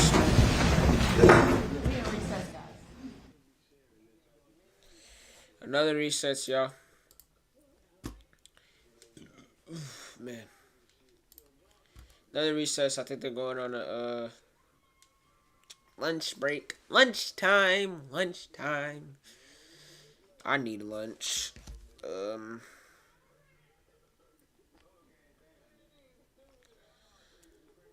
Yeah, I tell you what, I need a lunchtime.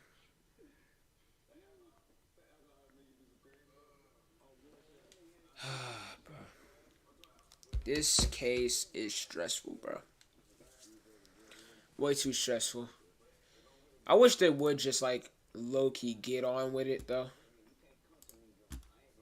Just hurry up and just get on with the dang what's it called? Hurry up and get it on with the dang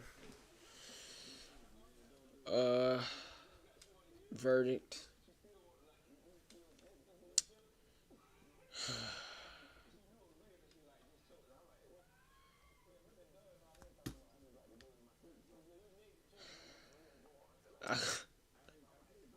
Like, bruh.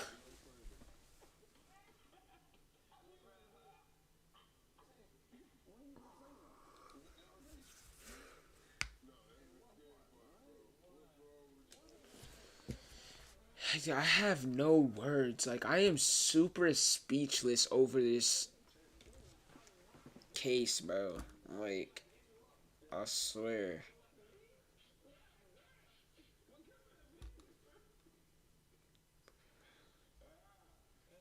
I need to cheer up or something. I need to cheer up. I need something to cheer me up or something. I need something.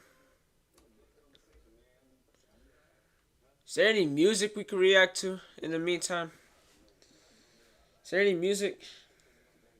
Come on now, it's Friday. I know a bunch of people drop. Chat, is there any music or something? I need something. I need something. The readback of Travion Glass's testimony is now complete, so the jury has heard it all. We are going to start taking your questions now, so keep them coming to us on YouTube, Twitter, Facebook, Instagram, Twitch, TikTok, and Threads, and we'll get to as many of them as we can. Michael Bryant, host here at Law and Crime, and also an attorney, is here with me. Offie Patterson is an attorney here with me as well, and Mina Lona, a SiriusXM host, is here. Thanks everybody for being with us today. So let's get to our first question. Smurf Duh Gemini from Twitter, Michael, why did the phone say mobile the whole time, and we know that we had to stop at red lights? Why did the phone say, oh, as if it was moving? Is that their question? Yeah, Melly's phone said mobile the entire time they were driving, and then it says outside stationary when you exit the vehicle, according to the prosecution. Yeah, I'm guessing that the technology, as you know, I'm not a big fan of it, but I'm guessing that it requires a certain period of time actually motionless before it registers as something other than mobile. That'd be my best guess. All right, let's get to this next question. This is for you, Offie. This is from @JustChillin' here, and we've heard from @JustChillin' here quite a few times from Twitter. Do the defense attorneys in this panel think that the defense picked a good strategy with Melly taking Melly out of the crime scene, or do they think there could have been a better strategy? So I think they had to choose. So I think they wanted to rely on their alibi witness. And their alibi witness said he wasn't there. They said he was at the house at the time of the murder. And I also think that they didn't have to get a crime scene reconstruction expert, and it saves them having to just add explanations because we knew Melly was likely not going to testify. And putting him there would have required a lot of explaining and a lot of testimony. And you wouldn't want to open Melly up to too many questions if he was going to testify. But I think it wasn't necessarily the best strategy at the end of the day, because the 9807 number, I do believe, was sufficiently tied to Melly. We believe it was his. And I think that if you follow the phone, you follow and you find out and you learn how the murder took place. So I don't know if it's going to work out, but they use that strategy because of their alibi witness. I need lunch. Mina, I'll send this next question to you, and it's about Travion Glass. The testimony we just heard read back by the clerk for the jury, and he was with everybody at the recording studio that night. So Cindy Hedden asks from Twitter, I just answered part of the question for you, Mina, but who is Travion Glass? I haven't been able to watch much of this trial. Travion Glass is a childhood friend of Juvie. They've known each other for over a decade. He was in that red Mitsubishi, which is the other car that was leaving the studio the night in question. He was staying at the house as well, Melly's house. So he has a lot of ties to not only the people who have passed away, but also Melly and this YNW collective. So he was one of two people that were actually in the red car that testified and gave their account. So basically friends of the people who were affected, and they were there so they can give us their opinion on or their recollection of what they remember seeing. Michael, this next question is from you. It comes from @Reba05 from Twitter. As legal experts, do the questions asked by the jury lead you to determine which way the jury is leaning? Man, hit that sub button, it's man. always tempting to put let me probably know in more the into chat the questions what y'all got, bro. than is the reality. But of Innocent or course, guilty? you want to What use y'all that think? as What y'all think? any sort of insight as to Innocent which or way they're guilty? going. Innocent or guilty? Hopefully, you interpret it as something that helps your side, but Wish I that had isn't a- always the I wish case, I and got sometimes it's totally lines. irrelevant. In this case today, we already know they wanted to get a statement Chat, I am made by hungry right now, Bortland bro. Henry at the hospital, and then they changed their mind and said, "No, we don't want that." So what does that tell you? Does that tell you that they've decided amongst themselves that the statement means nothing, and we believe it's the statement in which he first said, "Hey, this all happened as a result of a drive-by"? Does it mean that they believed his statement, don't need to hear it again, or they don't believe it and they don't need to hear it again? So the short answer is you just never know, but you try to interpret it as best you can for your side. Alrighty. Well, we're going to sign Offie off. So, Offie, thanks for being with us today. We really Thank you appreciate for having it. me. And we're going to take a quick break. When we come back, we are going to have Terry Austin come on and tell us what happened in that courtroom and take more of your questions. So, stay with us. I'm Anjanette Levy. You're watching Law and Crime. We'll be right back.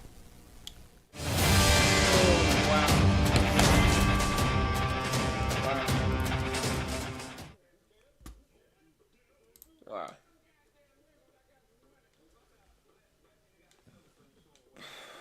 I'm about to DoorDash me something.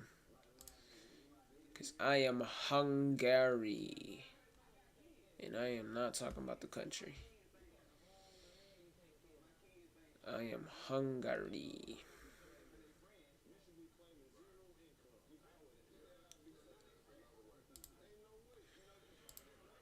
What do I do now? God dang it, what do I do now?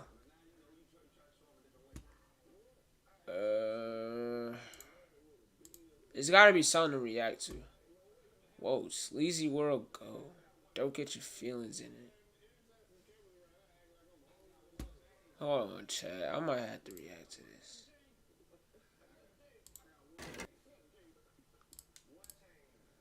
You already know I am a reactor in the middle of this, so. Yo, what's good? What's good? What's good? What's good? Quick little intermission, bro. Quick little reaction. I've been calling and texting your motherfucking phone. You still haven't returned any of my text messages.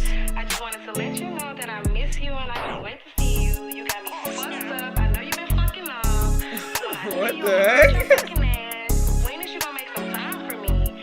I don't know where the fuck you been at, but after this I'm done with your ass. Don't get your feelings hurt. Don't get your feelings hurt. I like a bitch that can squirt. Like a bitch that can squirt. I ain't no cheater, I'm a flirt. Okay. Treat him like a baby. Chop a pat him, made him burp. Oh! Get your feelings in it. Keep sucking till I'm finished. Don't stop sucking. I ride men like Dennis. Hey. Post it up, now come spin it.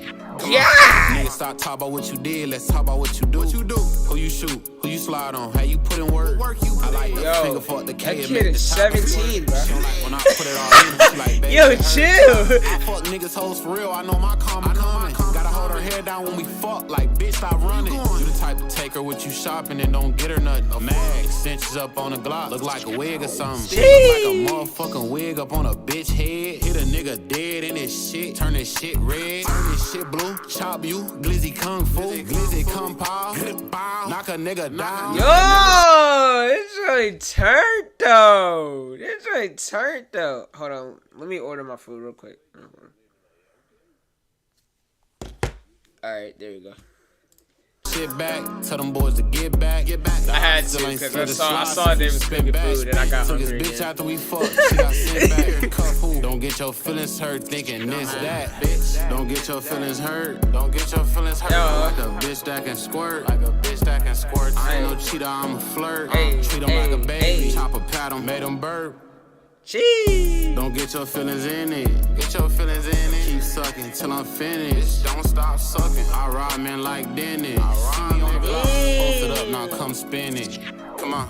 He tryna talk about what Come on, you Tyler. What you got? It look like I beat my pockets up. My shit be feeling all on Instagram. He acting like he having, but he really not. I'ma always be bad, man. That's a fact. My bitch is really hot. Nigga, I spit facts all on my tracks. No, I don't do no cap. I ran me up a bad. Been getting cash ever since I started rapping. Yo. Steady adding up these raps. Why niggas be so Whoa. trip on these hoes? You gon' be broke, bitch. I done seen it. I be laughing at these niggas cause they broke it in a joke. Remember they was sleeping on the kid, but now I guess they woke. These diamonds on me frozen, nigga. I might need a coat. Damn. You hear that shit and make you choke. Girl, I told you I'm a player, but I put your feelings in it. Bitch thought she was dizzy when she seen them stars all in the center. Bitch, I'm steady running up that bag, ain't been broke in a minute. If my nigga see you tryna start some shit, then he gon' end it. Don't get your feelings hurt. Don't get your feelings hurt. I'm like a bitch that is hurt. Whoa. Yo, Casey. Welcome back. I'm Anjanette Oh, Levy, and I was thanks about for to being say, what with the heck us is here on going Law on? and Crime as we take your questions in the YNW Melly double murder trial. We're gonna tune into that in just a minute, but we gotta finish this up. Don't get your feelings in it. Get your feelings in it. Keep sucking till I'm finished. Don't stop sucking. I ride men like Dennis. See me on the block, post it up, now come spin it. Let go. What you and your feelings about? Cause I whooped you. Crazy. Now you. And what you want me to say? How you and your feelings and shit like that. Oh yeah, I love to do that because I be in my feelings for real. Damn. So that's personal. It's personal. Don't get your feelings in it. Don't get your feelings in it, right? You gonna cut all that shit off for me? I'll do it for you.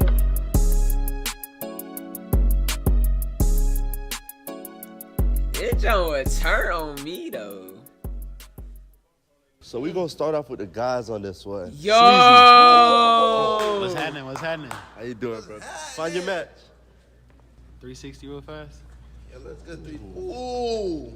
That was a quick little twirl. I'm a pass. Oh! Whoa. Damn. You. It's a straight little lineup for her. I like the lineup. I think I want her though. Ooh. That's heavy. I want her. You want her? So do you accept or reject? Accept. Oh! Let's go. Okay. So now we gotta pick a girl. I'm gonna pick you right here. Okay. Okay, who you going for? Come on, let him. I think I'm gonna pick him. Who? Girl, step up! Step up right now! LaTyla? Come here, step right here. Okay, LaTyla, how you feel? You accepting or rejecting? 360. Pass. Nah, don't do that now. Nah.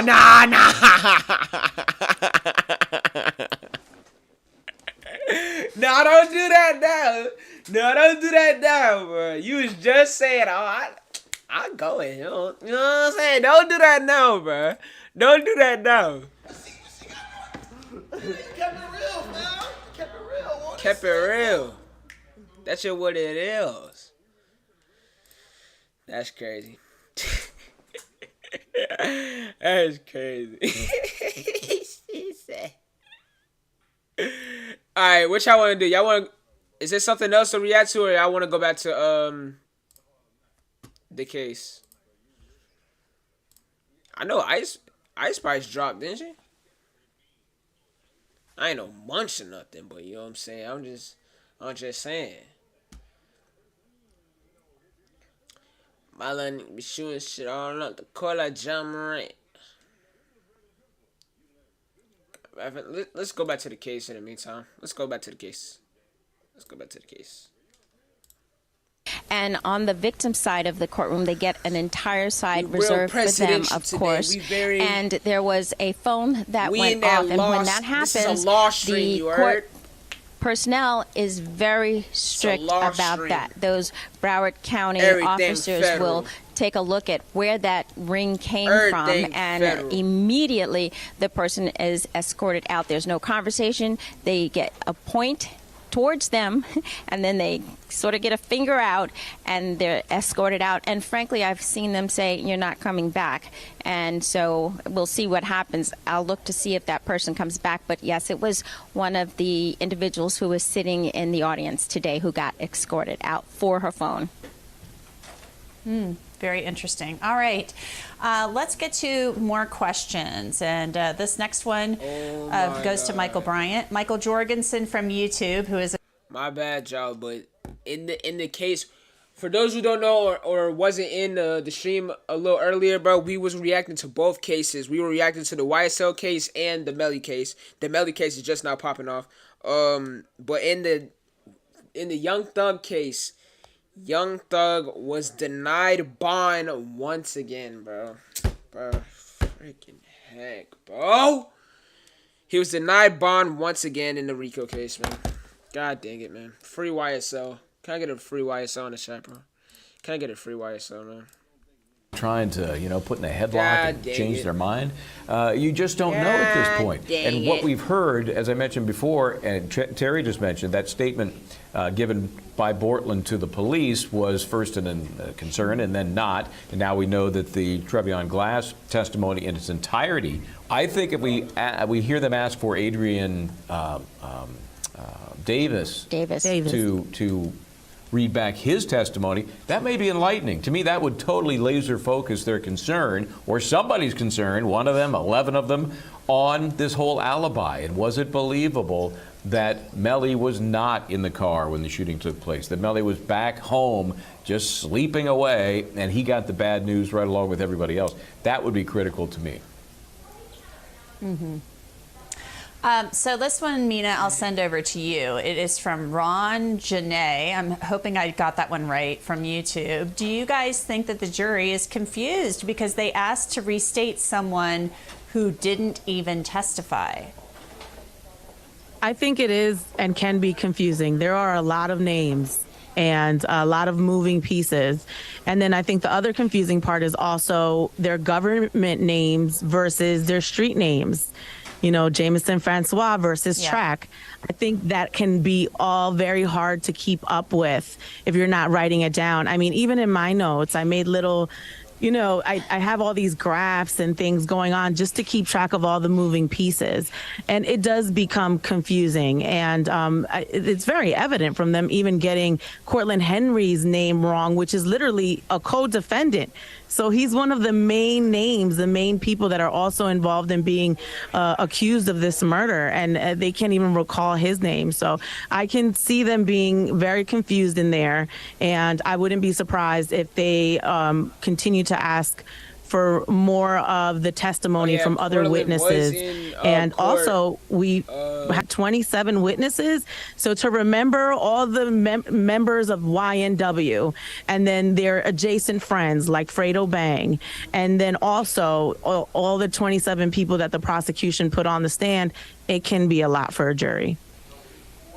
It is a lot, and there are a lot of names. So I could totally see them getting the last name, you know, Cortland Sutherland versus Cortland Henry mixed up. Terry, you know, that brought a question to my mind. Were any of these jurors, or I don't even know, were they allowed to take notes at all? And if so, did some of them take notes? Yes, they were allowed, Anjanette, and yes, some of them did take notes. Not many, though. You can't really see below the rail, but I know for a fact because they're leaving their notes down. I would say probably 4 of them are taking notes at this point, and perhaps they didn't catch the name. I mean, Mina is absolutely positively correct. Real, if you don't have that list written very, down very, and you don't have the close alternate names written down that each of them has, I think it's very hard to follow. And so I think altogether, all of them deliberating may not have had that full name. And remember, his name is Cortland and Bortland and, you know, Henry. So he's got multiple names. And so it may have been difficult for the jury to remember. And just speaking from personal experience, I found myself going back to the testimony. I found myself going back to a lot of the testimony and re-listening, and they don't have that advantage. So I can see them being very confused by just listening to the testimony once. Yeah, I always do that too. Like at night, I'll go back sometimes and listen to it again. I just make sure I didn't miss anything and that I heard everything right. So they do not have that advantage, and it's tough. Our next question comes from Facebook. Michael Asti Bryce asks, I have 2 questions. So we've got a twofer for you, Michael Bryant. If the defendant is found guilty, what charges would Cortland Henry face? And secondly, do lawyers get paid extra for a win in court? That's interesting. You know, I guess, let me answer the second question first. It kind of depends, because in civil cases, a lot of cases are contingent, and a win generally means you're going to get a bigger share of money from the win. Criminal cases, you know, not so much. You may get more hourly fees as a result of some work that you've done. And a lot of folks who are paid hourly charge a certain amount up to trial, and then at trial, the fee goes up, the hourly rate goes up. But it's not necessarily tied to a win or a loss. You can still pay the same amount if you lose. What was the first part of the question? It was, the charges that Cortland might face. Well, we know he's now basically looked at as an accessory after the fact, although I think he is also charged with the first-degree murder. It's almost under a felony murder analysis there, because there were murders that took place while he was in the car. I don't think they're going to put the gun in his hand. So the biggest claim against him, and it relates to that hospital statement the jury was waffling about whether they wanted to see or not, is what part he might have played in any cover-up. If the drive-by shooting was just a cover-up, what did he have to do with that? I think his concern, if the jury, especially if they convict Melly, his concern is going to be as an accessory after the fact. If they acquit Melly, that may change the dynamic a little bit, and it'll be interesting to see what, if any, other charges might be leveled against him. It'll be very interesting.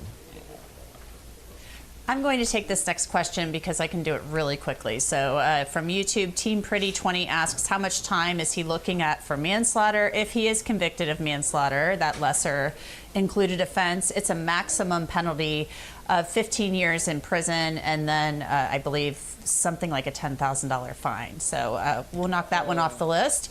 Nicalia Lancaster from YouTube, Mina, asks, what would be the reasoning for them wanting to hear Mr. Glass's testimony? It was very crucial. I mean, this is where we found out that Melly was at Fredo's house after the alleged murder. This is where we found out that Melly had a change of clothes and he had shorts on. It was very crucial and important. And it was also our first time hearing from someone that was actually there the day of the crime. He was in the studio they were all in. He could testify and speak to the fact that there was no conflict in the studio. That was actually a question that I had. What happened in the studio? Did anything happen in the studio that led to some kind of conflict that could have resulted in these two young gentlemen being murdered? I wanted to know that, and he provided those answers. He said there was no conflict in the studio. People were sleeping. That's why we left. This is also the first time that we find out that it's a 12-hour prepaid studio session, which to me is very important, because to me it says Melly went into that studio that day to be there for 12 hours. So now I'm questioning, was this premeditated? Because it was a prepaid 12-hour studio. So his testimony was very crucial, and it allows us to go to that day and go in that studio and see what happened and see how Travion Glass recalled Melly's movements even after the alleged murder.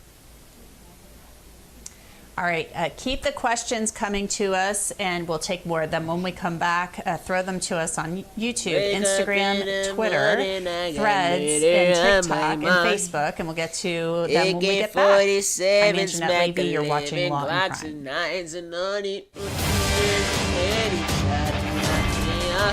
Crime. Brother. This case is something else. Something else, man. Woke up in the morning, I got murder on my mind. Oh, man. What's alright, what else, bro? What else? They're on a break again.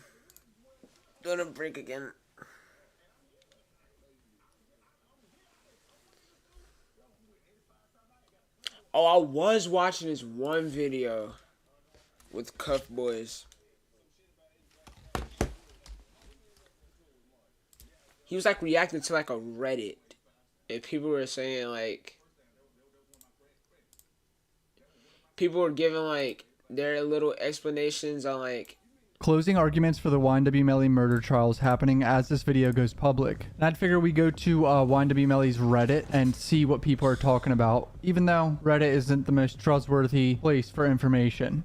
Juries are unpredictable, and acting like the defense or the prosecution have a home run case is silly. None of us can predict what a jury will do in this instance. The defense have been questionable, but so is the prosecution. Prosecution had a hostile witness, Felicia Holmes, a lead detective who admitted to threatening witnesses and not pursuing all possible leads. No murder weapon, minimal DNA evidence, no motive, and no timeline of events. Well, they had somewhat of a timeline. I kind of disagree with that, but I personally think Melly did it, but there are so many factors that go into a jury saying not guilty or guilty. We know the defense didn't do great, but everyone acting as if the prosecution have presented a bulletproof case are crazy. He will be found guilty within 2 hours. I think there's actually gonna be a little bit longer of deliberation period here. Like, I think it's gonna take at least a few days, in my opinion, because there's so much evidence and shit to go through. I'll be shocked if it's within hours. The trajectory, all the testimony, the cell phone evidence could get confusing. Shit could get real confusing. I think they're gonna request a lot of stuff. Why doesn't the defense just say Melvin did it? All right, that's actually pretty funny. Apparently both the state and defense want 4 hours each for closing arguments. I'm pretty sure the judge denied that, or I think the judge denied that. I think if I were to guess, they're probably gonna get like an hour to 2 hours each. If Melly got out to stage the drive-by, was there no blood on the road? He would have been covered in blood. And why would they not check cameras to identify Fredo's car and subpoena it to check for blood and Melly's DNA there too? I can't speak on the blood being on the road and stuff, but I do agree on the fact that this was a lazy investigation and it may be the state's downfall, not following up with witness testimony, strong arming witnesses, the moments of non-professionalism. If he wins, it'll be on that technicality, and not to mention they made it so easy for an appeal. He would have been covered in blood, not dripping in blood, not enough for it to be all over the street, but you were right about the car. They def should have did that. I don't think they had enough proof to subpoena Fredo Bang's car. There's no way. I'm only guessing Fredo had no link to the murder, so I guess they didn't really have any basis to check his car. Yeah, exactly. Are we really gonna act like Davis wasn't paid by Track to go up there and say that shit? Bro even tried to say that everyone uses each other's phones. We know that's complete cap. In my opinion, you have to be a complete idiot to believe that guy's telling the truth. Bro started off by saying he was high, drunk, sleep, before he even started saying he saw Melly and this and that. Basically gave himself out when the prosecutor pressed him about it, and then he would say, well, I really don't remember, it was 5 years ago, but shit, you remember when you got out the car first? Y'all stop and Melly having the keys, Melly going to bedroom, Melly's clothes. Why do y'all think Melly took the satchel that Juvie carried out with him? I think he had a gun in his and Juvie had one in his. Then they both used guns to stage the drive-by. Also, I wonder if he had the guns in the woods after Fredo picked him up or what, because I remember Jacoby saying him, Track, Melly, and Borton all went the next day and picked up 2 guns from a wooded area that Bortland pointed out. Juvie probably had a gun in his satchel too. Agreed, there must have been guns in those. Where did Juvie's go? Dead people can't move objects. It's very suspicious. Yeah, I pointed that out in the previous video. None of the bags were recovered on video. Like, not Melly's satchel, obviously, or Juvie's. That Juvie was carrying like a bag outside, and that was never recovered. Was never seen again. What the fuck? That's so sus. If you're a Melly fan, you gotta admit that's so sus. Why are bags disappearing? Tight young guns like Melly get passed around in prison like a ham sandwich. I didn't know what I was reading at first. What am I reading? If Melly didn't do it, what happened? For those of you who genuinely believe Melly didn't do it, what do you think happened? Melly did it, gang, but it's not about the truth in court. It's about what you can prove. And I say this as a big fan. If he did do it, he deserves every minute inside the cell. Absolutely depraved and psychotic to be able to execute anyone, let alone a former friend. There is no time in the cell. We are talking about a death death penalty, y'all. Society's better off with him behind bars. LOL, Melly killed him and ran out of the car. Then Bortland didn't know what to do, so he covered it up. That's such a dumb comment. The only possible way it wasn't Melly is if Melly switched seats with the person in the front passenger seat in the red car, and there had been another person with Bortland after the shooting. What? It's too unrealistic. Possible drug deal gone wrong. I've thought this from the beginning. A lot of people didn't know in Florida if a murder is committed during the duration of a drug deal, everyone involved could face life, even if they didn't pull the trigger. So if this happened, none of them would have to admit this. And this is the likely scenario with him driving out to the middle of nowhere in the Everglades. They could have possibly got set up. The person handing the drugs and could have been in the seat Melly was supposedly sitting in. And maybe things went left. Maybe the person tried to fuck them over and possibly Sack and Juvie tried to fuck someone over. This would explain the residue in the car. They could have been busting back at whoever robbed or was involved with them. So this guy's just saying they drove out to the middle of nowhere for a drug deal. But there's none of that on any of the phones though. Of them. I mean, that could be possible. Are we back? Are we back? We back? No, I don't think we're back yet. No, not yet. Not yet, chat. Not yet. But that comment I just saw could be possible, but I wouldn't go ahead and run with that. I wouldn't go ahead and run with that. But that sounds possible. them contacting anyone for a drug deal. So that's unlikely. Bortland's trial lose-lose. Bortland's options will be slim if Melly is acquitted. His defense will have to argue that he only had GSR from being at the gun range or some other BS. Gun range? There was no gun range involved. His only alibi is the guy who should have been sitting behind him. No evidence of there being an actual drive-by. The better it looks for Melly, the worse it looks for Bortland. In all truth, I think both lawyers, Melly, the label, and the fans just sacrificed Bortland in some indirect Illuminati way. All right, dude. I'm getting out of here. Anyone who brings up Illuminati, I am just going to disregard. Yep. Why and how would Melly switch cars? Yeah, the switching of the cars makes no sense. I've been in situations where I'm with a group of friends and we're in 2 different cars. Have we ever pulled over on the side of the road in the middle of nowhere and switched cars? No.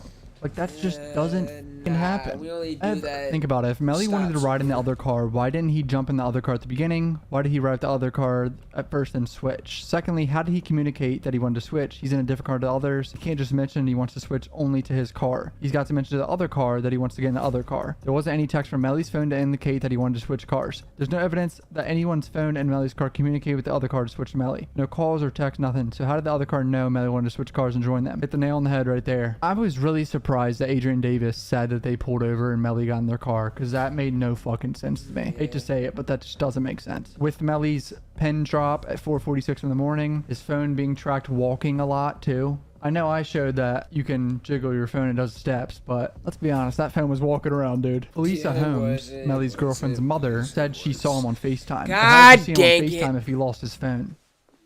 Someone's lying. Melly is coming home. And it's a tweet of Bryson Paul saying, that Melly switched cars, okay? Okay, so if this is true, then who got in the back seat? The forensics show that someone was sitting in the rear driver's seat based on that blowback. Yeah, the blowback blood, too. That shit showed that someone was sitting back there. You know what I'm saying? Like, someone was sitting there. Who was it then? If not Melly, then who? Jury doesn't have to believe him. I'm 50-50 on whether or not they convict is basically Davis's word versus Glass, and none of the evidence seems to support his testimony. I feel like it is 50-50 as well. Fuck, there's a lot that points right at Melly, man. Does nobody remember Trayvon Glass? His testimony was that Melly did not come home with them in the same damn cars the guy was in. Like, yeah, they're like, another think about this, contradiction. bro. Right now, they're taking a break right now, bro.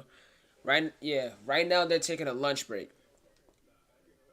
Melly could be eating his possible last meal before the death penalty. Like, you are kidding me. Like, come on, dog. And it's like so much evidence that leans towards Melly. Like, it's terrible, bro. Terrible. Adrian Davis says Melly got in the car, but Trayvon Glass says Melly did not get in the car. Someone's lying. He said the same 4 people that were in there when they left the studio was the actual statement. Either way, dude, today was saying it was 5 people, not 4. No way he's telling the truth. Evidence don't lie. So which one of these got in the Jeep and killed them then? No way Bortland did this alone while driving. There's a third phone in the car they couldn't get into. Dude. The killer left their phone in the car. Be for real. The killer did not leave their phone in their car. This guy basically just said that someone switched seats with Melly, killed 2 people, and left his phone on the floor in the car. What? You have to be the dumbest fucking person on planet Earth to do that. This is actually a big comment here. They already said the blood splatter on the back of Bortland's shirt proves he was not the shooter. Blood splatter does not lie. I mean, look at the TV show Dexter. But that shit tells a story. Bort, Sack, and Juvie could have been a drug deal gone bad. Dude got in the back seat and tried to rob them and kill Sack and really Juvie. I just think this drug deal thing is just so stupid because that's not on anyone's phones, bro. Messages of a drug deal at 3 a.m. They bought it earlier in the day, but not... I mean, low-key...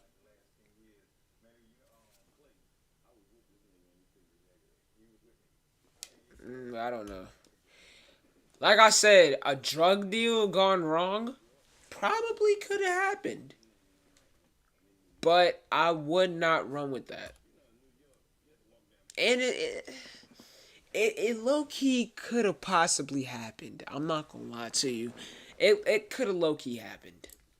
At 3 a.m. or 4 a.m. when they left the studio. It just makes no sense for them to buy weed at 3 or 4 in the morning when they were all falling asleep apparently in the studio. Honestly, I think he would be found guilty after hearing all the evidence. However, there will be strong grounds for an appeal based on the following issues. Defense's standing objections. Trayvon Glass was allowed to testify despite having previously watched the trial online. Prosecution mishandled Felisa Holmes and probably tainted the jury. The judge left in evidence that should have been kept out. Text messages, cell tower evidence. Keep in mind that during deliberations, the jury can and will review all evidence and will likely come to the conclusion that the last witness lied. The texts sent from that phone don't line up with the guy that switched cars. He still needed a ride from the scene. Oh man, it just doesn't make sense to me, dude. I want to believe he didn't do it, but why does everything point right to Melly? Cameras. What I don't get is exactly, bro. Like that's exactly how I'm feeling right now, bro.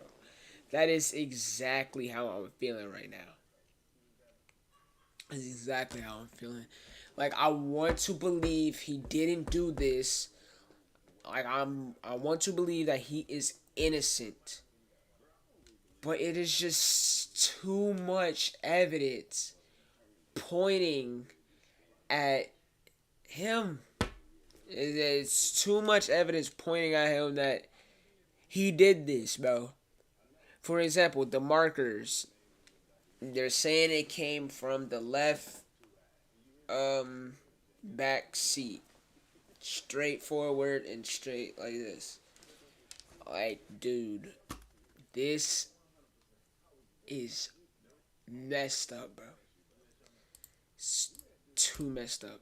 So they didn't pull tapes from everywhere. If they were told Melly was hiding in the bushes, and apparently, then why didn't they try and find this on video? It was near the Everglades, in the middle of nowhere. There wasn't even street lights, apparently. There was nothing back there on that road. Pembroke Road, there's nothing there. There's not gonna be cameras in that area, bro. Personally, I think the defense did a good job putting doubt in the jurors' minds, which may help him beat the case or at least avoid the DP. If the jury have an ability to use reason, then I seriously doubt the testimony of one person could override all the other powerful evidence. Even if it's circumstantial, the jury doesn't need 100% proof to return a guilty verdict. They only need evidence to show that this is unreasonable to believe anything other than what's being alleged happened. Evidence shows it was not a drive-by. Evidence shows 2 victims were shot from the back seat. Evidence shows Melly was the owner of the cell phone in the question, despite claims it wasn't. Evidence shows Melly got in the seat where the murderer sat. Like, holy shit, there was blowback on the seat. The more I read this Reddit, the more I just everything points to Melly, dude. It's a coin flip. We saw it split down the middle of men and women and people of color and white people. That could be an aspect you have to think about as well. Shit's about to get real interesting the next 7 days, so I'll keep covering this. Subscribe right now. Follow me on Twitter and Instagram. Love you, boys.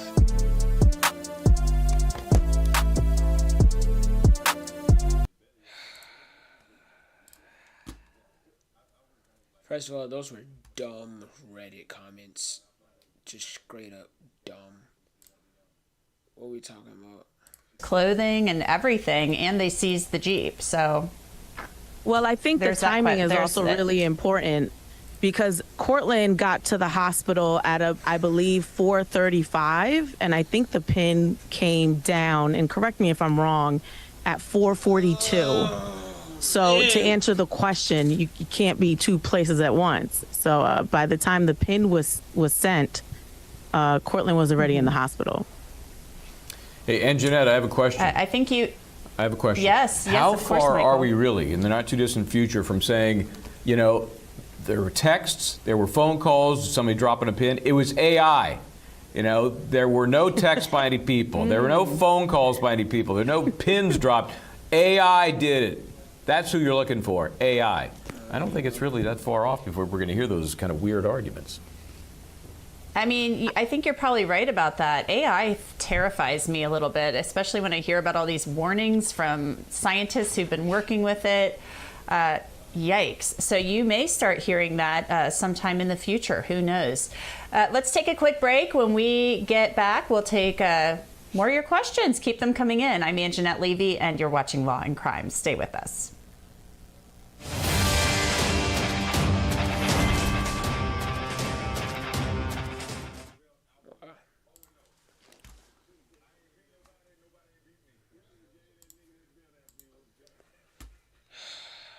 Melly could be eating his last meal right now.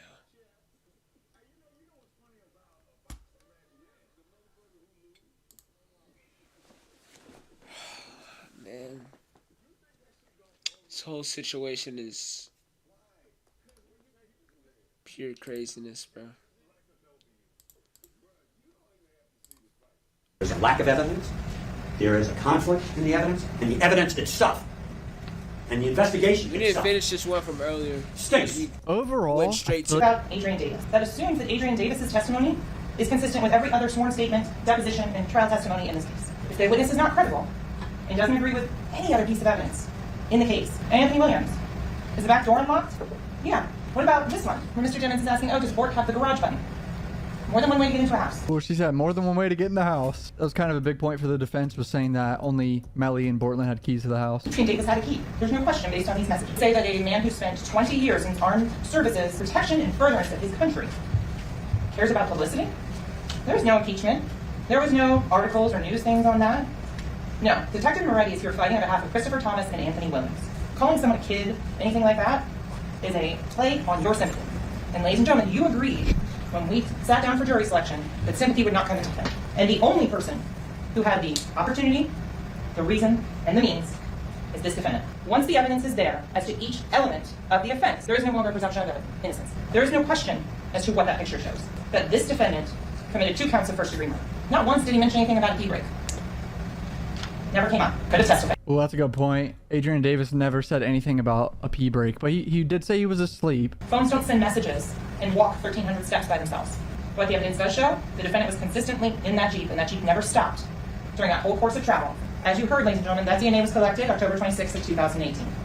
That's a new point that I guess I missed. That's a big point. I thought that they collected the DNA 4 years later. They just tested it later on. Definitely not a good look for Melly, but we all saw him on camera already get in the car. Of course, there's going to be some DNA on that door handle, but you know. Beyond a reasonable doubt, Jamel Demmons has committed 2 counts of first-degree murder. Thank you. That's a mic drop if I've ever seen one right there, dude. A lot of things point towards that back seat, and who was in that back seat? Melly was, man. All right, that's pretty much it for the closing arguments. Now the jury decides YNW Melly's fate. However long it takes. It's over for today on Thursday, but they resume tomorrow and Friday. I'm gonna go live on this channel as soon as there's a verdict. I'll try to go live. I still think it's a coin flip. Maybe like a 30% chance he gets a not guilty vote. I don't know. Somewhere around there. 30, 40, maybe 40% chance now, because I feel like the closing arguments could have been a little bit better on the defense's side. But overall, I think it's a coin flip on how the jury sees it. Thanks for all the support throughout this. Appreciate you guys. Peace out.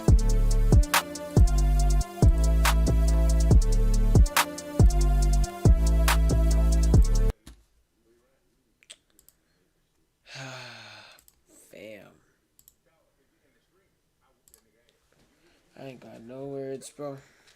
I ain't got none of that, bro. Wait, is my chat okay?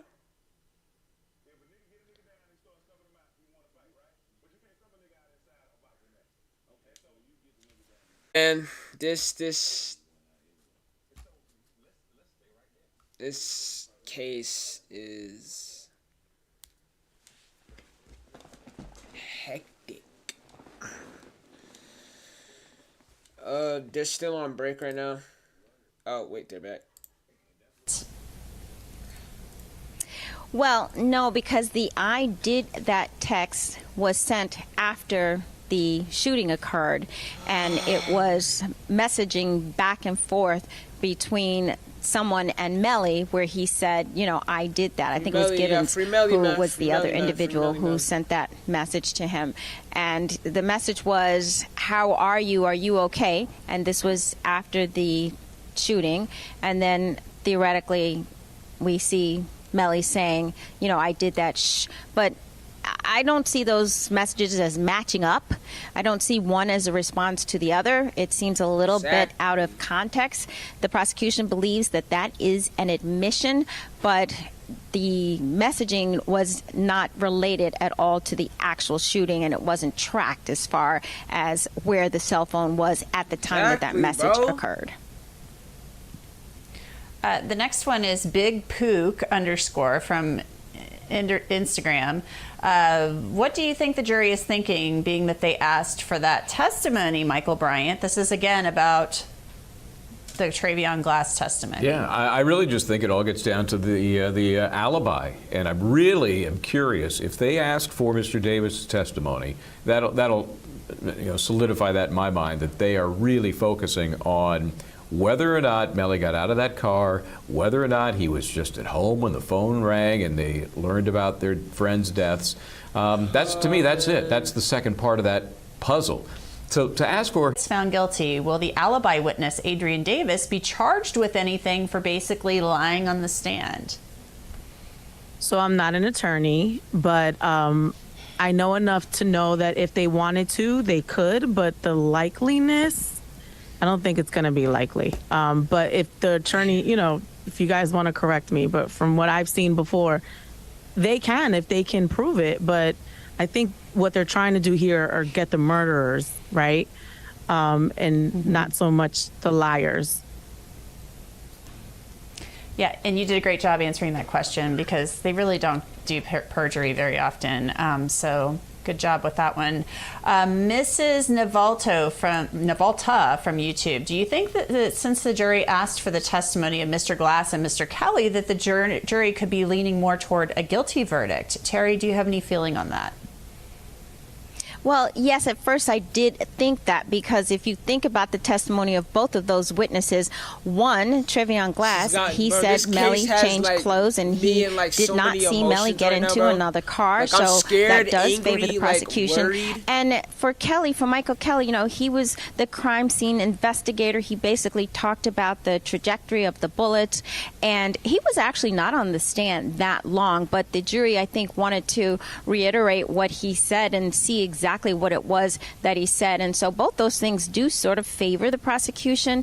But when we heard the testimony of Trevion Glass, one of the things that went through my mind was they're probably trying to determine his credibility. And like Michael said, most of the time he said, I don't know, I don't remember, or nothing is going to refresh my recollection. The only piece of information that he really did say in my mind is that clothing. I don't think he really seemed as though he knew what was going on after, you know, the shooting and whether or not Melly came back to Melly's house. He knew Melly came back to Frito Bang's house, but it didn't seem clear to me when they read back whether he went to his own house. So I think all in all, it's probably a wash. We'll see if they ask any more questions about testimony. And again, I agree with Michael. If they ask about Adrian Davis, then that is telling you that they're trying to figure out who's telling the truth, and they see that as two pieces of very crucial information.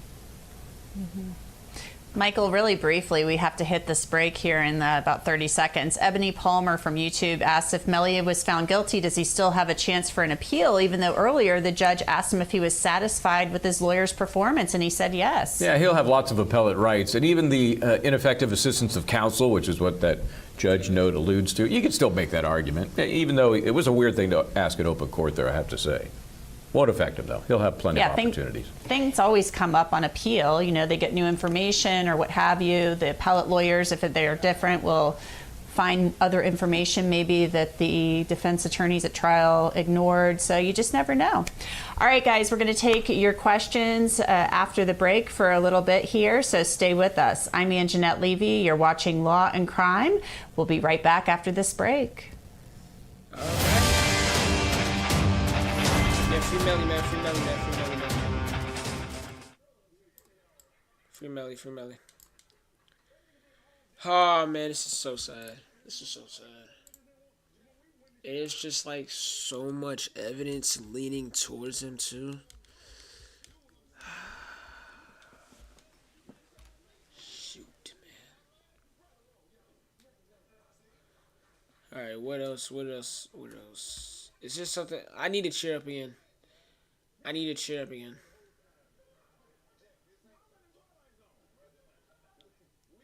I need to cheer up again.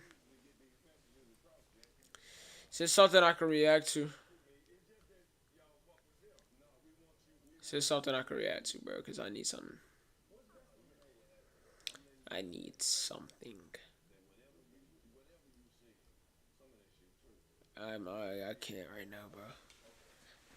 Like, I want Melly to win so bad, bro. And I'm freaking hungry, bro. Can they hurry up with my doggone food, bro? Hurry up with my freaking food.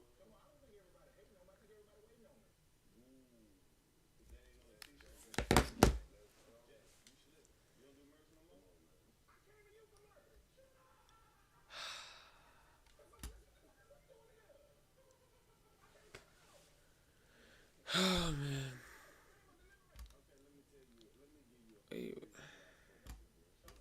My bad.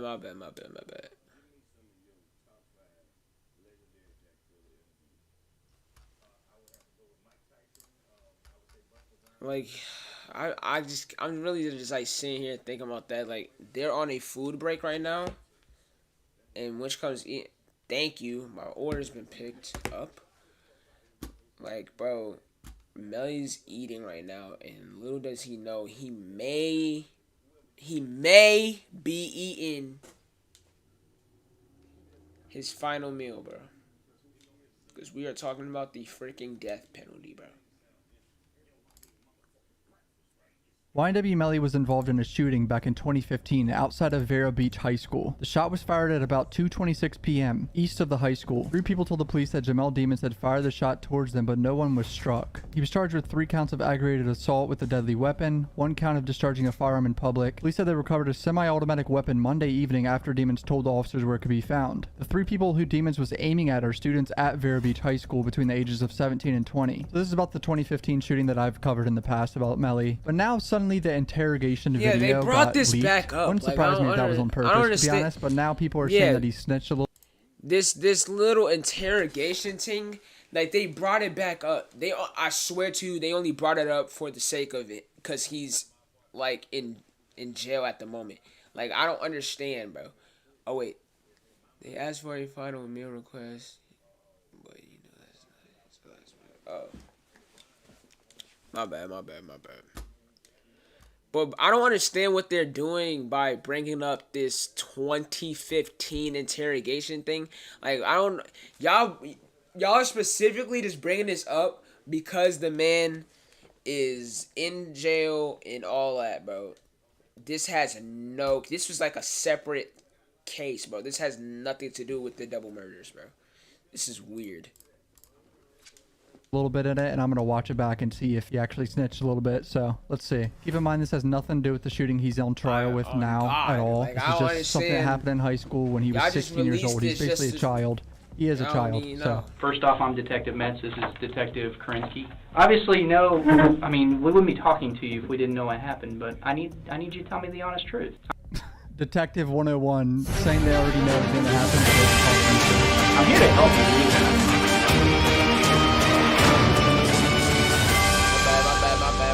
We're back.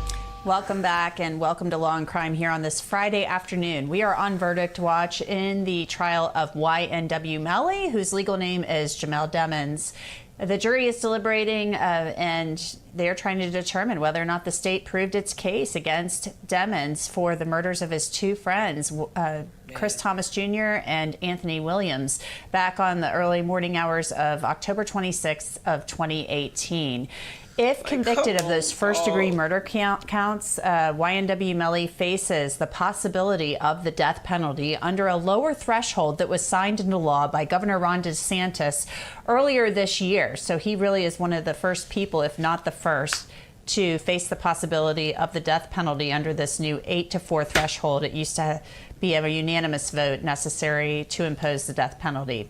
There is a co-defendant in this case. His name is Cortland Henry. He goes by YNW Bortland. He will go on trial for the murders of YNW Juvie and YNW Sack Chaser in October of this year. So stay here as we continue to follow the verdict. Also, we're taking your questions for a little longer today in the trial. So keep them coming to us on YouTube, Facebook, Twitter, Instagram, Threads and TikTok, and we'll get to as many of them as we can. We have so many platforms now, hard to keep track of them all. Our next question for our guests comes from Ty from YouTube. Do you think the jury will have a hard time with the conviction, given the fact that the state never put the gun in Melly's hand? So, Mina, I'll send that over to you. I think they're doing a good job of building what they think happened, even without... I don't want to hear no questions right now. I don't want to hear no questions right now. I know you don't believe me, but... They're not there to help you at all. No, it's good cop. What happened? I know it was about a fight that happened yesterday, right? No, I had nothing to do with it. It was definitely about a fight that happened yesterday, if the police already knows. Well, I know you didn't have anything to do with it, but this is the reasoning why you guys got in an argument, right? Because they've been messing with me, and somebody was over there when I was walking through to get my food. At the which one it was at least 8 people out there. Somebody pulled the gun out. They pulled the gun out and ran up to the blue apartment. Somebody pulled a gun out, and I ran to the blue apartment. They was looking at me, and then they heard a gunshot. Hey, you said someone pulled a gun. Who pulled a gun? I don't know. Okay, well, who'd you see with a gun? First test passed. Doesn't say who pulled the gun. What were you doing in apartment 216? Hiding under the bed. Why? Like I said, the cops were looking for me. Because I knew my name was going to be involved in it. You see, now, that doesn't sound like Melly. We can all sit here and confirm that does not sound like Melly. To go run and hide under a bed.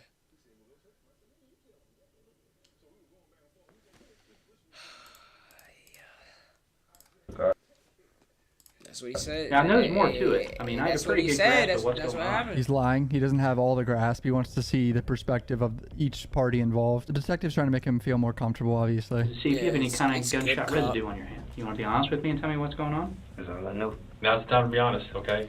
Somebody at the Plum Tomato pulled out a gun on me. Who? One of the kids. Somebody you go to school with? Yeah. Same grade? Yeah. What's he go by? All right. What's his street name? I know his last name, Gillespie. Gillespie? Okay. Kind of. So I just looked into it. This is the guy that he's talking about on the screen right here. He goes by Vontae Gillespie is his last name, but he goes by Vontae. And he never got charged with this. He only got charged with trespassing. He didn't get charged with anything crazy because of Melly. It was only just a trespassing charge. Is that snitching? I would say probably. A lot of people that are like in the gang world would definitely say yes. But as a 16-year-old kid, he's trying to prove it was self-defense. I don't know. My gun was it? 38 revolver. Y'all think he's snitching? Where'd you get your gun from? One of your friends give it to you? Something like that. Did you give it back to your buddy? Bro said something like that. Listen, we know you're trying to hide the truth from us. Just be honest with us and tell us what's going on. We can see what we can do to help you out. Ain't no helping me. There's helping you.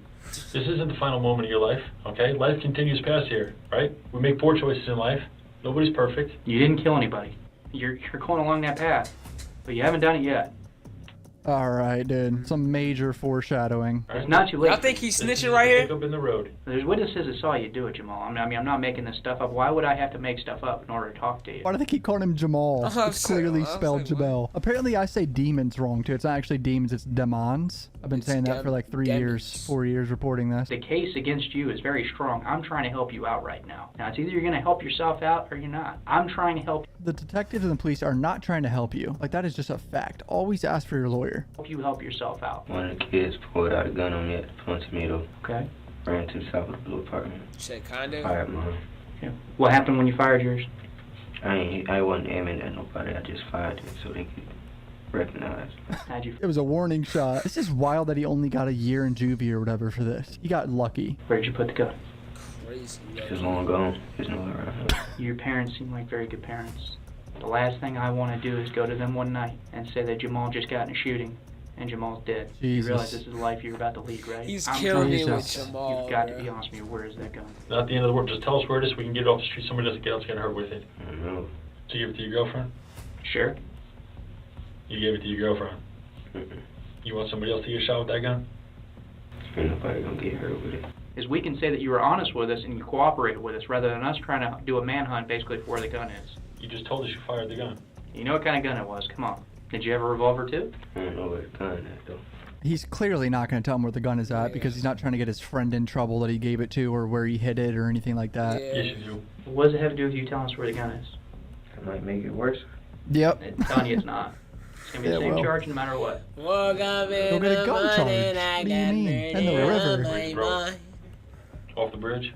You worried about getting somebody else in trouble? I ain't that type of person. What? I ain't that type of person.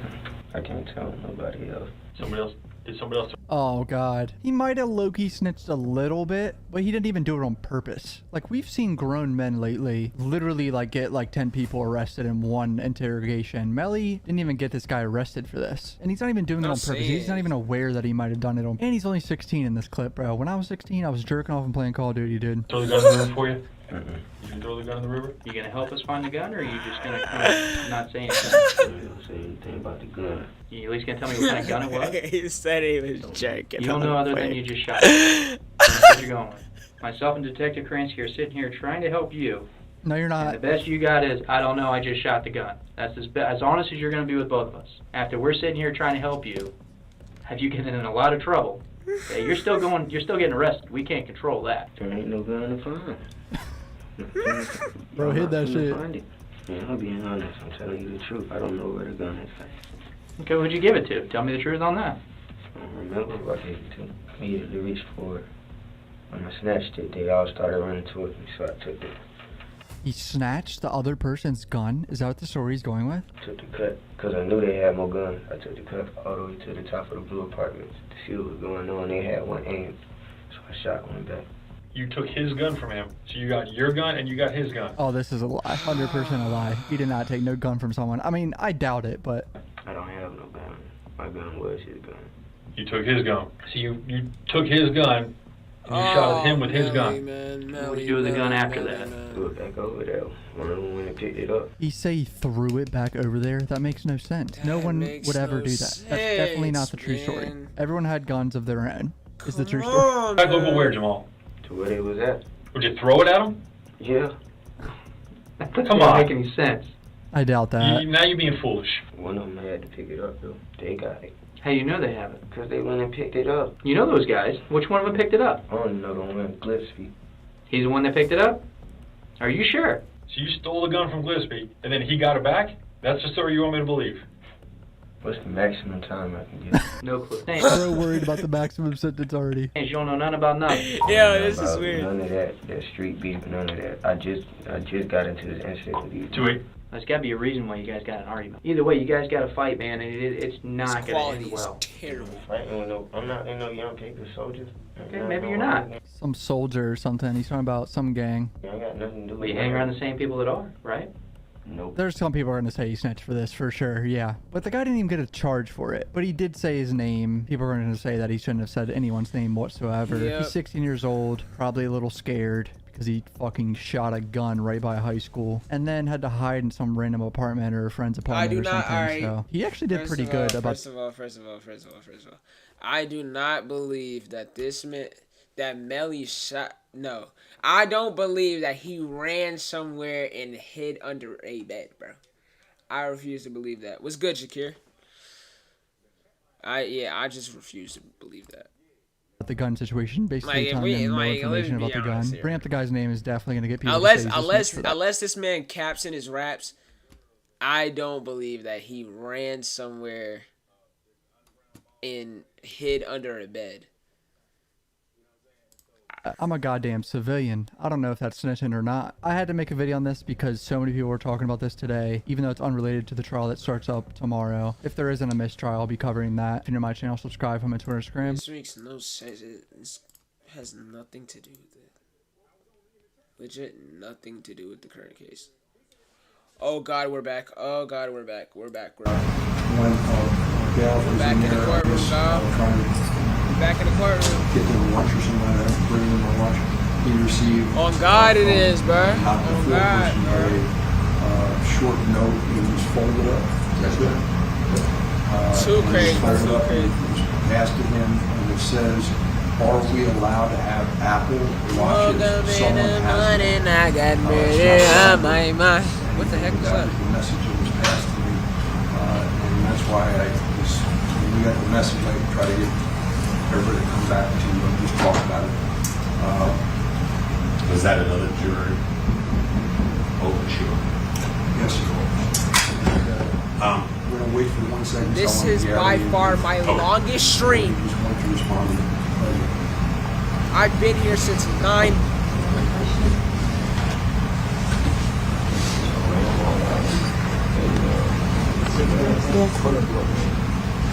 Got the mic over here. Good look. Too Rare just see my story. Shout out to Too Rare, bro. Too Rare see my story, yo. Shout out to Too Rare. Even though I did not have nice things to say about your freestyle. Even though I had nothing nice to say about your freestyle, bro. Shout out to Too Rare, though. Melly's getting cooked, bro. Sad. No, I'm not going with that. I'm not going with that. I'm not going with that. I'm not going with that. I'm not going with that. I have faith. I don't care about, to be honest, if I'm being honest with you, bro, I don't care about none of this evidence. I don't care about none of anything that's been told to us during this case. I don't care. I'm going with Melly is innocent, bro. Free Melly till his backwards, bro. And if it ain't, bro, I'm gonna be very disappointed. Regarding the message that Gary advised me was that yesterday when we started, sent the jury to deliberation. Bro, don't say that. Don't say. Ask for all their electronic devices or phones. Yeah, have some faith, bro. Don't say. And Apple Watches. Have some faith. One of the jurors has an Apple Watch and presented it to Gary, which he has secured with all the other electronic devices. Is that correct, Gary? Yes, sir.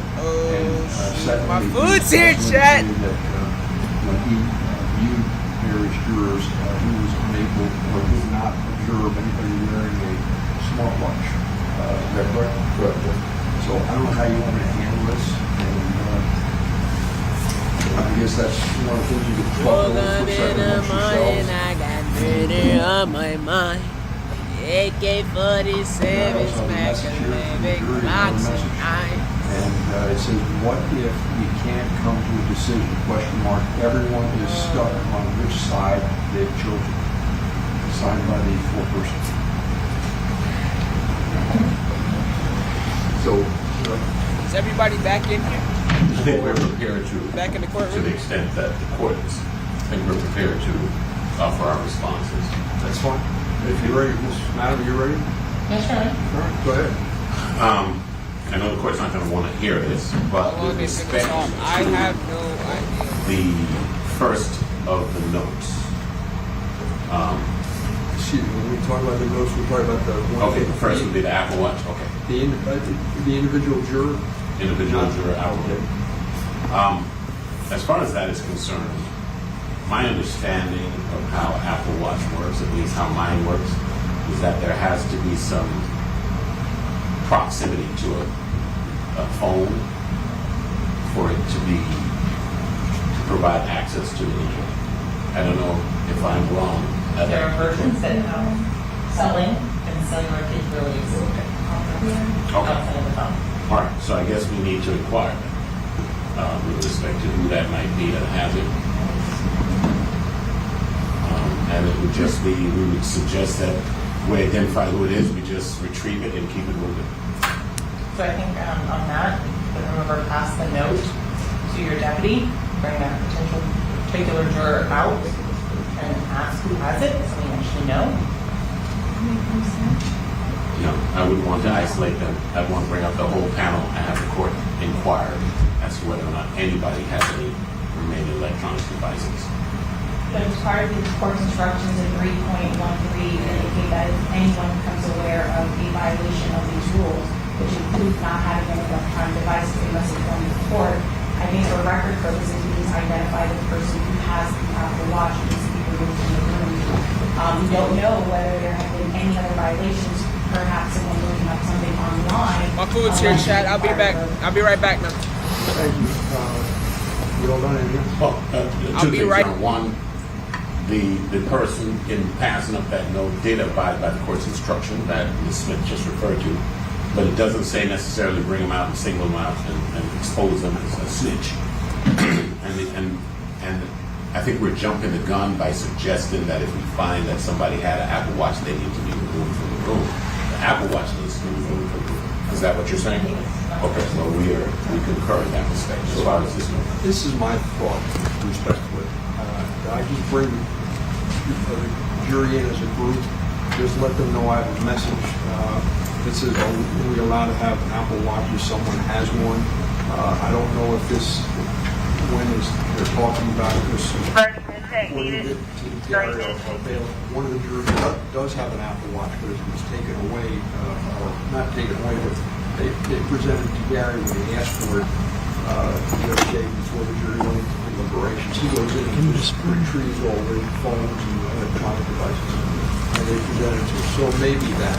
And I'll ask again, I'll ask somebody else to watch on them now or anything like that, a small watch, and just see what the response is. If they say, if nobody responds to it, no smartwatch, then we'll take the next step and we'll see where we go from there. But I'm going to ask the jury as a whole if anybody has a watch.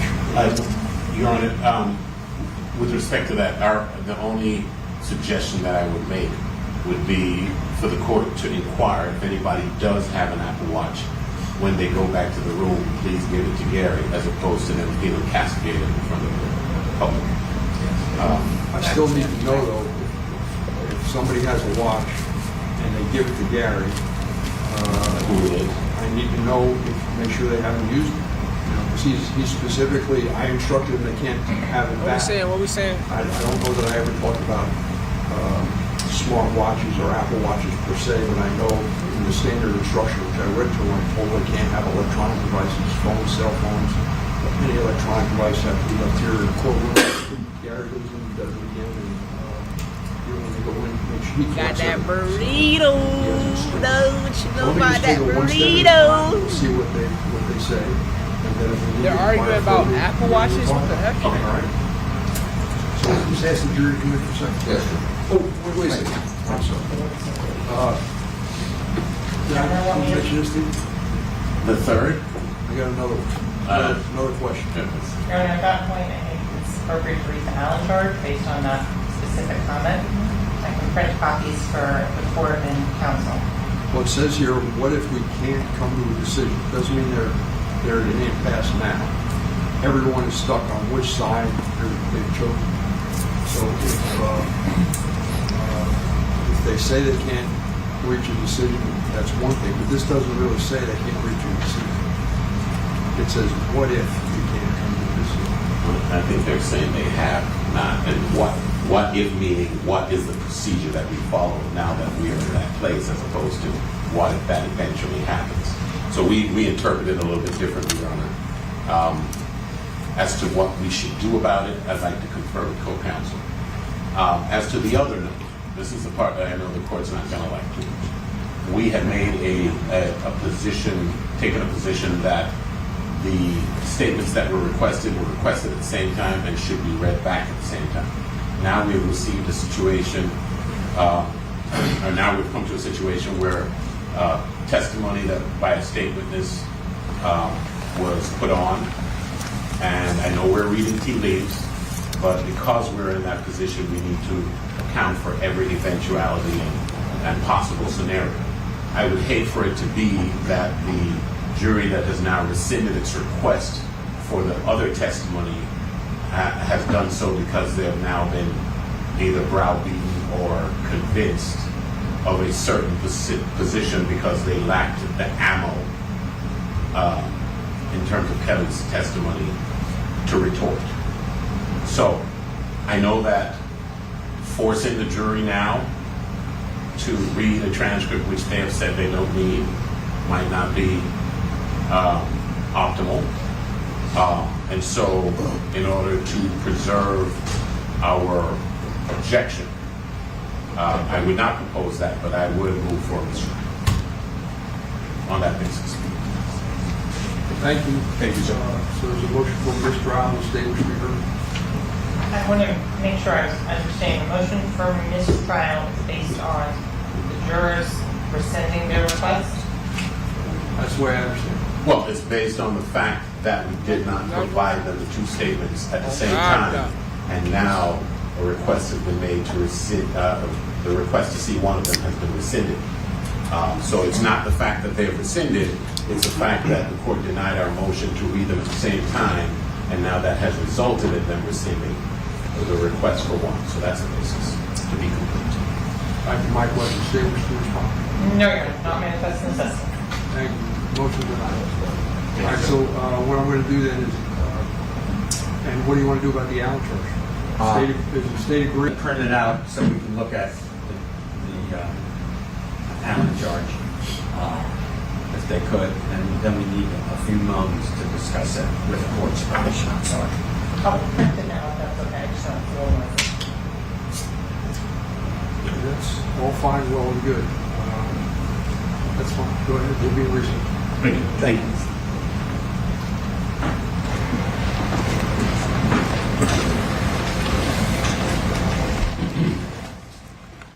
Well, we on break time again?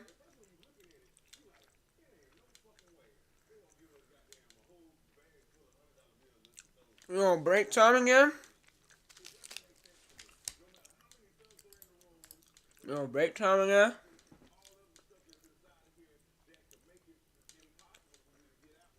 Why y'all on my... Bro.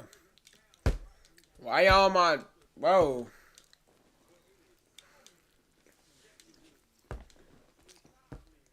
I can't wear a suit? I can't wear a suit? What's the matter with that? I can't be there in person to support him.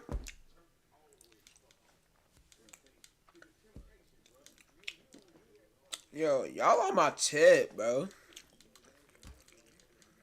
Y'all on my tip, bro. A man is facing a death penalty and you worried about me wearing a suit. Like, what the frick?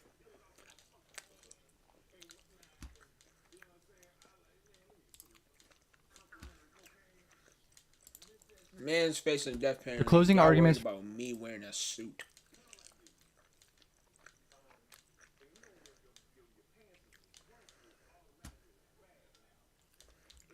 I would be a little concerned.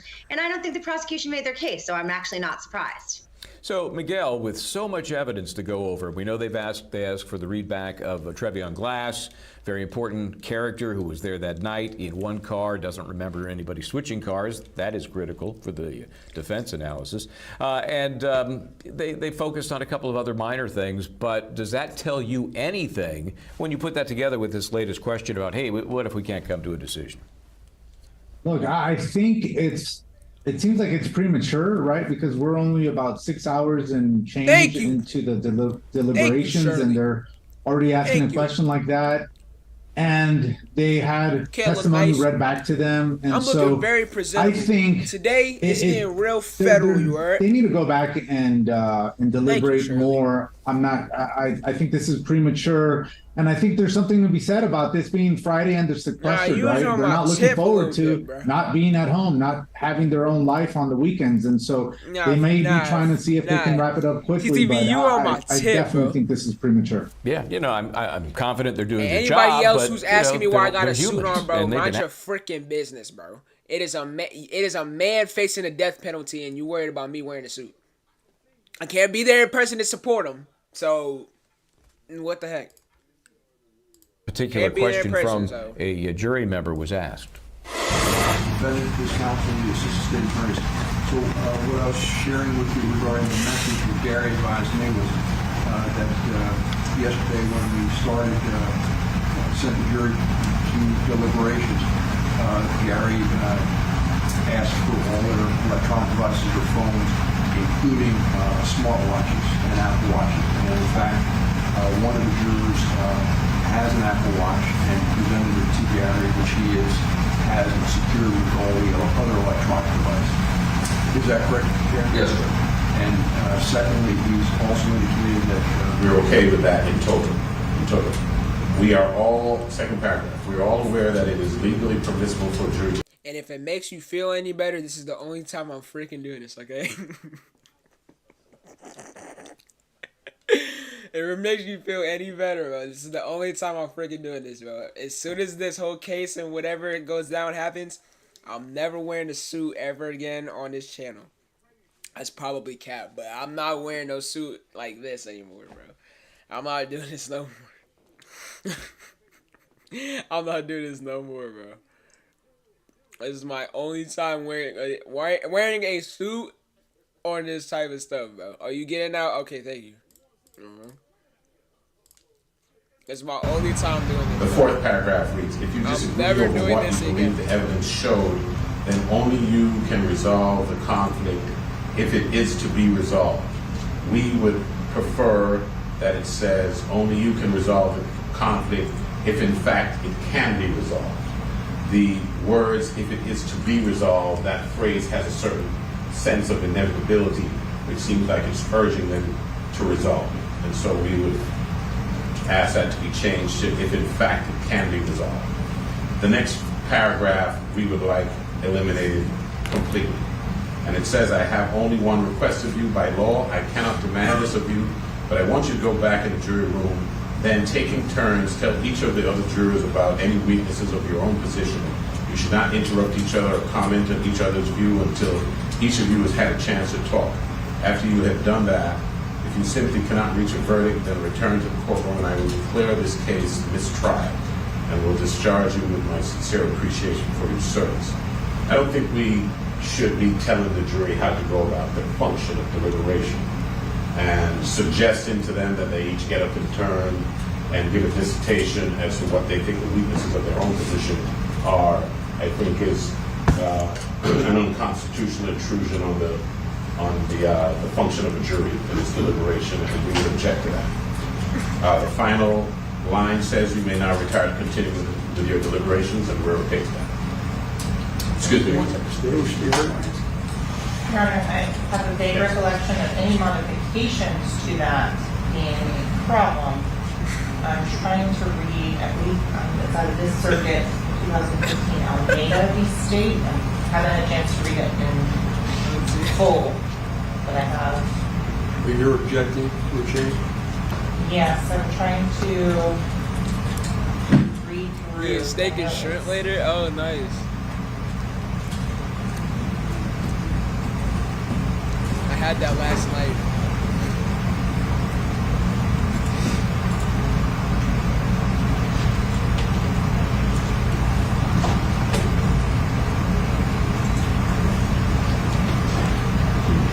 For the people who want to know what I'm eating, it's a burrito from Moe's, chicken, queso, lettuce, rice, and bacon.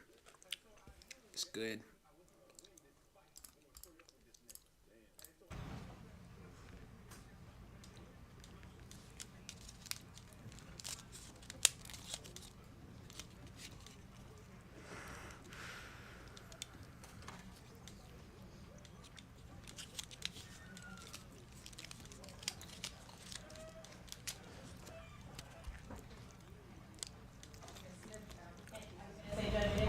Thomas versus State, which is a Florida Supreme Court case 748 Southern 2nd 970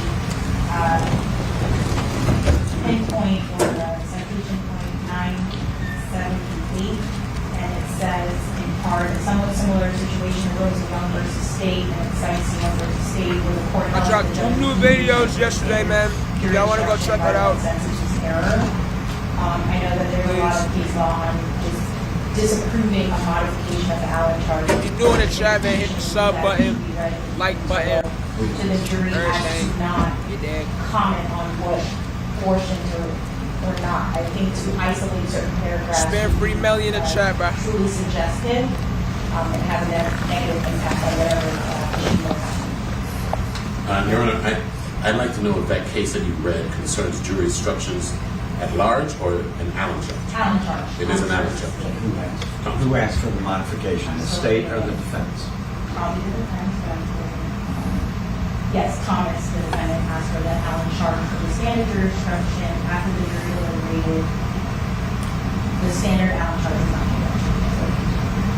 given. And it says that a modification can be or is error. It says in Young versus State, which is cited in the Thomas case, that the deviation from the standard instruction by one sentence was error. Okay. So it's all the texture, so we want a chance to take a peek. Sure. I guess it's done as well. Well, this is my question though. The way I read this jury inquiry form, it states, what if we can't come to a decision, question mark. Everyone is stuck on which side they've chosen. That's the question. So are you telling me, both sides telling me that they interpret that the jury is deadlocked? It doesn't say that to me. It says, you know, what if we can? It doesn't say we can't come to a decision. It doesn't say they're deadlocked. The second part does. That we're stuck in our respective camps. So that's the declaration of deadlock. They agree, it's an indication they are deadlocked. So if both sides agree, this is interpreted as a deadlock and they're stuck. Is that what you're telling me? Both sides agree with that? Yes, sir. Yes, sir. Then I'm going to read the Allen charge. I mean, I'm not modifying it. That's a standard that's been around for 40, 50 years. I'm not modifying it. state objects to any modifications not agreed. I'm not going to modify it. Can we take a chance and look at the case law? Sure, go ahead. See whether or not there's some distinguishing language. Thank you.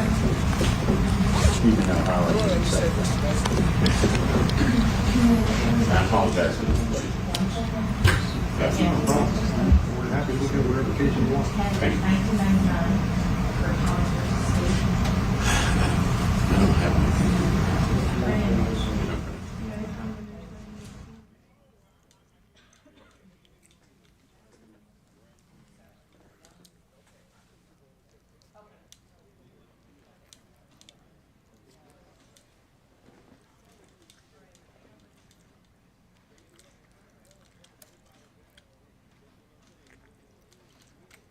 Oh God.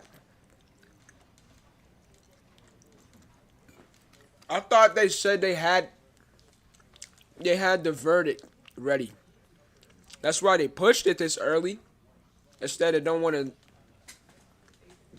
look at other things.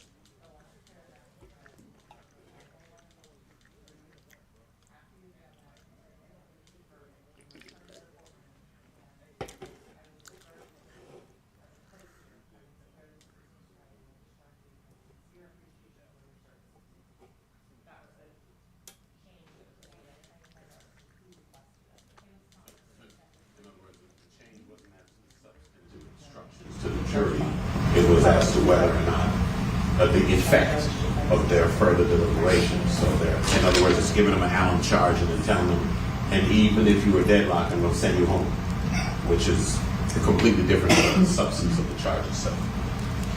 And I think, at least the way Thomas interprets Young, it's saying that the judge made that error, and that was the judge's suggestion to modify the, and defense objected to the modification. So that's, yeah. So I don't think I need to speak further to the distinction there, which is the defense saying if the jury is saying they're deadlocked and we've read them Allen charge, and the Allen charge says that if you still can't, case over, sending them back in for another day would be an element of compulsion that would be unconstitutional. So we could see where that, but we'd like to see if we can distinguish in any other Since the jury's playing with their heads.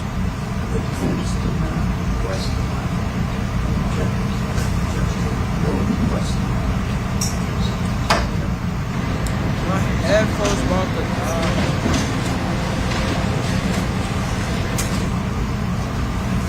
And Mr. Allison wanted me to make this point, which is pertinent, which is that in that case, the defense was the one that objected. Here, the defense is requesting it. So we would have waived our opportunity to object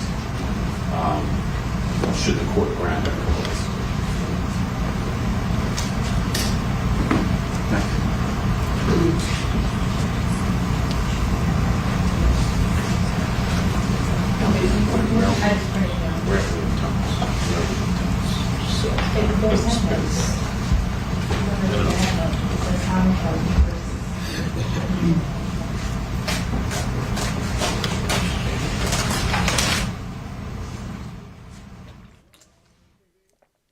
Sitting here forever, man. Well, come on now.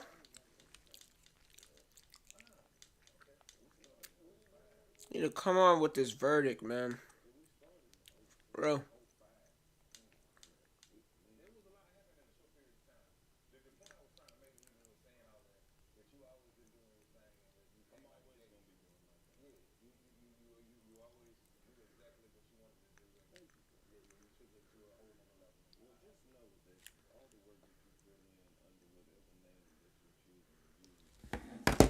Need to come up with something. Or that explanation was that Thomas. Melly's lawyer?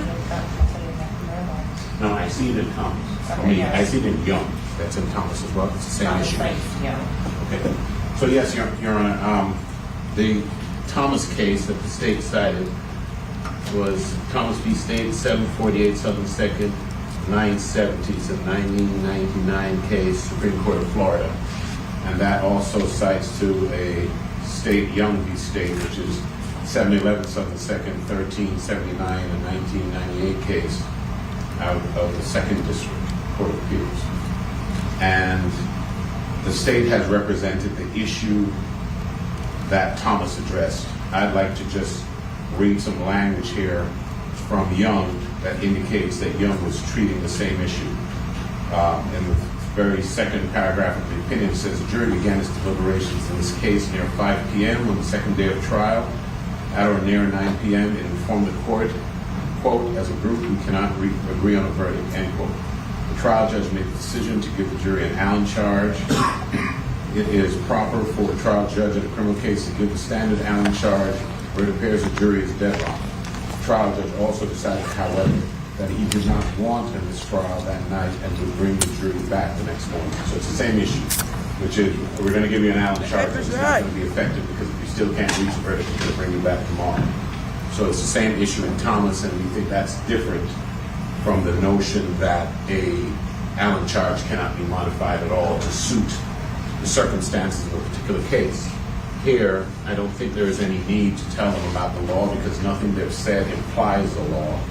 And we also think that it invades the province of the jury to tell them that they should each get up one at a time and explain the weaknesses of their position. That is not only counterintuitive to an advocate, and they're advocates for their respective positions. It's counterintuitive to an advocate, and I think it's an unconstitutional invasion of the province of the jury. They should conduct their deliberations and discharge their constitutional function as fact finders without our interference. So we would object. State, anything else?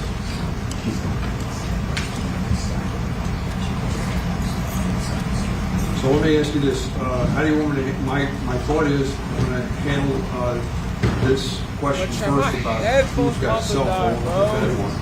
I'll ask them that as a group, and then I'll read the second inquiry form as what if we can't come to a decision, and then I'll read the jury deadline. I understand the defensive objection to it. The instruction's been around for over 40 years.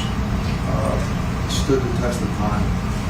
Thank you, Your Honor. I'm not going to modify it. Thank you, Your Honor. I'd just like to read this before the court. I understand the court has made its decision, but Mr. Alstein brought something to my attention out of the Thomas case, which is a Supreme Court case. What, they're about to make a decision? As noted, every Allen charge issue must be decided upon the particular facts and circumstances surrounding an individual case. So that goes to the issue of individuality and whether or not it should be tailored to the circumstances of a particular case. And we're taking a position that mirrors what the Supreme Court has declared, that modification of Allen charges is not foreign. As a matter of fact, the Supreme Court has directed that it should be tailored to the circumstances surrounding an individual. Are you about to make a decision? So that we maintain our objection. Thank you. Thank you, sir. So you want to bring the jury in? Yes, sir.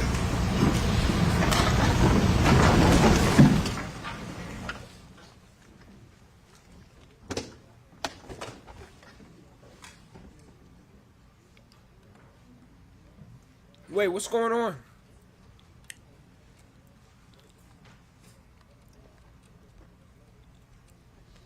Dude, Melly looks so worried, bro.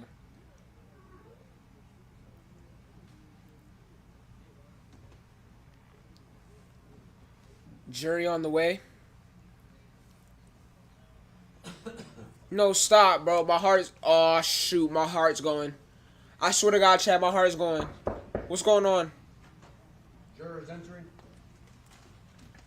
Huh?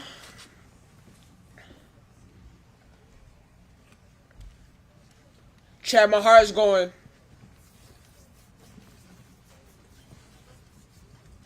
My heart... Hold on, wait, bro. I'm gonna have to put this food down. It's getting serious. I put my food down. What's going... Wait. Counsel, the assistant state attorney, and the ladies and gentlemen jury. Ladies and gentlemen, two things. First, I received a note, or my bailiff did, It's not signed by the foreperson, but it's a note that was handed to him. It says, "Are we allowed to have Apple Watches?" Someone has one from one of the members of the jury. As I tried to explain to you earlier, all the electronic devices are basically, we're not allowed to have those in the jury room, so we asked our bailiff, Gary, to try to collect them. Does anyone have an Apple Watch, yes or no, in their possession? I asked the question, does anyone have one? No? I see everybody raising their hands, or several raising their hands showing they don't. All right, there's no Apple Watches. Thank you. The second thing is based on, Shoot.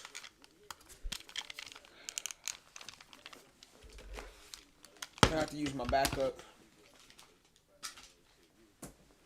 Hold on, chat. Hold on, chat. Hold on, chat. Hold on, chat. Hold on, chat. Hold on. Hold on. Hold on.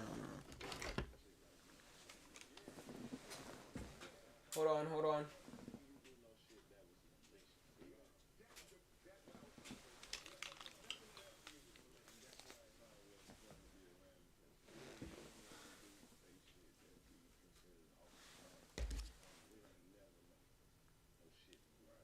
Hold on.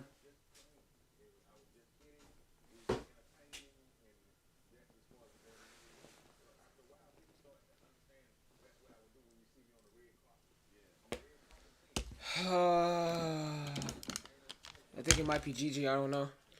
Wait. About the case later. The vote, not the discussion, might make it hard to see all sides of the case. We are all aware that it's legally permissible for a jury to disagree. There are two things a jury can lawfully do: agree on a verdict or disagree on the facts of the case. Excuse me. There are two things that a jury can lawfully do: agree on a verdict or disagree on what the facts of the case may truly be. There is nothing to disagree about on the law. The law is as I told you. If you have any disagreements about the law, I should clear them up for you now. That should be my problem, not yours. If you disagree over what you believe the evidence showed, then only you can resolve that conflict, if it is to be resolved.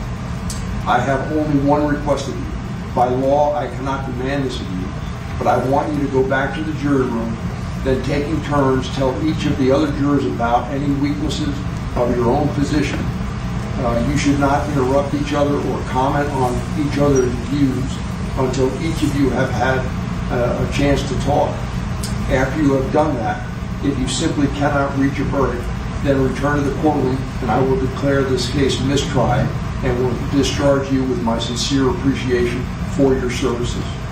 Ladies and gentlemen, you may now retire and continue with your deliberations.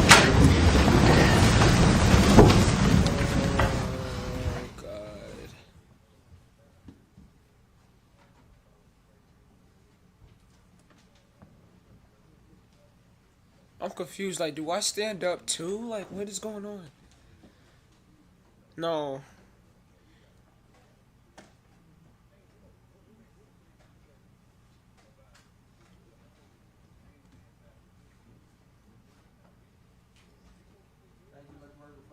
Step down. Counsel may roll the defendant. We'll be in recess. Thank you, sir. Take another recess. Another deliberation.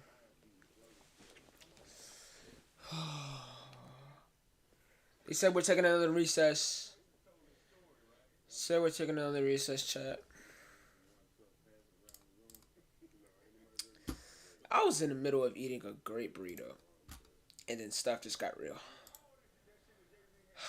God. Ah.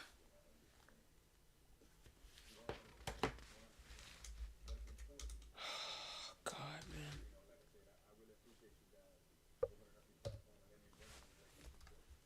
Deliberation. He dragging it is because he's famous. Shoot, it just might be, bro. Just might be.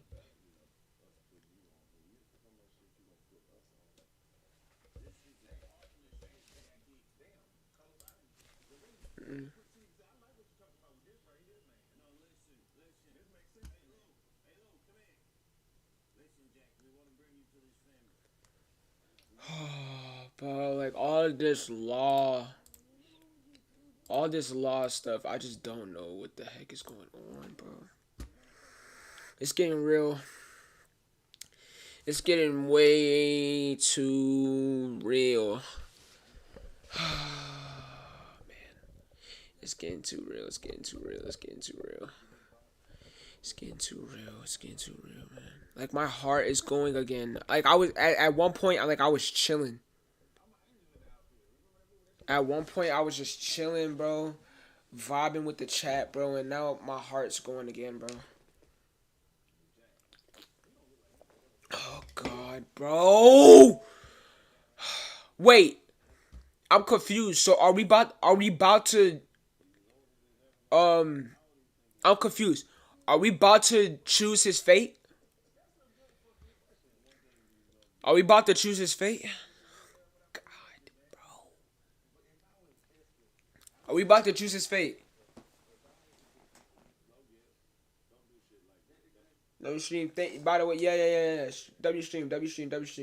Y'all better say freaking W stream. I've been here for 5 hours. I woke straight up out of my sleep just for this. So I need y'all to show some love, bro. Hit the sub button, hit the like button, everything, bro. I need y'all to show some love, bro. After the jury makes up, it is... Is that about to happen now? Is that about to happen right now? Said something about a mistrial. If it is a mistrial, I mean, shoot. If it is a mistrial, then I will do a part 2 on this. But, oh, God, this is killing me. Think they call it mistrial. Okay. I would hope it's a mistrial. I'm hoping for a mistrial. I'm hoping for a mistrial. Right now we're on recess right now. We're on recess. Oh my God, man. Wait, does Cuff Boys have anything else? Yo, shout out to Cuff Boys, bro, for like taking the time to review this entire thing, bro. Really just doing this entire thing. Shout out Cuff Boys. Cuff Boys is cool as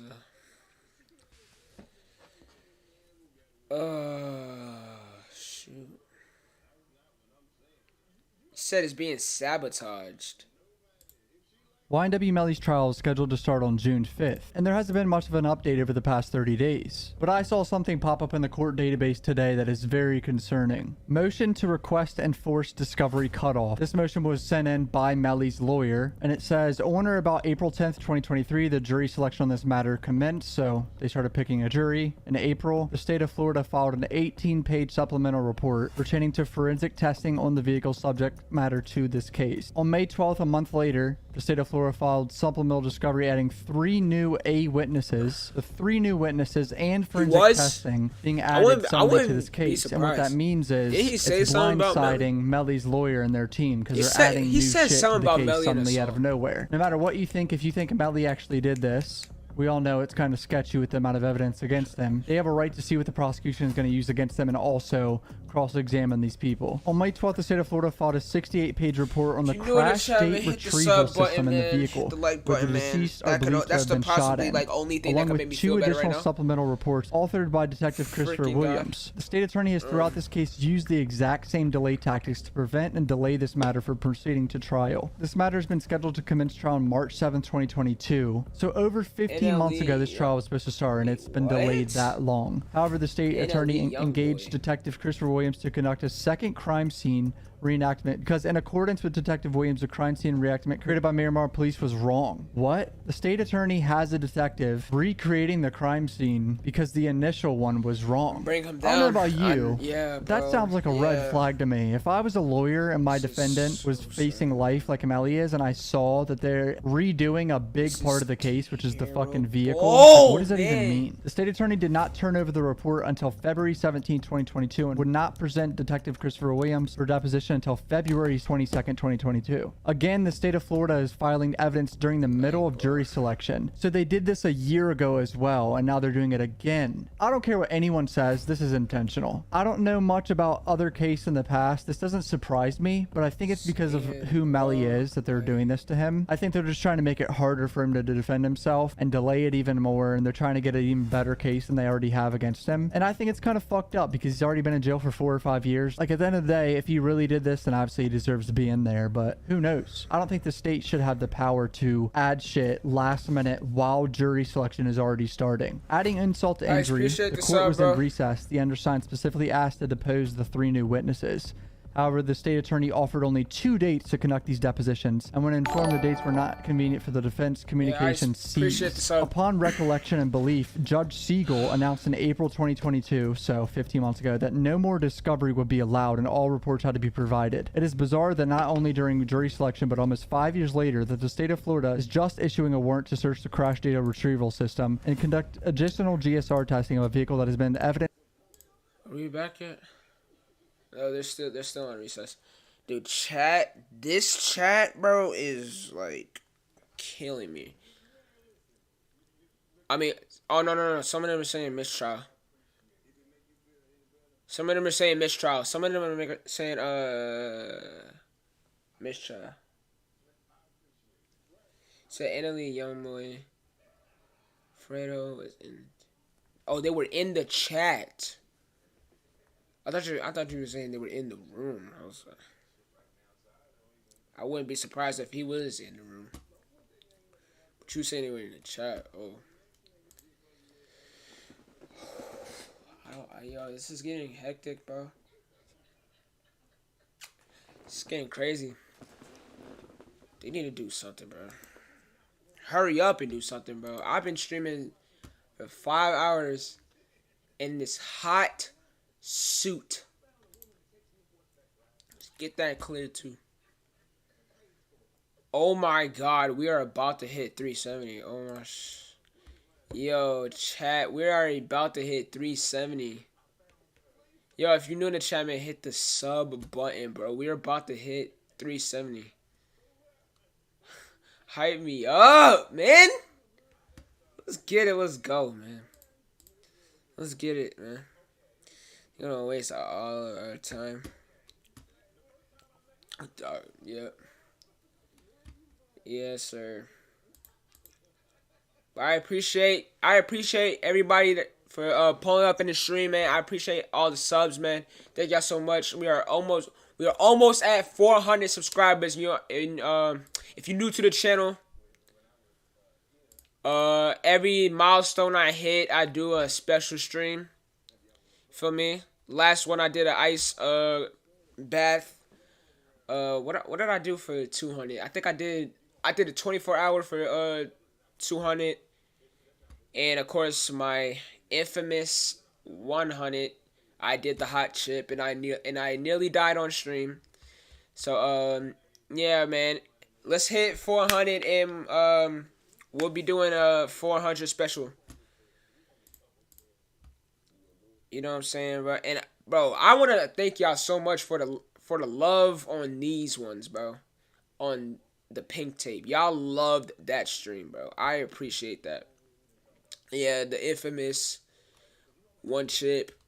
All that, man. Thank y'all so much for subbing up, man. For real. Thank y'all so much for subbing up. But I don't even know what we do. What do we do? We're still on recess.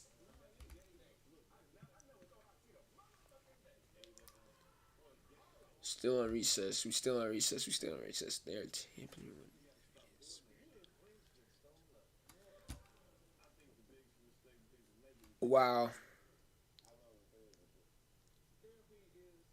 Wow. See, bro, this is some bull, like. Bro, free my boy Melly, man. Matter of fact, watch a video.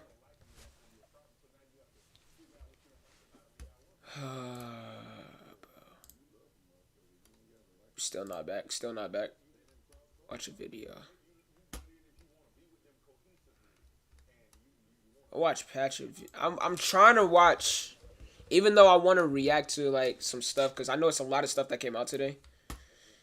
I think Patrick CC made a video on Melly, didn't he? Shout out Patrick CC too. I think he made this one too. YNW Melly has been in jail for the last 1,438 days. For 4 years, the world has been wondering if the rapper is in fact guilty of premeditated murder, with the victims being his 2 best friends that he has known since elementary school.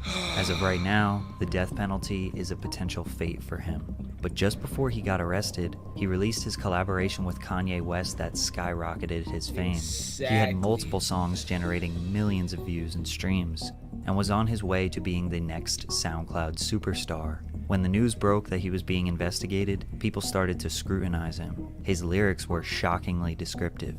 His interviews may have had clues that could tie him to this crime. His life in jail for the past 4 years has been rough, where he's being subject to inhumane treatment and borderline torture from the jail guards. As of today, YNW Melly is not guilty, Judy, but since we have it's not still heard his messed up that defense yet, their lives it's were hard taken. to imagine his innocence.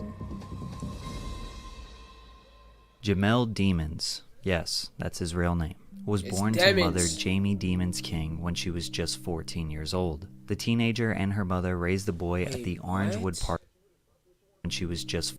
Wait, yes, what? that's his real name. Was born to mother Jamie Demons King when she was just 14 years old. The teenager and...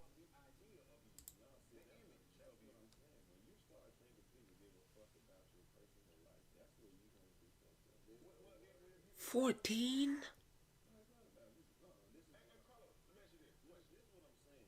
14?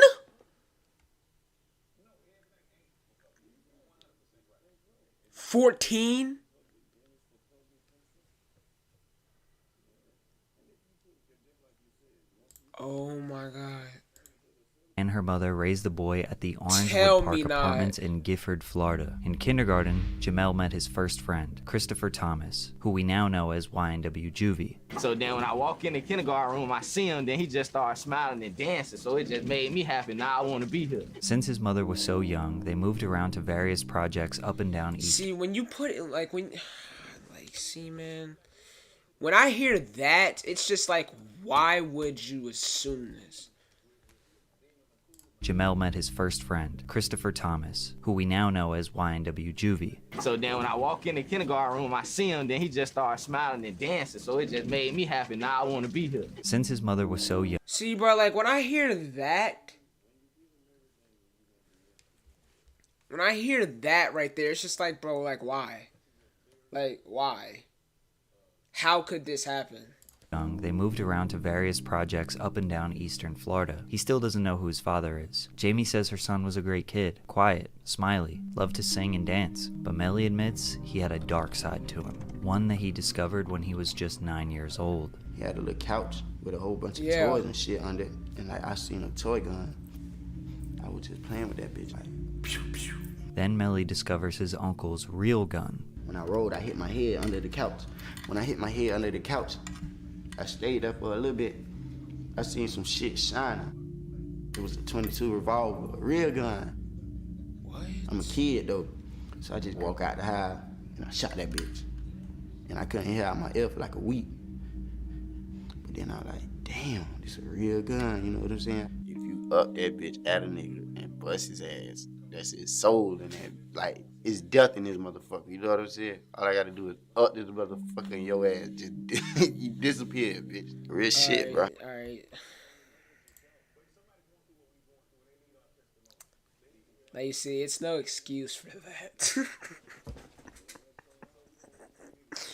Now you see, it's no excuse for that, okay?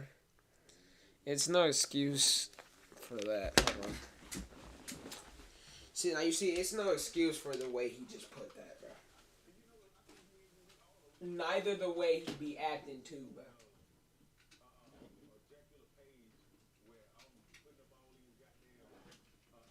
bro. Like, we can agree that is a little bit weird, though. Melly, we can admit that, bro. He is a little weird. I like how them bitches look, for real. I'm in love with them bitches. Before Melly was 10 years old, he was infatuated with the power of having a weapon. In 7th grade, he brought a very large knife to school and threatened to unalive himself and another girl. It's pretty clear this young man was very deeply disturbed at a young age. Shifting his focus towards music was productive for him. In 8th grade, he recorded his first song. Niggas be tripping, but never be body. You keep talking all this shit, and I'm a happy rockin' party. You's a punk nigga. In 2015, YNW was formed. Jamel went by Melly, Christopher went by Juvie, Anthony Williams went by Sack Chaser. The rap crew started releasing music consistently on SoundCloud in mid-2015 and quickly gained support from their classmates. But at the start of 10th grade, Melly caught his first case for firing a weapon at 3 upperclassmen in a school zone. Demons was charged with 3 counts of aggravated... Melly! Come on, man. Come on, man. assault with a deadly weapon and 1 count of discharging a firearm in public. This got him expelled from school and locked up for 1 year. It's like the fact, bro, you have like so much talent and potential. You have so much of that, bro. Where did he meet Sack? They all met in yeah. It was during this time that Melly decided to take his music career very seriously, so he got to work. I just call sometime I'll be home soon. It won't be long. Like, I remember when I saw this, bro. I felt inspired. Clearly, Melly had a gift. He has a very unique, raspy, yet deep cadence, and naturally knows how to control his pitch. He spent his days behind bars writing love songs and murder ballads. Girl, you know I love it when I'm next to you. Riding through the 772. When he got released around October of 2016, he released his track 772 Love, which gained a lot of local support and some online buzz. He then previewed another track that he wrote behind bars that would end up changing his life. I ain't getting roll no weed. I ain't getting roll no switches. I was locked up on Christmas. I ain't get to see my niggas. Melly knew this track, Murder on My Mind, was going to be a big one. He eventually recorded the song on a whole new beat with a faster tempo and released it in March of 2017. This is where Melly started taking his social media presence very seriously, focusing on Twitter, Instagram, and YouTube. Since he was on parole from his previous bid, the judge actually used this song as a violation of his parole because of its detailed lyrics of Melly fantasizing about murdering people, and thus he got locked up again. Now, using song lyrics to incriminate someone is illegal in some states, and a lot of people like to make the argument that it's just art, which is definitely true, but Melly, even outside of his music, has made multiple questionable statements that are too dark to ignore. It was during this second... Bro, you know what I just realized? You know what I just realized? The butter pecan video, if he actually if he actually is proven guilty, this makes the butter pecan music video look weird. Like, this makes it look so weird, cause he's literally like dancing with the. I'm saying. In the moment, of course, I believe he's not guilty, but I'm saying if it does happen, and you go back to the butter pecan video, he's dancing with the 2 people that he killed. That's weird, bro. I'm not even gonna hold you, bro. That is weird. Confinement, where he really started to generate a following. It's unclear how much time he spent locked up, but he was now 17 years old, and around October of 2017, his team was promoting a #FreeYNWMelly campaign. His family and friends even produced and filmed an entire music video for his song 772 Love, which now has over 40 million views on YouTube. Upon his release in March of 2018, he was starting to explode. He immediately dropped a music for Melly the Menace, and did a number of live performances in Florida.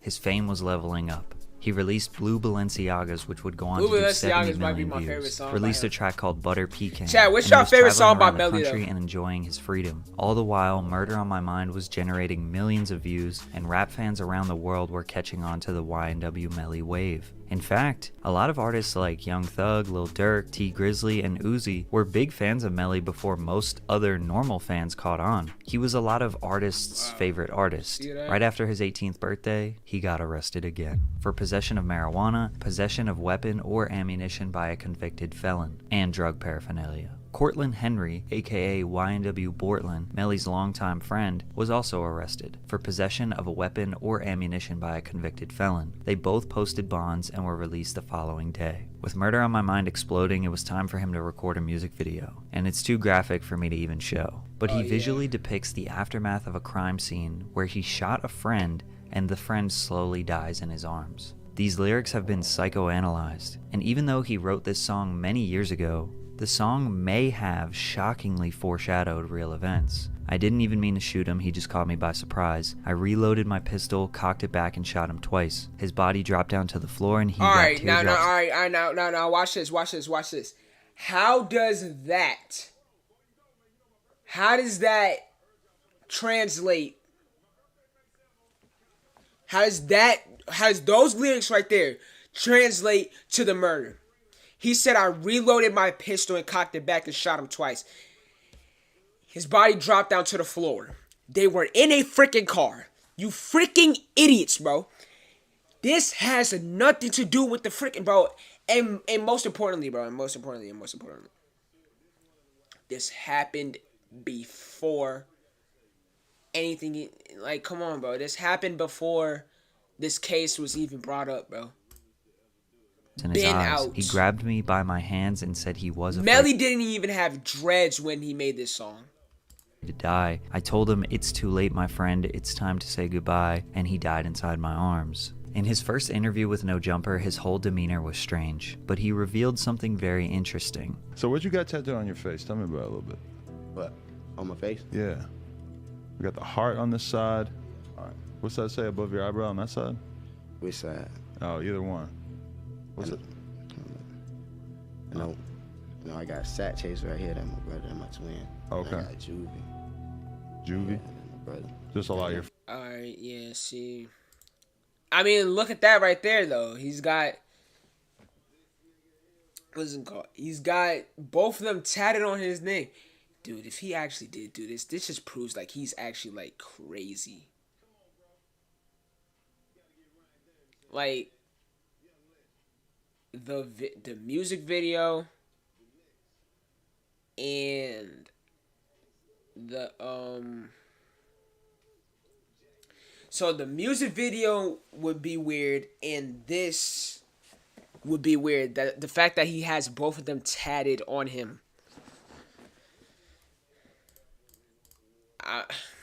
I'm saying free Melly. That's all I'm saying. That is legit all I'm Friends saying. who passed? Yeah. Nah, them my niggas right there. Oh, okay. My brothers right there. My bad. I wouldn't get none of my friends tattooed on my face until they died. Yeah. I'm not a good friend like you are, apparently. So Melly has his two best friends' name tattooed on his face. These types of tattoos are usually to commemorate lost ones, but in this case, they are alive and well for now. As Melly was finishing up his album We All Shine, one of Kanye West's writers, Sci-Hi the Prince, showed him Melly's music. Ye flew him out to LA to work on music, and when he got there, they had a pretty funny first meeting. I was eating a pickle in his refrigerator. When I turned around, all I heard was, who pickled them is? Then I was like, oh shit, that's Kanye, what the fuck? Then he was like, hell yeah, how long the pickles been in there? I was like, I don't know. I smashed that bitch. Then he came and he was like, nah, I'm not gonna touch those. So Melly, his manager 100K Track, and Kanye are in the studio for 2 hours listening to music until he asks Melly to play some of his songs. And this is what happened. Then we play Mixed Personalities, and he goes crazy. He's like, bruh, this is me. This is Ye. This is Kanye. This is Yeezy. This is me. And he's like, I'm like, damn. So me and Melly looking at each other like, damn, he fucking it. He like, bruh, I want to jump on this. This is me. This Right. is easy. He said, I want to jump on this. But then after I told him no, he was like, damn, why? I was like, because we about to drop it. We're in the process. He's like, bruh, whatever I got to do, I get it done, like to be on the record, like, because this is really me, like I'm feeling a connection to it. Kanye resonated with the mixed personalities track, most likely because of his struggles with bipolar disorder, which Melly also admits he has been diagnosed with bipolar disorder. They came together, Wait a minute, filmed, wait. I know we're being serious and all that. which Melly also admits he. But bro, tell me this album did not slap. Like, bro. Be honest with me, chat. Tell me this album did not slap, bro. Tell me. See, I don't know if y'all real Melly fans like that, but like, bro, this album slapped, bro. I enjoyed the heck out of this album, bro. On some real stuff, bro. I enjoyed this album. he has been diagnosed with bipolar Bang Bang and Two Face was my favorite from this album. disorder. They came together, filmed a music video with Cole Bennett, and it would ultimately get released. This is only the second SoundCloud artist that Ye collaborated with, before Donda. The other one was Lil Pump. So Melly just secured a ticket to superstardom with that feature. But just when things were looking great, a very, very dark day was around the corner. No, they're not. On October 26, 2018, Not back yet, chat. YNW Not back yet. Portland, Not back yet. whose Not real back name yet. is Cortland Henry, shows up to Memorial Miramar Hospital with 2 dead bodies in his car. The victims were both on the right side, front and back seat. They were the bodies of Anthony Williams, aka YNW Sack Chaser, and Christopher Thomas, aka YNW Juvie, Melly's 2 childhood friends. The vehicle had... Dude, I hate seeing this picture, bro. I can't stand seeing these 2 pictures, bro. I swear. 8 shots on the right side and 1 through the back window. The police asked what happened, and Bortland said they were victims of a drive-by shooting. He said he left the New Era recording studio in Fort Lauderdale, drove west on 595, then south on 75, and exited on Miramar Parkway heading west. He said on Southwest 160th, a vehicle passed by on his right side and started shooting. He ducked down to avoid being shot, and when he sat up, he saw his friends bleeding out, so he drove to the hospital, which was conveniently right around the corner. After this report, the detectives and officers shut down the crime scene and walked 12 blocks on foot. Not a single report of gunshots, nor evidence of a shooting was found. Bortland was tested for gunshot residue on his hands but came back negative. The roommate, Dontavius Withers, of Sack Chaser and Juvie, was questioned by the police since he lived at their last known address. He said there were 2 cars when they left the studio, a gray Jeep, which is where the murder took place in, and a red Mitsubishi, which Withers said that he and Melly were in. He said he went straight home and found out later that his roommates were dead and didn't know where Melly was. But it was later proven that Withers lied about the situation. Before police showed up, he was with Melly at Fredo Bang's house. Withers changed his story and said that Melly was in the Jeep when they left the studio, but then got into the Mitsubishi around Sheridan Ave when Withers Snapchatted him to pick him up. Police obtained security footage from the manager of the recording studio, Should we? Y'all wanna go listen to it? Are you telling?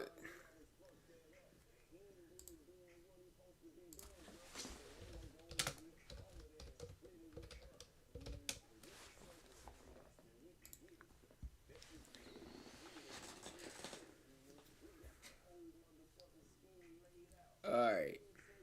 Wait, he dropped a new song.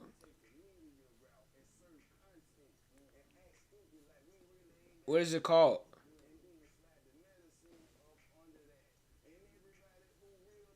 Yeah, I'm straight, bruh. I'm straight. What you mean? I'm straight. This is just weird, bro. This whole situation is just weird. What is it called?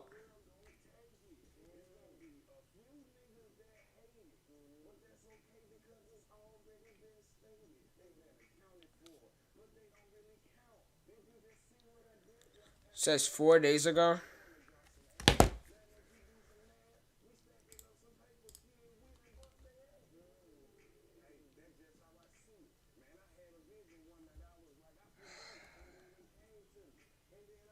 I want this whole thing to just be over.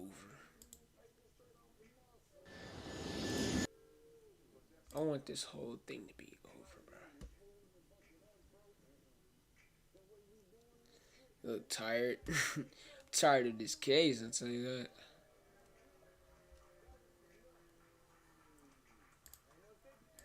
If you're new to the chat, man, hit the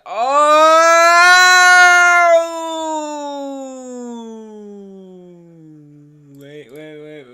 Oh,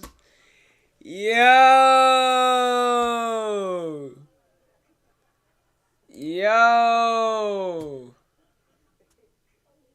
Oh shoot, man. Oh my god. Oh my god, chat. Oh my god.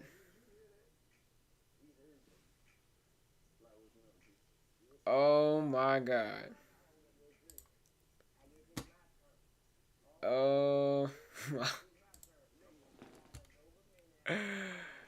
Chat, we just hit 370, man.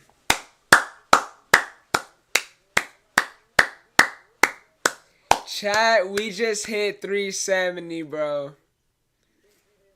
I'm freaking looking at the chat late, bro. I'm looking at the chat late. Thank you, Bastion, babe. Thank you, bro. We just hit 370. We just hit 370, baby. Let's go, man. That's what I'm talking about, man. Hype me up, bro. Hype me up, bro. Now y'all got me smiling, cuz. Now y'all got me smiling. Oh, shoot, man. Thank you so much, Bastion. I don't know why the notification didn't pop up. I would have known. I don't know why the wish comment didn't pop up. But thank y'all so much. Thank you. Everybody that's pulled up to the stream so far, man. Thank you so much, bro. And thank you guys for subbing up, bro. Thank you guys for subbing up, bro. Thank y'all so much, man. Got you, bro. Love y'all so much, man. Love y'all so much, man. I love y'all. I love y'all. I love y'all, man. We gonna grow. I promise you. We gonna grow, man. Shoot, I'm about to... Alright, I'm fighting it. I'm fighting back, bro. I'm fighting back. My tears, bro. We ain't even making nowhere. Chill.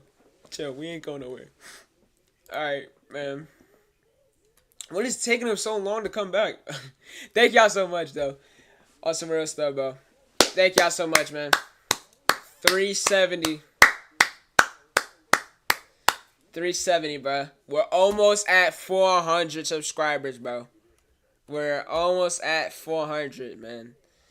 Make sure y'all sub up, man. Anybody else new in the chat, man, make sure you sub up, bro, so we can hit 400, so we can do a special stream. I still don't know. If y'all have ideas, bro, let me know what we should do for 400.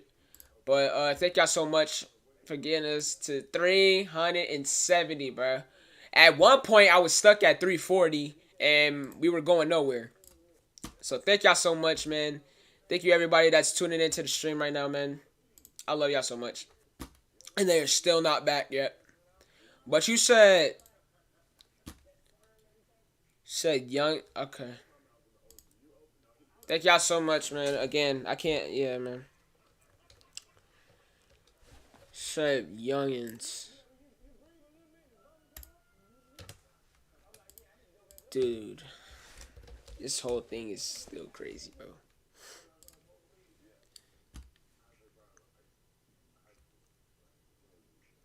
Have I heard this?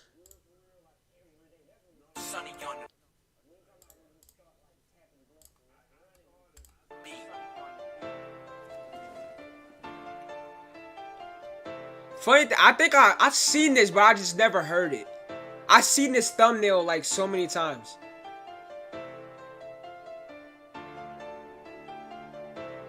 Young nigga world.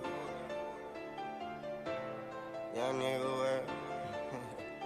Yeah, I seen this picture of him like so many times in this. Yeah, I've seen this like so many times. All of my niggas be fazzing, we bout that action. We finna cause a disaster. Run up on me and I'm blasting, all up in traffic. Got your bitch screaming free savage. I Damn. Shit's too average. All of these niggas is average. I shoot up all of these niggas. I fuck the bitch. I fuck the right on the match. Hey, I do this shit for my young. I do this shit for my young. Run up on me and I'm bumping. Run up on me and I'm dumping. Just like some froggers we jumping. Just like some froggers we jumping. Okay. We pull out 40s and choppers. You pussy niggas be running. All of my niggas about action.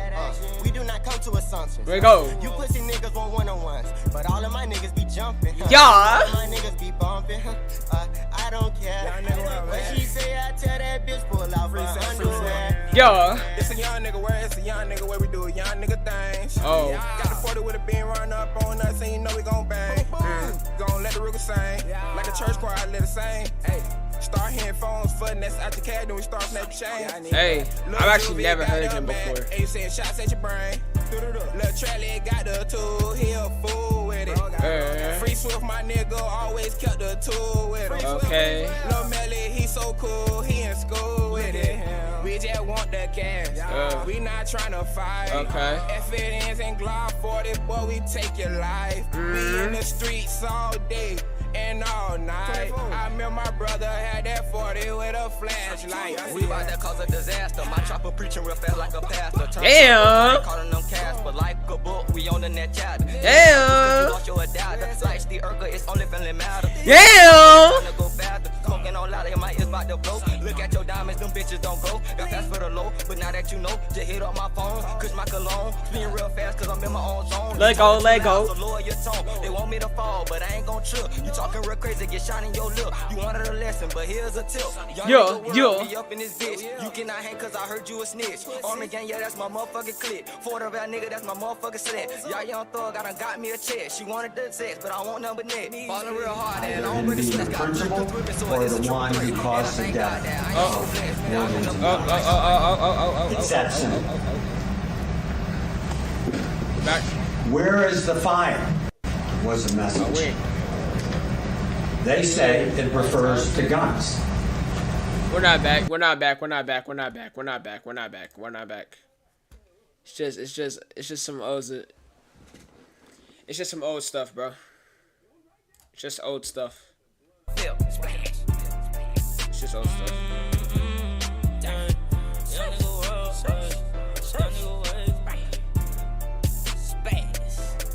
I just bought a drum for the 40 and a laser for the 9. Niggas act.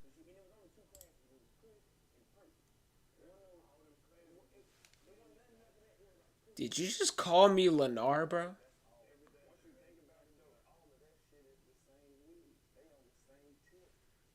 Did you just call me Lennar?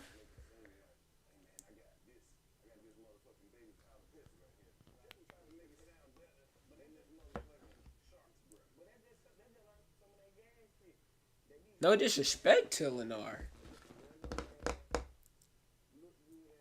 Did you just call me Lennar, bro? Phased.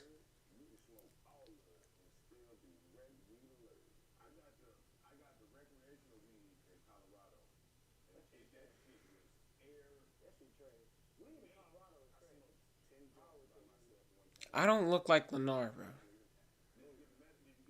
And that is the first time I ever got.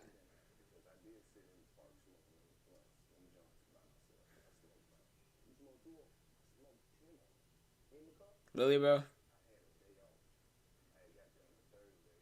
Really? Really? Thank you for the sub, by the way.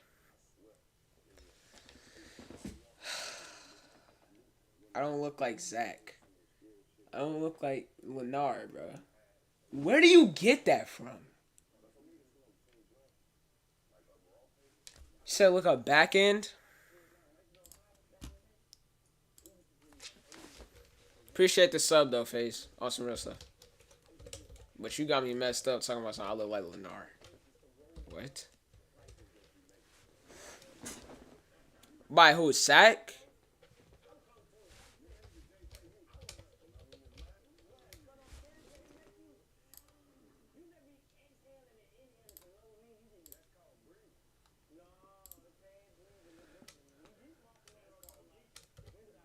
Oh, God, man. So scary. This is so scary. Alright, Bastion. This, by Melly. Back in by Melly.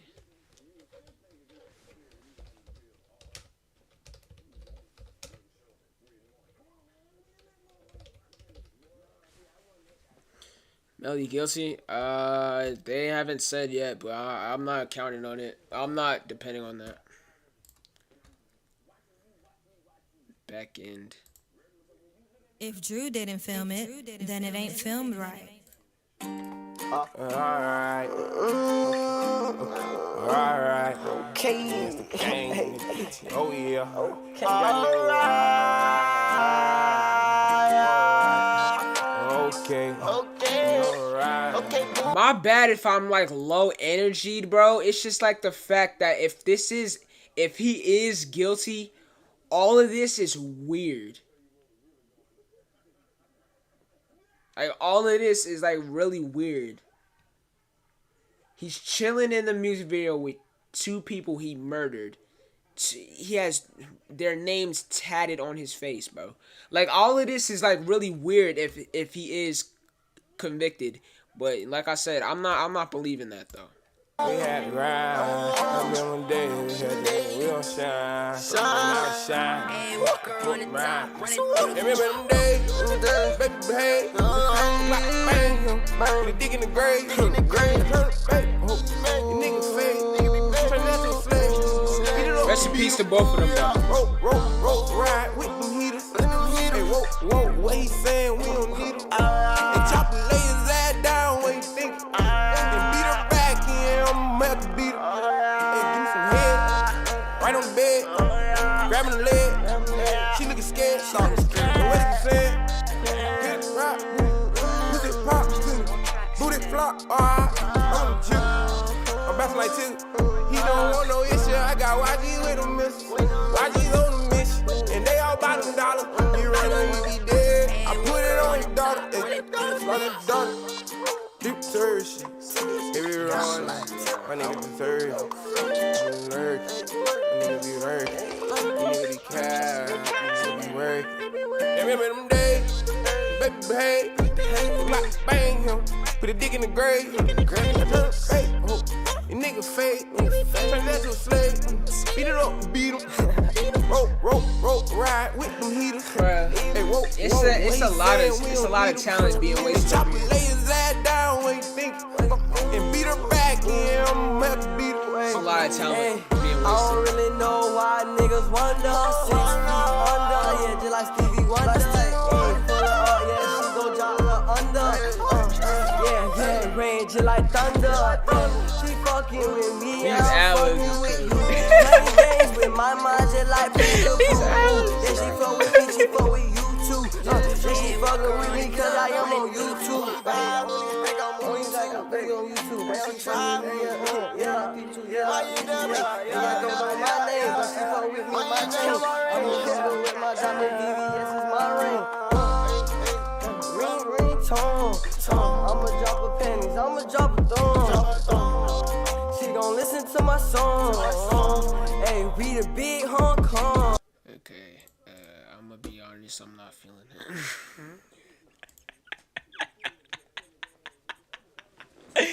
I'm gonna be honest, I'm not feeling that.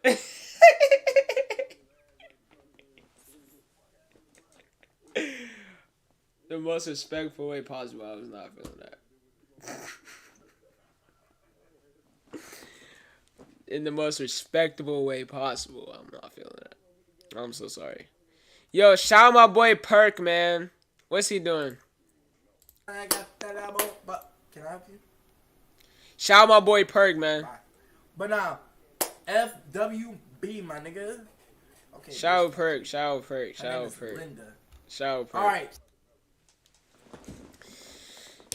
Oh man, it is so much. It is so much going on right now. All right, let's check back in. What's going on? Number two. Oh, I'm sorry. I apologize. You okay? Usually the judge stop me immediately. Number two is that Cortland Henry changed his clothes before he went to the hospital. That's what they said just 10 minutes ago. Number three, that there's absolutely no eyewitness. Wow. Okay. Wow. Bro, can we just get to the goddamn?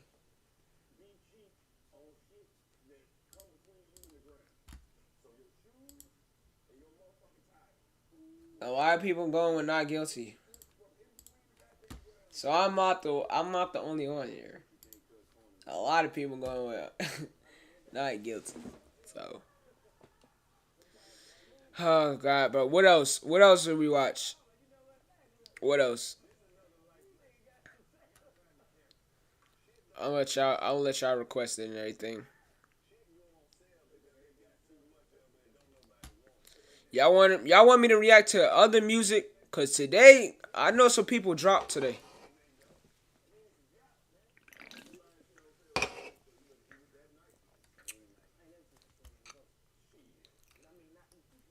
Dang, I did not listen to King Von's album.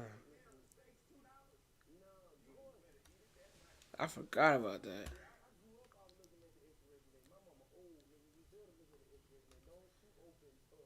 I forgot about that. But anything else y'all want me to watch, bro?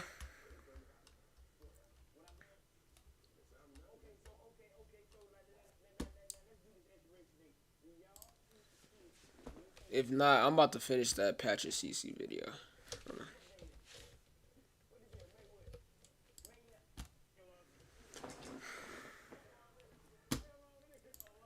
Like, I'm tired of all of this.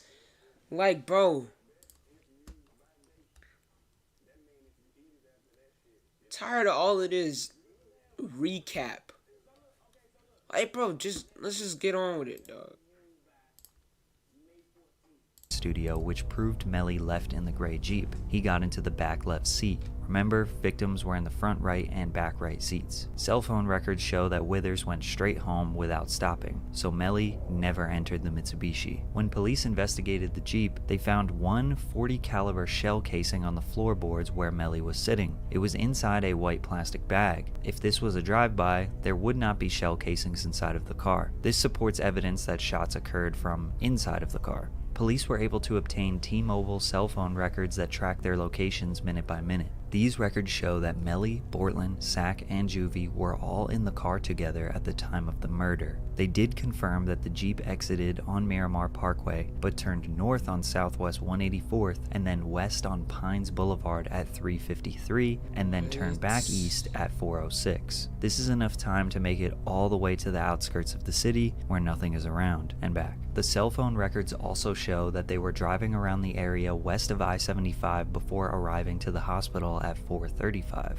Melly's cell phone was separated from the car at 4:32, just 3 minutes before the Jeep arrived to the hospital. This is where people are assuming that Melly and Bortland were trying to get their story straight, driving around the city, and then ultimately Melly hopped out before Bortland took them to the hospital. Melly then FaceTimed his girlfriend saying that they were a victim of a drive-by and he needed to be picked up, which confirms that he was at the scene of the crime.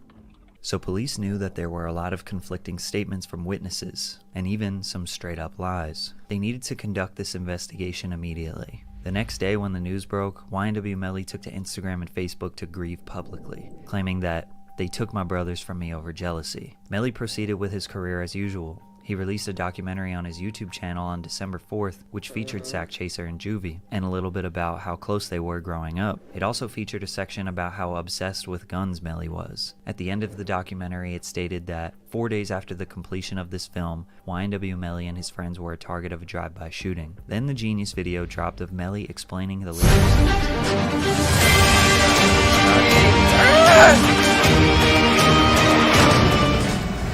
that will implicate this young man to this crime, these crimes.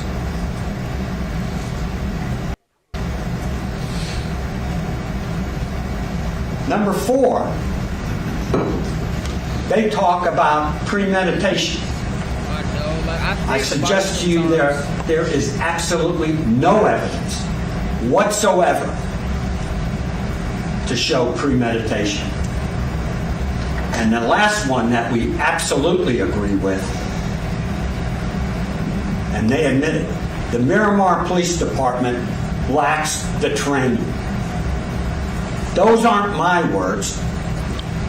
That was Miss Bradley just an hour ago saying. Not only did Miss Bradley say that, but Sergeant Williams also said they lacked the training and one of the worst investigations. That's why I pushed aside their reports. Now, the state produced over 100 exhibits. They're sitting right here on the floor. Ms. Bradley made reference to some of them. They're all here. And I put them on this side of the podium because I suggest to you that this is a smoke screen. I suggest to you that this is open for anybody to interpret any way they want.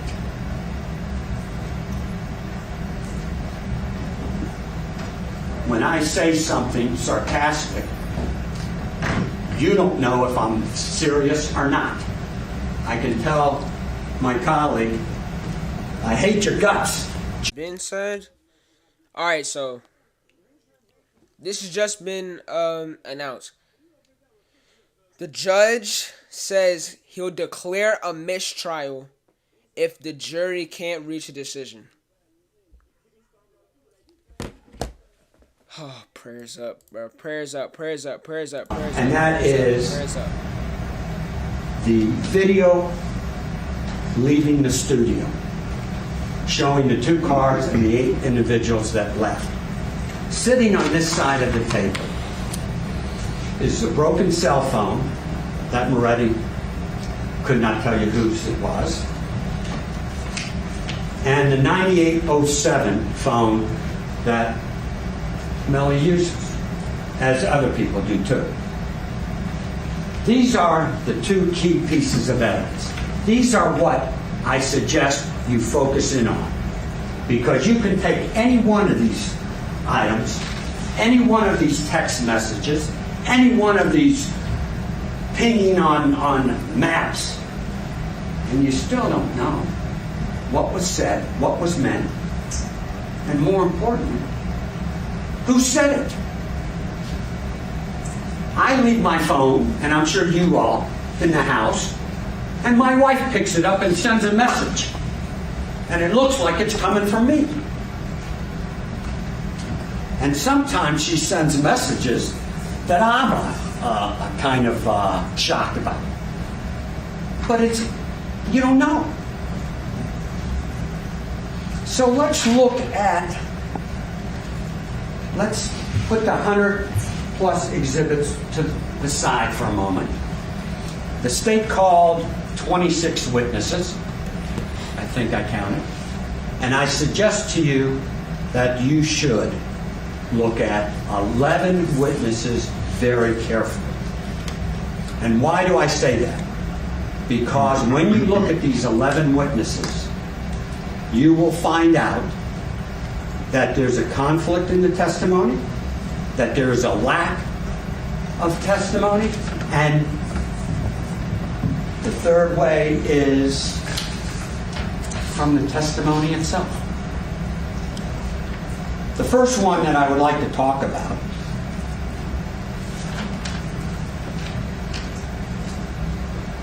well, before I talk about the first witness, I want you to remember one thing.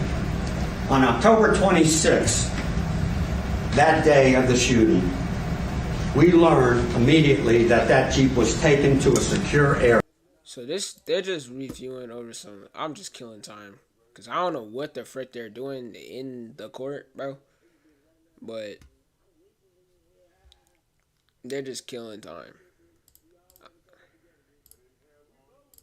Love for guns and says he isn't a human murderer. It's a murder. I murdered a vagina and I murdered a bee.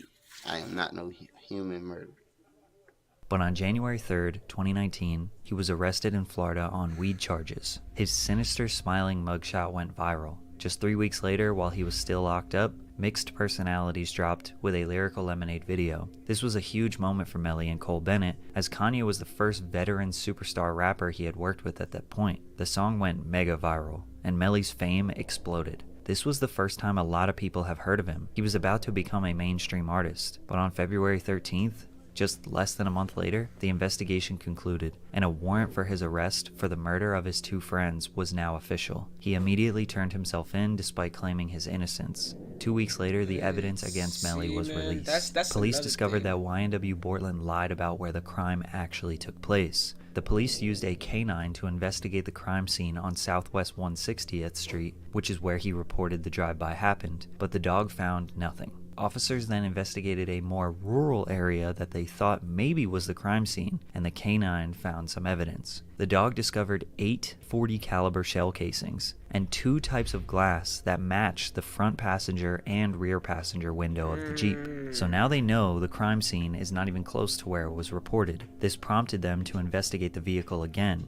and they decided to do a trajectory analysis using rods and strings to determine flight paths of projectiles. And they confirmed that there is no way this could have been a drive-by shooting based on the bullet paths and the wounds suffered by the victims. The police suspect that they parked the vehicle and staged a drive-by shooting before showing up to the hospital. When autopsy reports came back regarding the victims' wounds, the evidence shows the initial lethal shot occurred from inside the vehicle and was initiated from the left rear passenger side, the same position occupied by Demons, which is Melly. An intermediate wound by definition would indicate a distance of 3 inches to 3 feet between the victim and the weapon. However, due to a 3-centimeter stippling pattern, the weapon was in a close proximity to Thomas's head. This would be a straight-up execution-style shot. The gunshot wounds to the back of Thomas also indicates these wounds were inflicted after he was shot in the head, as the projectiles entered Thomas's back when he was leaning to the left. Evidence from the autopsy revealed that both victims' wound paths to their heads were from a left to right direction. This direction contradicts the statements made by Henry and does not support the statements of a drive-by shooting that occurred on the right side of the vehicle. Basically, they think Melly shot both of his friends point blank. Then they drove around trying to come up with a story, then staged a drive-by to make it look more convincing. And obviously the police have garnered a lot of evidence to support that. Because of Melly's music about guns, murder, and admitting to having another personality, Melvin, who is reckless, unpredictable, and willing to kill, he hasn't exactly made himself seem like the most innocent man in the world. Most of his fans claim that this is just art. It's too common for rappers to make songs that glorify violence, gang activity, and all kinds of heinous crimes. This is all just for entertainment, and Melly is actually a good person. And when it comes to the music, it's hard to accuse someone of crimes based on that, but I think we can all agree some of his interviews and candid remarks about his alter ego Melvin make him look very suspicious. Plus, surely someone wouldn't kill their best friends, right? Well, there is absolutely nothing that indicates Melly had any beef or bad blood with Juvie, who he has known since kindergarten. However, with Sack Chaser, there is some suspicion. A video surfaced on the internet of Melly's mother saying this: "Don't ever try to come for me, cause I don't even play them type of games. Like, what the fuck you got that I ain't got? Oh, you threaten me with your little gun? Bitch, I got big guns." So she said Sack Chaser threatened her with a gun and also said that she has bigger guns. She was also in one of Melly's videos holding a Draco. So we can indicate from these that she might be into a more dangerous lifestyle than most mothers. Or maybe she was just being emotional on camera. Either way, she may have just gave the judge a reason to believe that there was a beef between Melly's mom and Sack Chaser, and that Melly would most likely defend his mother. Other than that, there isn't any strong intent for him to kill his friends, which is very important because they're trying to accuse him of premeditated murder. There are tons of rumors with very little or no evidence at all. Rumors that Sack Chaser was supposed to get $200,000 when Melly signed and he didn't want to pay him. Rumors that Sack Chaser got into a fight with Melly one time and knocked him out. Even rumors that Melly and Sack Chaser were in an intimate relationship and there was jealousy. There's an alleged video of Melly admitting to the murder, but it was just him singing Kevin Gates lyrics. There's a Wait. What did he say? and Melly signed, and he didn't want to pay him. Rumors that Sack Chaser got into a fight with Melly one time and knocked him out. Even rumors that Melly and Sack Chaser were in an intimate relationship and there was jealousy. There's an alleged video. So you're trying to say that he was gay?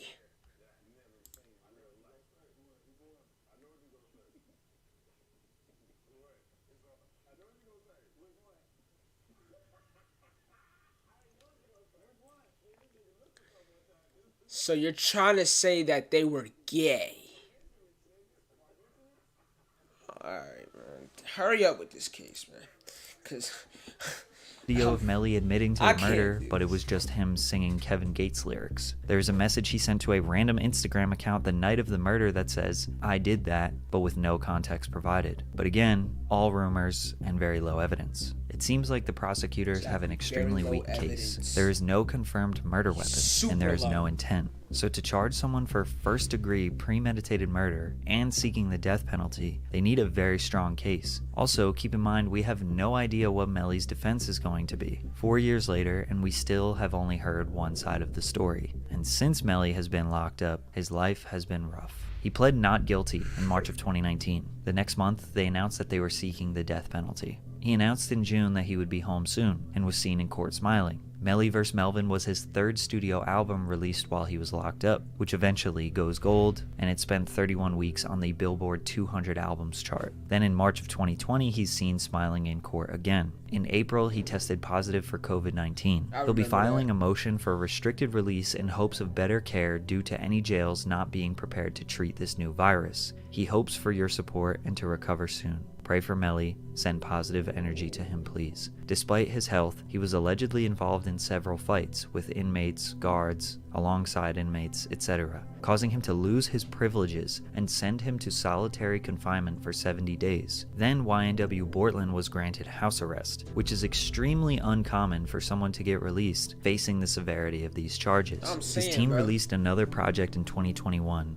Just a Matter of Slime, which had an insane list of features, trying to hold on to the audience that is still there to support him. His physical condition got worse when it was reported that he had an abscess in his lower jaw, which is a bad chronic infection because of his diamond implants. He was denied dentist visits, a regular toothbrush or floss because they can be used as weapons. People suspected that the jail are trying to torture and break him down while he awaits this trial. In March of 2022, he filed for a speedy trial and was granted it. We thought we were going to get the answers, then it was pushed back a month, then another, and ultimately postponed indefinitely in May of 2022 after his own defense decided to rescind their speedy trial notion. There was another report that an inmate snitched on him and said he had shanks and pipe bombs in his cell, and he was trying to escape. But when they investigated, there was nothing. However, they did find weapons in someone else's cell close to him, so they were trying to pin it on Melly. At the end of 2022, he had made multiple long posts on his Instagram begging for help, citing specific officers that are abusing their powers, mistreating him, revoking his phone access, only letting him out of his cell for 1 hour a day, watching his every move, threatening to beat him up, and making sure his family never hears from him, cutting off all his communication with others and straight up torturing him. These Instagram posts let us know the type of inhumane treatment that YNW Melly is facing right now. Now, reminder, he has not been found guilty of anything, so this treatment is definitely excessive. Going into 2023, we still do not have a trial date. 4 years, Melly has been behind bars, waiting to know his fate. The prosecutors have 600 pages of DNA, ballistic evidence, witnesses lying, Melly's own suspicious statements on social media, but they don't have a murder weapon, they don't have intent, and apparently they don't have anyone willing to testify against him. If Melly did this, it would be considered one of the most heinous crimes in rap history, but we don't know what his defense will be. So as of right now, yeah, man. This whole thing is... Or determine the distance between the shooter and the victim. Can you tell us that with all your experience? And what does he say? I can't do it unless I have the weapon, unless I have the ammunition, because ammunition the weight of ammunition could change the distance. And you have to have the weapon in order to do that. He cannot even tell us if it was one gun, two guns, or more. He's honest. He tells you that without the weapon used, I cannot place the shooter to the victim, or victims in this case. Now, why is that important? Because a reasonable doubt can arise from a conflict in the testimony. If you believe George Bell, and I suggest you should, then he totally contradicts all the testimony of Sergeant Williams, who comes in here 4 and 5 years later and says, I can tell you where shooter one was, and I can tell you who the shooter is. You talk about a conflict in the testimony? It's one or the other. It can't be both. And he tells you, in addition to that, that the environment has to be considered. Now, Williams tells you he goes out to the scene some 4 or 5 years later and has no idea, nor did he even check the terrain, the environment on that particular morning hour. So you got to believe one or the other. You can't believe both of them because they are in direct conflict with each other. But let's go further. The next witness that you should consider is FBI agent Brendan Collins. He is an expert in tracking phones. He is not only an expert in Broward County, but he's an expert, and his team have been specially trained to map phones. Thank y'all again for subbing up, man. But anywhere in the world if he's called upon. They brought him in. Love y'all so much. And what does he tell you? This expert. I cannot determine precisely the location of a phone. I cannot say 100% the phone is in, and you saw the band. It looks like a banana. He says, I think it's somewhere within this area, but I can't be 100% sure.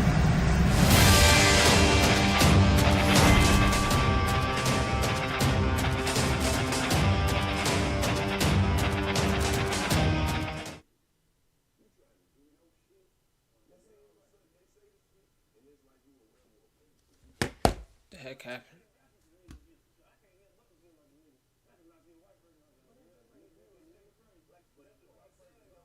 What is going on? Bro, I thought we were getting a freaking verdict today.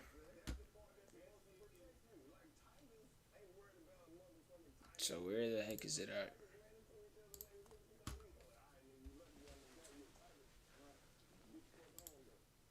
Studio.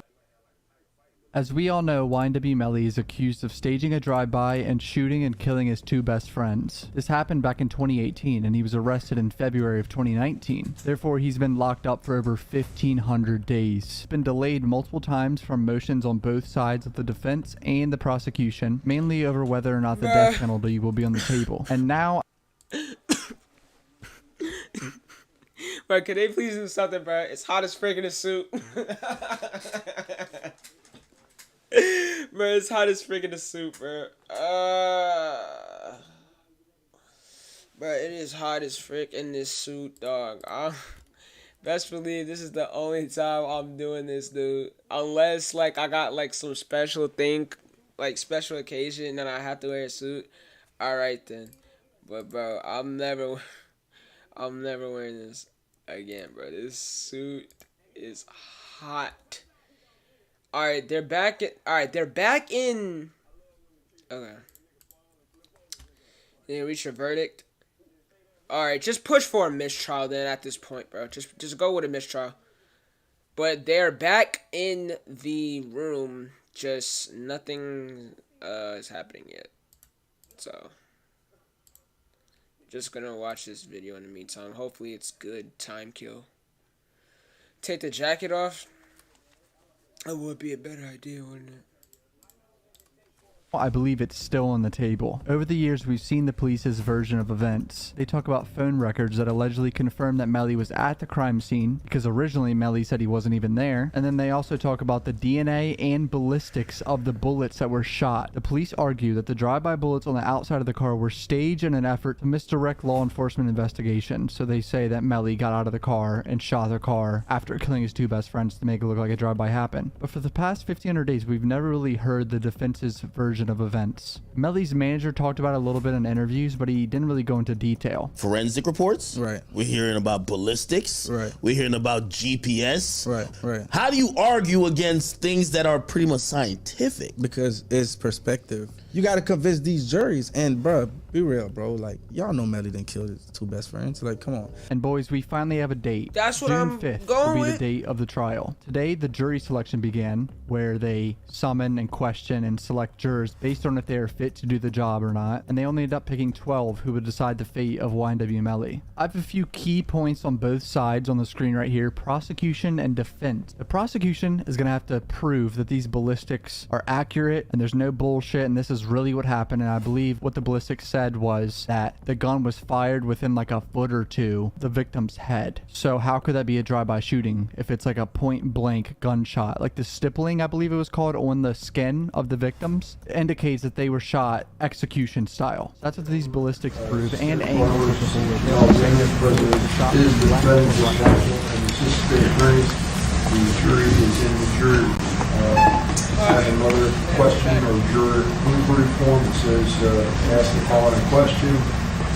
Ray Exhibit 116, times listed, start and end, close print, marked as UTC-4.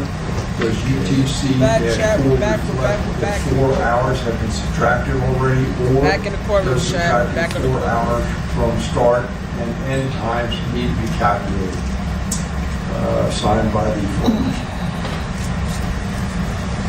You can answer yes. They said that they're on deadlock right now. No, I think we need to just tell them to rely on their recollection of the test. I don't think I can answer. I agree. Okay. So, yes.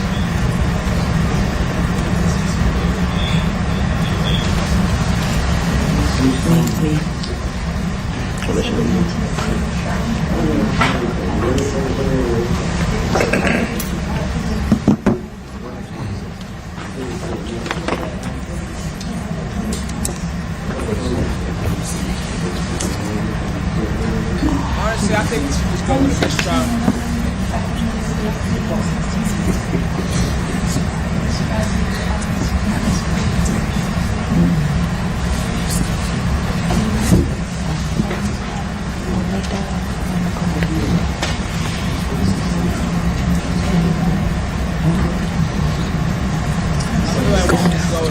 What y'all think, bro? What do y'all think? Mistrial? Or something else?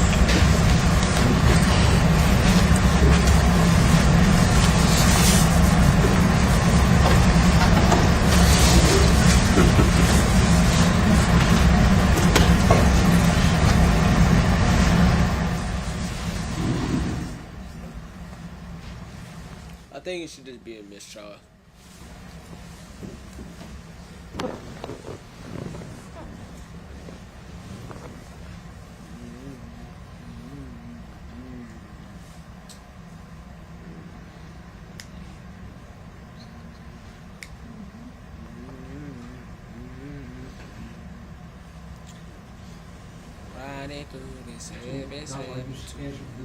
you want to rely on your recollection of the evidence tonight for my initial. No objection, sir. Thank you.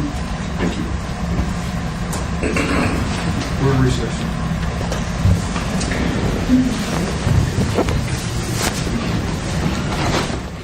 Recess. I hate this. I hate this. I hate this. Frick, bro. Chat, I cannot stand this, bro. I just cannot stand this. They just got backward.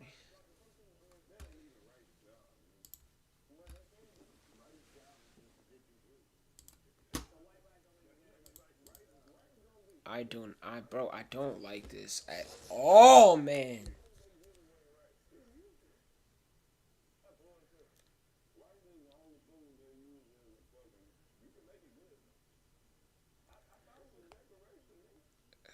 Can't do this at all, man.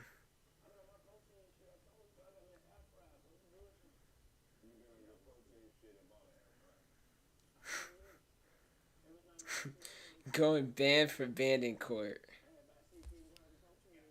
He was making more money than probably everybody in this courtroom, including us. At the age of 19, based upon the evidence, he was making more money than probably everybody in this courtroom, including us. Hey, he said it though.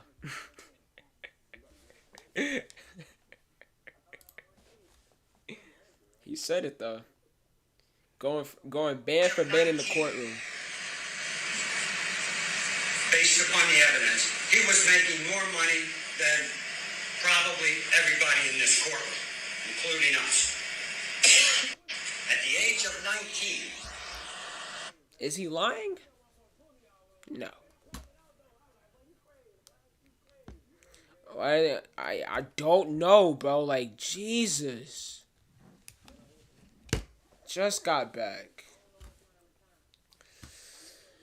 Like, come on, man. Just say a mistrial, man. Y'all already put this junk on deadlock. Y'all might as well just go ahead and just say mistrial. Gather more information just so you could be sure. Don't, bro. Dude, it's so much stuff y'all are missing out. And y'all just ready to throw a man's life away. It's like so much stuff y'all missing out on. It's like so much. I feel like it should just be a mistrial. I'm at this point, I'm gonna sit aside the guilty and not guilty. I'm just gonna go with a mistrial, to be honest. I'm just going with that.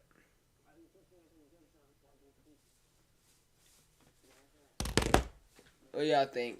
I mean, don't get me wrong. Guilty, not guilty. I want that now. But at this point, it's just like all of this that just happened. I would just go with a mistrial.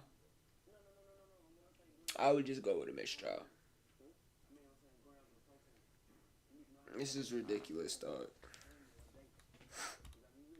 This is ridiculous. Free Melly, man. Free Melly in the chat, man. Free Melly, free Melly, free Melly, free Melly. Free Melly. What'd he say? I swear to God, this girl be tripping, dawg. One day she blooded, then she crippin', dawg. You know I put it in her kidney store. She screaming that she needs some letting know. She blocking, ignoring my calls. I don't know what's the point of another break.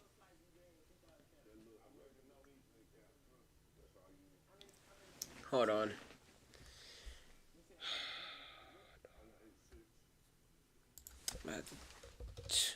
Y'all taking a break? I might have to take one myself. Kodak and 6ix9ine. Hold the.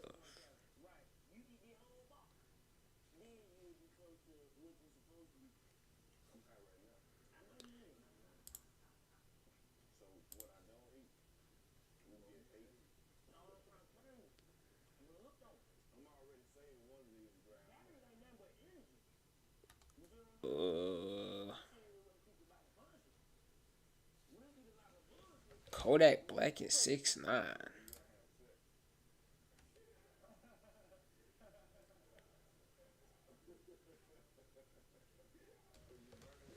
Should we listen to that? In the meantime? Should we listen to that?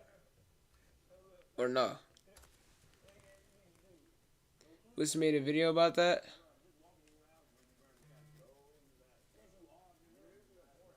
She screaming now she needs some lifting up. She blocking it, oh my god. She blocking, oh my gosh. This whole thing is crazy. Yeah.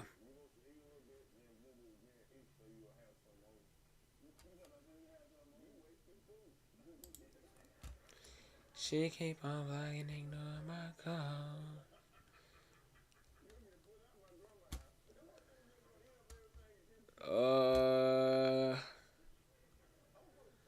I need a break, bro. I need a break. I'm sweating. I will be right back, chat. My goodness, bro. I need a break. I need a break. If Drew didn't film it, then it ain't filmed right. I need a break.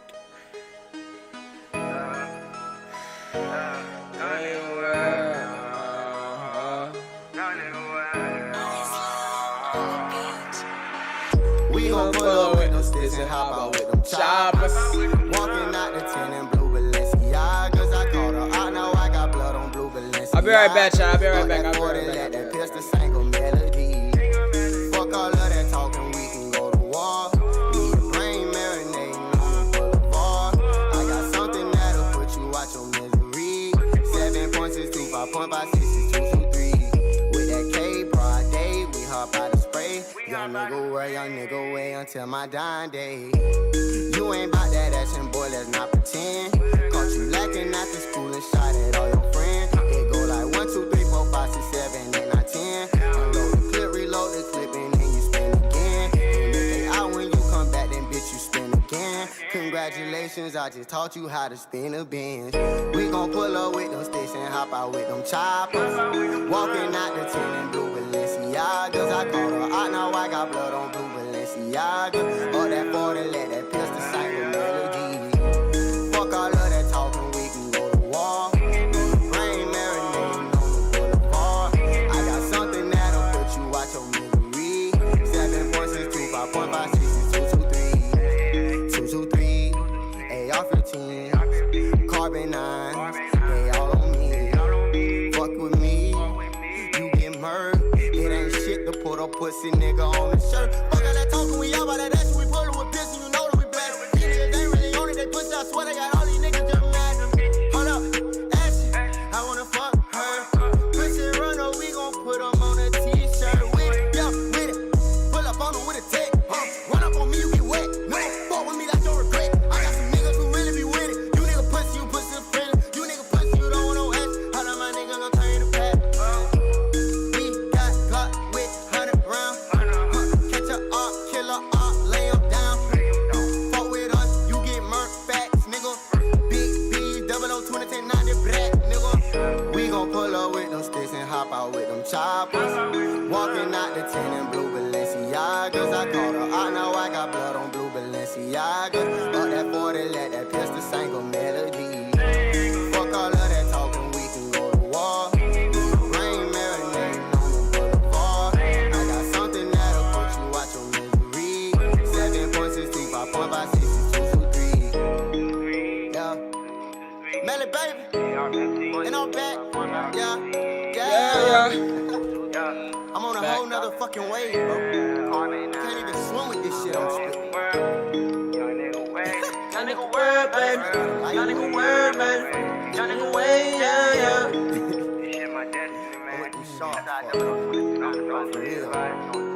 Hey. Dang, man. Ah, man. Like such talent. So much music. This man is gave us.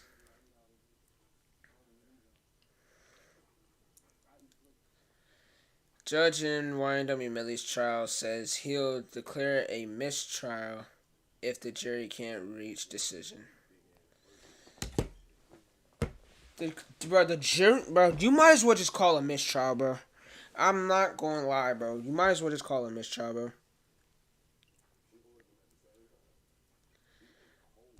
You might as well.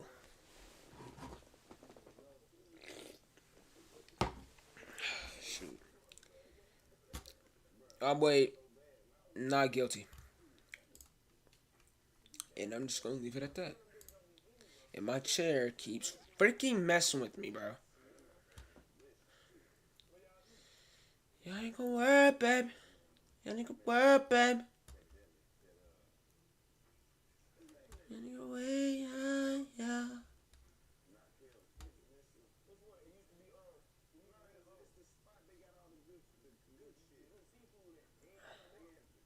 Alright.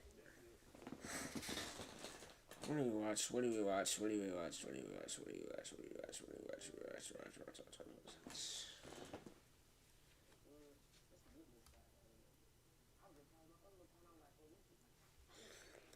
Play No Holidays by Melly.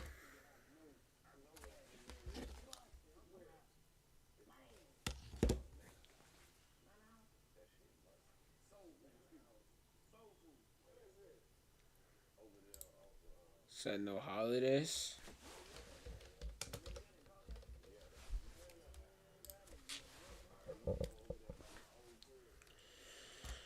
So hard, bitch, I hate you. My love. What's up? What's up, nigga?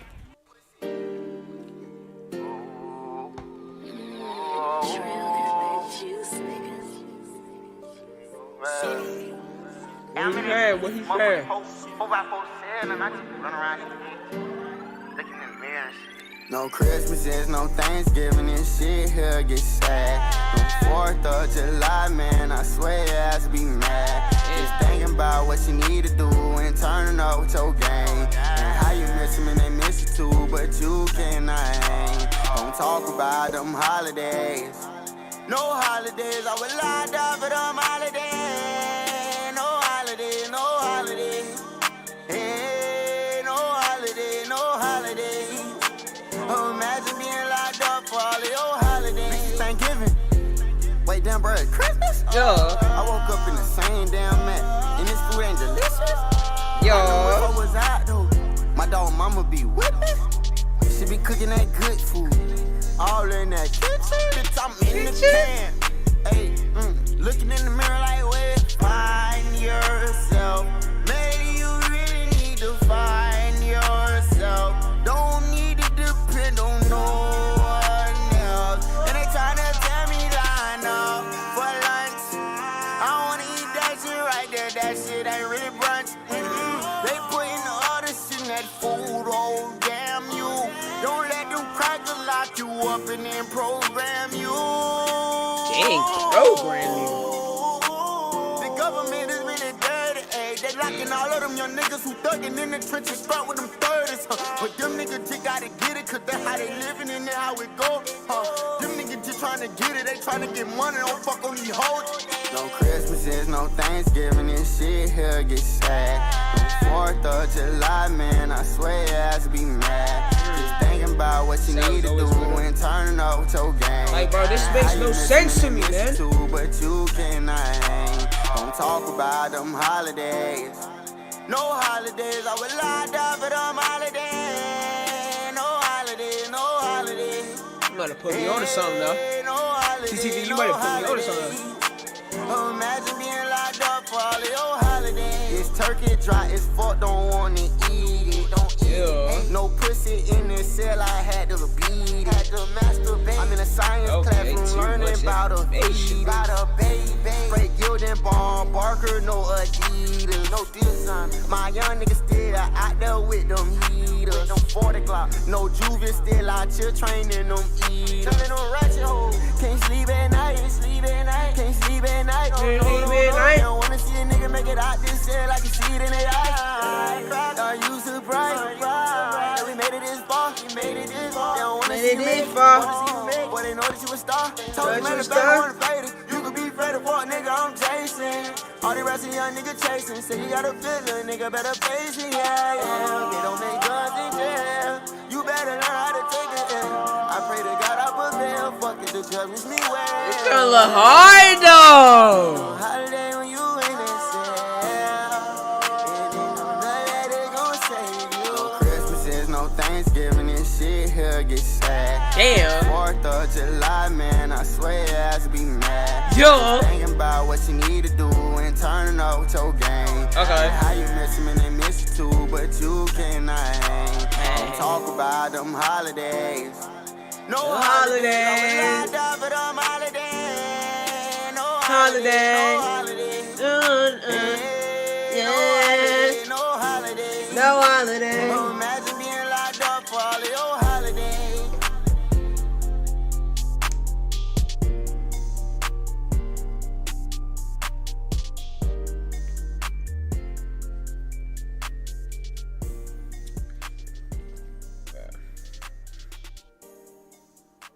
Like, bro, just look at that.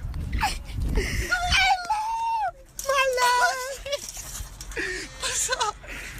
What's up, nigga? Come on, dog. Come on, man.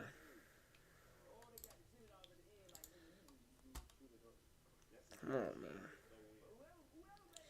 Like, and you're trying to get me to believe that that man killed his two friends. Like, man. Say Portland. I'm telling you, it's gotta be something with Portland, bro. Cause you can't forget it's two people in there. It's two people involved in this. It's two people involved in this. So it's like Portland had to have done something on some stuff. It's like Portland had to have done something. Bro, I need my twist back, bro. This little freeze form junk I got going on is so weird. I don't know what this is. I need my twist back. Alright, dang, man. The heck is on?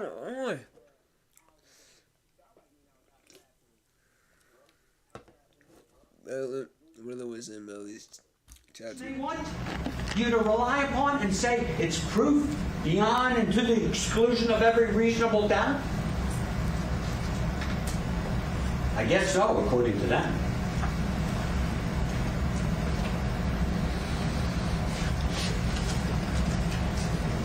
And they call Danny Benitez. Who the heck is he? He was on the stand for all of about 2 minutes. Danny Benitez gave Detective Moretti the surveillance tape from the Montessori school. You watched it. It showed, I suggest, nothing probative to implicate this young man in it. But we learned, not from him, but from Moretti, that he doesn't go to the drugstore on Miramar Parkway to check their surveillance tape. He doesn't go to Applebee's to check their surveillance tape. He doesn't go to Polo Tropical or the gas station or the bank on Miramar Parkway to check their surveillance tapes. When the car's on 184th Avenue, he doesn't go to the fire station to check their tapes, surveillance tapes. Hold the heck up. Hold on. Like a quick intermission. Central C and Drake just dropped. Oh my god. Oh my god. Quick enter freaking mission. How you get judges on? 5. Alright, yeah, we gonna react to all that. We reacted to everything today. But Central C and Drake just dropped. The next stop is On the Radar Radio. Stand clear of the closing doors, please. For those who know, bro, I love On the Radar, bro.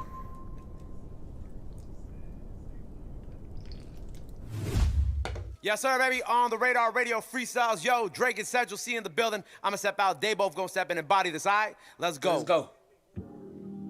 What is they talking about? Yeah. Hold on. On the Radar 2023. Yo. 6GOD, man, broski 2C. You know what it is. Some madness. Some and madness. Mad thing. Combination. Combination. Yeah. What we saying? What we saying? Grr. On morning side, got no stick in the ride. If I take flicks with the guys, I gotta put emojis over like 3 faces, cause the feds can't see those eyes. Hold on. People I shouldn't be beside. When I was an actor, they would go Stratford just to sell food on Bieber's side. Oh! Reasons why I'm this way, my girl, that's just one reason why. I seen you around at Soto enough, man, baby. You love all some eating. Let go! Obedient guys, jokers and comedian guys. You know I'm like 6'2" and the right shoe love, but you love all some medium guys. Let go! Keep you on the beach till 6 a.m. so you see sunrise. Seen you from the stage in the 100s, these must be eagle eyes. Pressing against me, thinking about entry, know you could tell it's a decent size. Oh! You know the real me, girl, so you wanna Bro, see I love when Drake just does that, bro. Like that little like flow. You know the game that Chak goes, I like RJBs and O's. Yeah, I like that, bro. inside. If Chose has on a Chanel side bag, you don't want to see him reach inside. Yeah. Cause we know some demon guys with jealous and evil eyes. You know that's how Jesus died. You know that's how Julius Caesar died. Let go. They were decent guys. I swear they remind me of me sometimes. I'm trying to be under your breast like peas and rice. You never get treated nice. Fool you once, that's fine, but you look.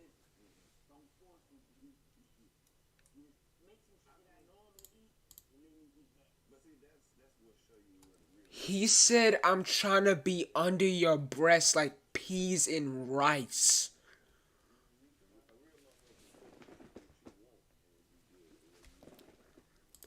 Bars! Look dumb if you let them repeat it twice. 200 mil on the table, I hope I'm able to get this agreement signed. Told you I needed time, but really the truth is I don't believe in time. Drake has like every single accent. He's got the UK, Canadian, and Jamaican, bro. It's all in one. Feel like I've been here over 1,000 years, like since the medieval times. Yeah. And I'm still just a cutthroat king, even though this is recent times. Yeah. A man my dad that we're beefing with, but we don't do grieving time. Fuck teasing time, if I come inside you, it's breeding time. So much for idols. KMT with a high roll. Knew that I made it when I had drivers holding my last name up in arrivals. Cinch might need vaccine when he see how this vid start going viral. Okay. If leaders dead and the masters there with grains in there like silos. The morning rain clouds up my window. I swear I feel like Dido. JAUM, how it looks when man put you in a jam like typos. Negotiation asking for 20% of the company. That's my final. Realistic, the shit might M15 like I'm going through Tottenham High Road. Yeah. Beef, I get that shade for bread and grease like I'm making gyros. Let's go. Or I'm making gyros. So much for all these heroes. The numbers are good with me as long as it's calmer than 0, 0. You said Rob 49, Rob 49 just dropped. Pass me a glass of the vino. If a girl try to take my Rolex to buy some Valentino. Okay. Tell baby M what she did to the kid that eyeliner like emo. Yeah. My clothing line when we had one shirt to go with the jeans though. Now a man like me and Clint can afford those whips like Gran Torino. Good. Crocodile tears, she ain't even crying. Yo. I swearing to God, you don't even believe in Christ. What you saying, well, all you for? You ain't been on your team, you been eating swine. Nah, I ain't a man of your dreams. Now you wish that you stayed with your previous guy. They used to be 3.5s. Now I can sell out the O2 Arena twice. Don't ask what the fee looks like. Don't believe all the media hype. Like 80% of these people lying. Who can I ask when I need advice? I gotta work hard, this me provides. Even Oh my god. Oh my god. Yo, I never knew how much we needed this collab, bro. They said Melly's not guilty on Twitter. Stop playing. Stop playing. Stop playing. Stop joking. I saw something on Rod. No, I don't. Did Rob 49 drop too?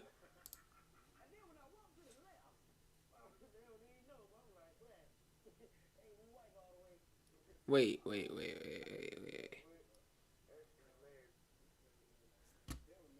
Are you serious?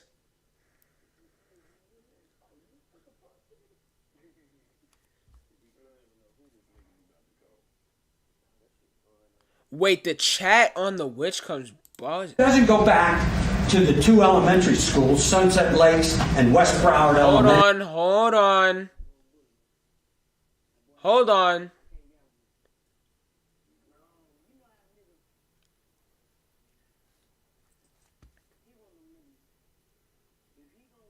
Not guilty. Are you serious? Don't get me excited right now, bro. Seriously.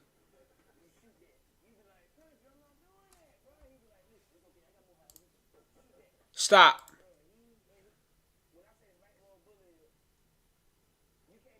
Stop.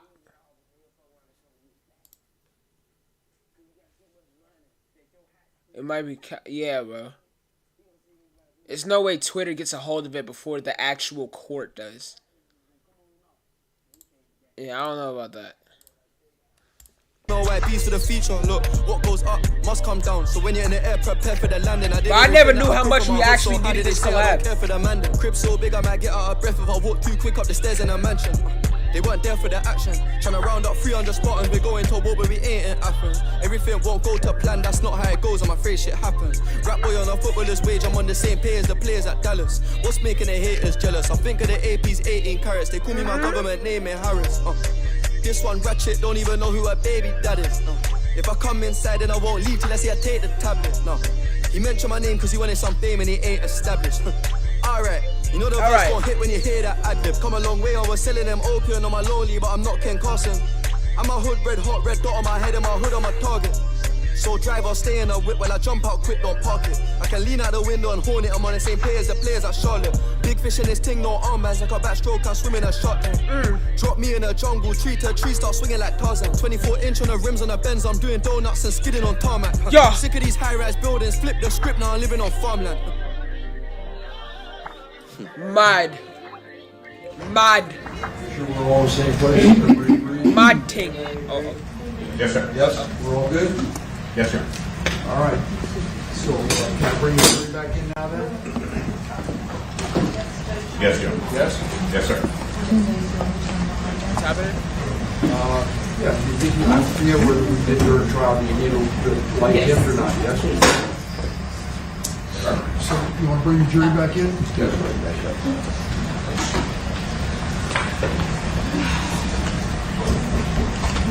He's cold. They're bringing the jury back in. They're bringing the jury back in, chat. They're bringing the jury back in, chat. They're bringing the jury back in. They're bringing the jury back in.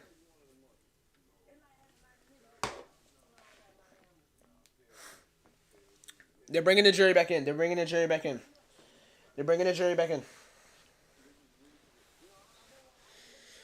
Oh, shoot. They're bringing the jury back in.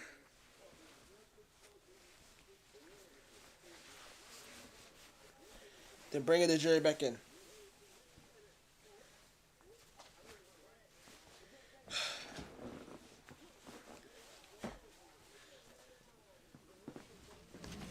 Juror's entry.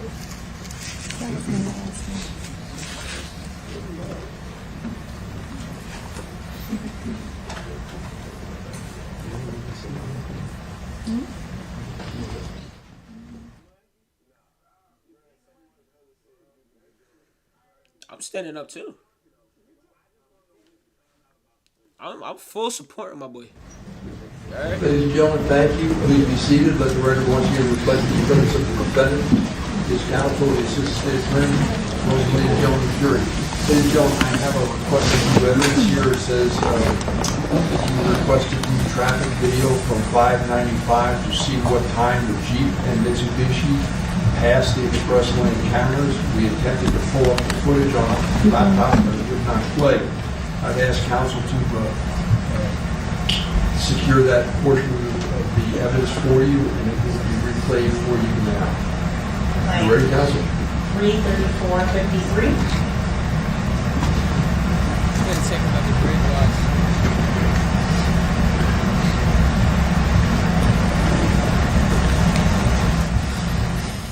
Too bright. Oh, there it goes.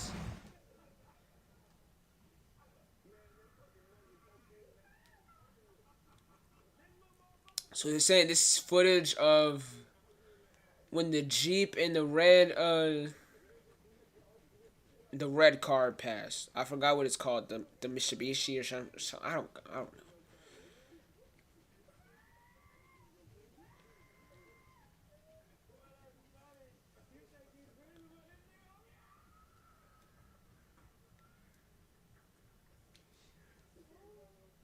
Okay, I'm not seeing anything.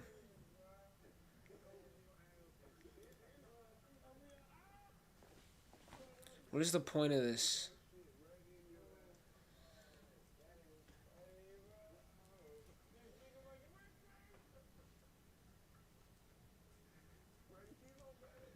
This bum old quality, like.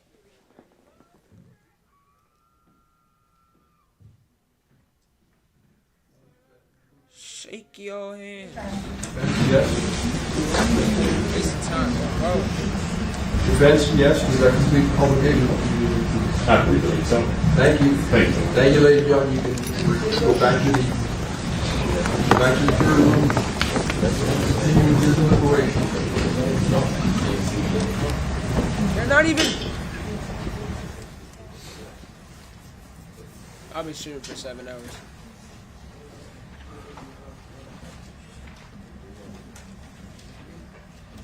Bro, just say a mistrial. Just say a mistrial. Thank you. Let the record reflect the jury stepped out. Counsel remain along with the defendant. We're in recess. We're in another recess!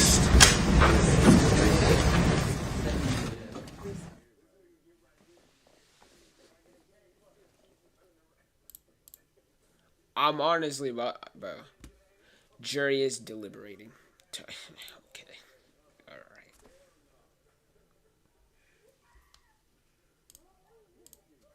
Bro. Like, just say his trial. You're taking all this dang time. You're taking all this time.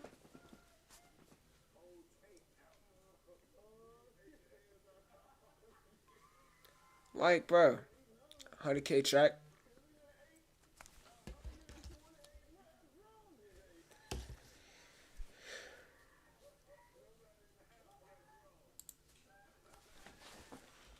Alright. 100K track.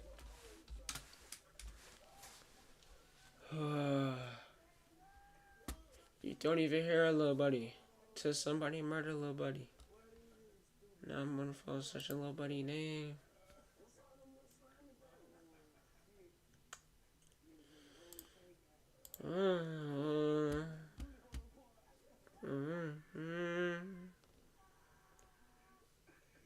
He dropped something.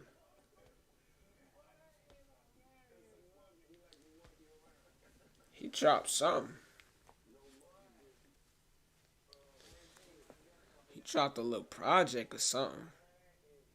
You want me to react to the whole entire project or something? Or just a song?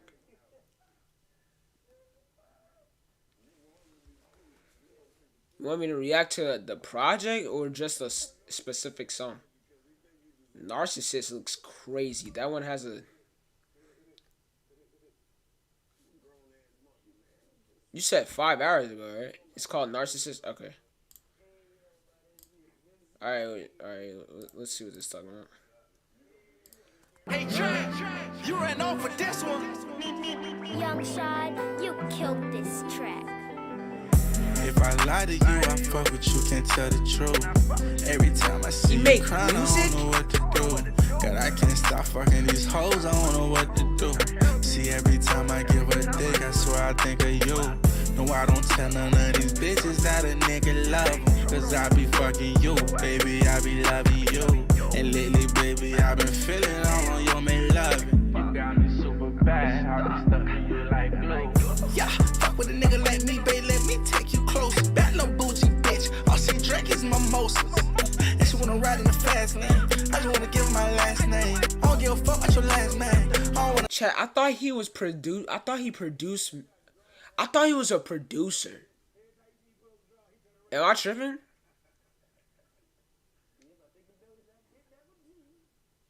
I thought he was a producer.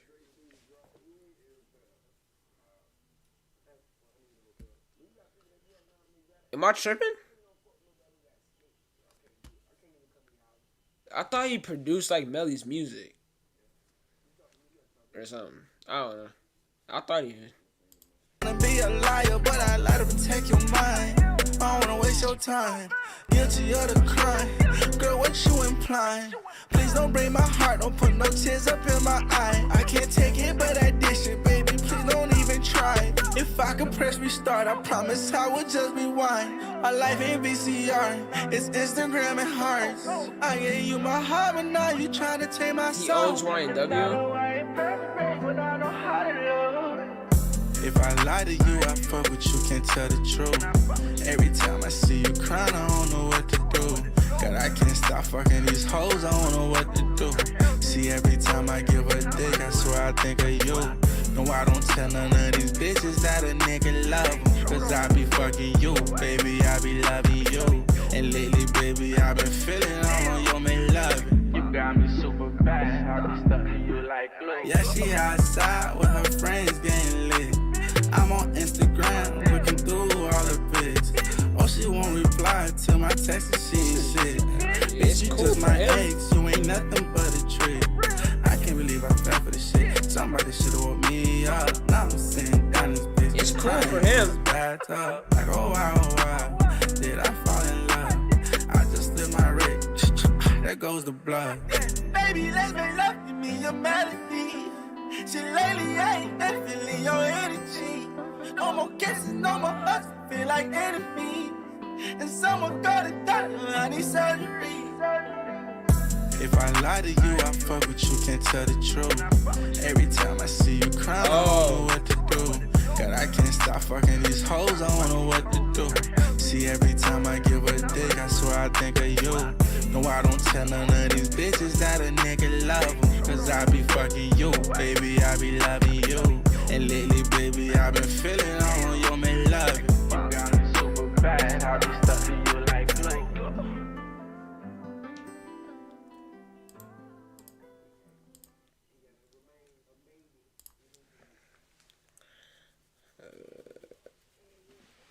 I mean, like I said, it's cool for him. Yeah, it's cool for him, I guess.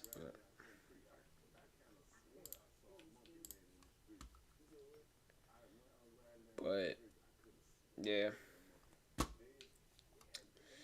All right, what else? What else? You said Rob 49 drop, right? You said Rob 49 drop.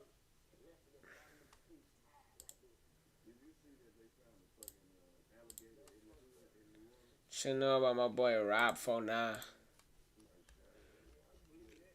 I don't see it. What happened? He said, Whitney Houston. I just bought a Whitney Houston. I don't see nothing. I don't see no Rob 49.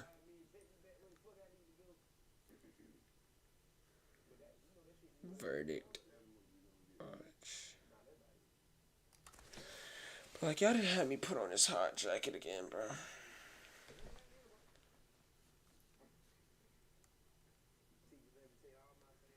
Not guilty. It's a bunch of people who got mixed emotions in the chat. Everybody got different emotions in the chat.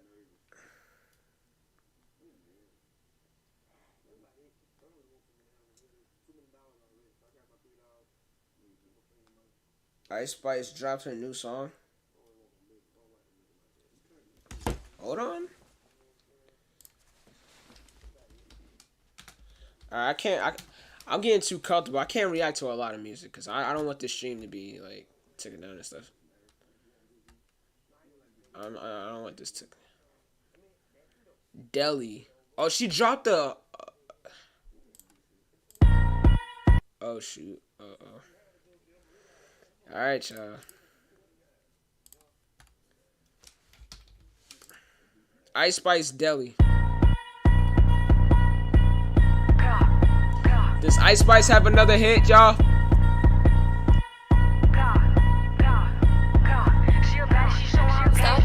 Oh, this thing. She a baddie, she showing her panties. She shake it like jelly. 100 bands of Chanel, but I'm still shaking ass in a deli. With my bitch getting dirty. He like him already. He want the wop, but I just want the fetty. And I'm bagging his partner, I'm petty. Call me that B while he eating my honey. You know niggas love bitches with money. I get a lot. Taking her spot. If you ain't cooking, then get off the pot. My name Ice, but I always stay hot. Passenger princess, he passed me his knock. Baddest little bitch from my block. Me and baddies be getting along, so they always be singing my song. Stepping outside, I'ma put that shit on. 300 and then I perform. You know I'ma get to the bag. Or the hating bitches to the back. Too much to lose, so I cannot react. Damn bitches be going outside. She a baddie, she showing her panties. Damn. She shake it like jelly. 100 bands of Chanel, but I'm still shaking ass in a deli. With my bitch getting dirty. He like him already. He want the wop, but I just want the fetty.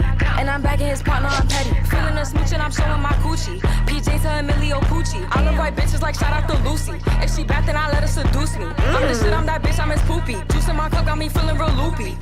40-inch middle parted. He got all my pics hearted. They okay. Like your flow be the hardest. I'm not a regular artist. Gra, gra. Go cool and I'm just getting started. Let's go. Baddies, they know how to move. Oodles on oodles, they know how to ooh. Bustin' that pack going straight to the moon. Off the juice, acting loose. She a baddie, she showing her panties. She shake it like jelly. 100 bands of Chanel, but I'm still shaking ass in a deli. Yo. My bitch getting dirty. He like him already. He want the wop, but I just want the fetty. And I'm bagging his partner, I'm petty. Hey, huh?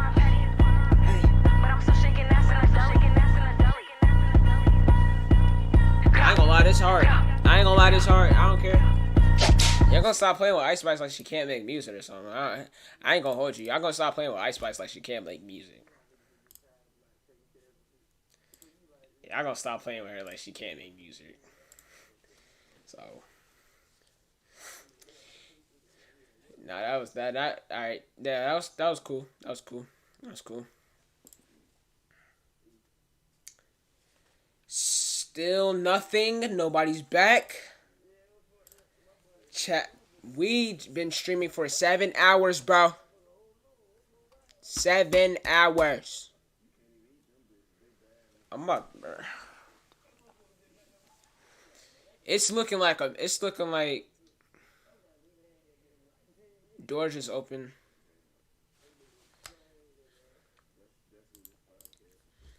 Alright, but this is the last time, chat. This is the last time, bro. If they don't come back with a result, I'm done. They don't come back with a freaking result, I'm done.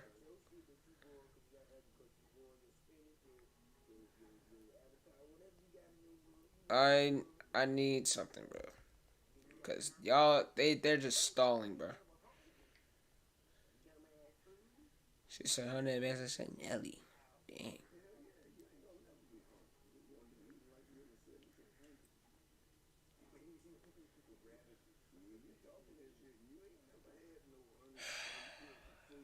I need something, bro. I need something.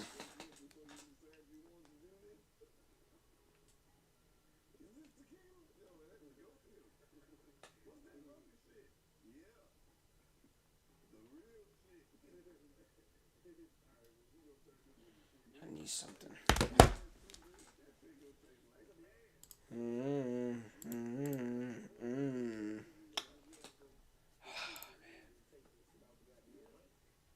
This case, man. This case. Yes.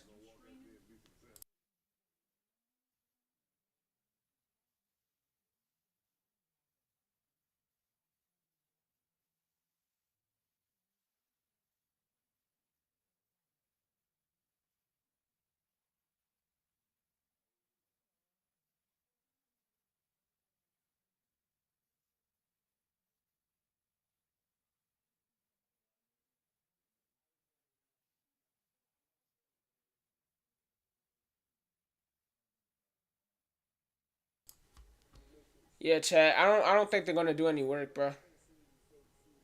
I don't think they're gonna do any work. You gotta actually think about it though. I don't think they're really gonna do anything.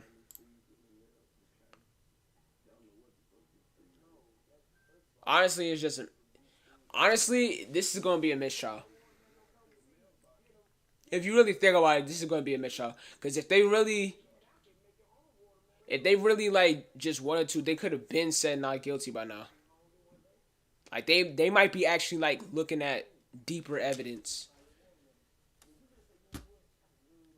So I think they're going with a mistrial at this point, bro. I think they might be going with a mistrial. If you ask me, I think they're going with a mistrial.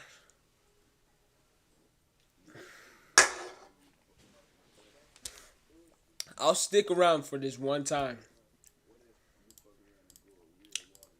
But yo,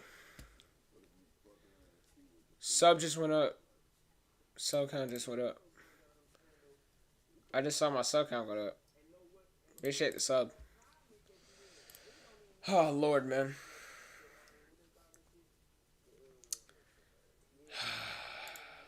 I'm so sorry.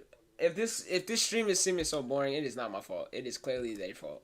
They can't make up their freaking mind.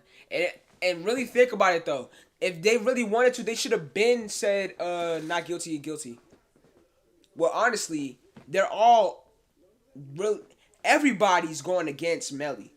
Really, like just everybody. Don't nobody want to see him win. So really everybody's trying to tear down Melly. So jury and all them, they really could have just been said, you're guilty. Frick out of here. Doing the turbulence in your last video. What? What? No, I wasn't. Bro, you is not gonna catch me doing no dang turbulence. What are you talking about? You is never finna catch me. But aside from the case, man, thank y'all so much, man. Because this means a lot, bro. We were stuck at one point. We were just stuck at like 340 or something, or 330 or something. We were stuck there, and I started getting a little worried. I was like, "Dang, am I done? Like subs ain't moving." But I came back. I started doing the right things, man, and now we shot up to 371, man. I thank y'all so much, man. Awesome real stuff, bro. You did not see me hit no dang turbulence, bro. Watch out, bro. Watch out. Thank y'all so much, man. I love y'all so much, man. This is amazing. 370, man. And like I said, we always do a special for every milestone we hit. So y'all let me know what y'all want me to do for 400 when we hit 400. I don't know, for the last one, the ice bath, we did for 300 we did the ice bath. For 200 we did a 24-hour stream, and 100 we did the one chip. So the thing is, we kind of do things equivalent to like the amount we get. So I think I did like 30 minutes in the ice bath. 200 I did 24, and one chip I did for 100. So I kind of do it equivalent to like the number. So thank y'all so much, for real, man. This is all I wanted. This is all I'm here for. This is what I want to do. I want to entertain y'all and everything, man. Do fun things, fun ideas, fun streams, and all that, man. And I thank y'all so much for watching, clicking on me, tuning in, everything, man. I love y'all so much, man, for real. And I'm not gonna lie, I think we might call it wraps, bro. I think we might call it wraps, chat. If you ask me, they're just gonna do a mistrial. I ain't gonna lie, cause if it was down to guilty or not guilty, they would have been done that by now. They still, and honestly, they do need to gather more information, because it is like so much. It is so much in this case. So I'd say do a mistrial.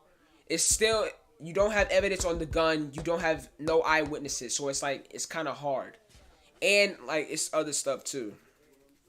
All you got is these little facts. Well, not, I wouldn't say facts, but like these little details that just all point at Melly, and you'll just go with that narrative. You really gotta dig deep. So I'd say a mistrial. Yeah, I'm going with that, and I'm leaving with that. I'd say a mistrial. On some real stuff, bro. But oh my god, how long? Yeah, 7 hours, bro. This is the is this the longest stream we've done on the channel? Hold on. Is this the longest stream we've done on the channel? Go to 15. On your last video, you was doing the turbulence. 15:22.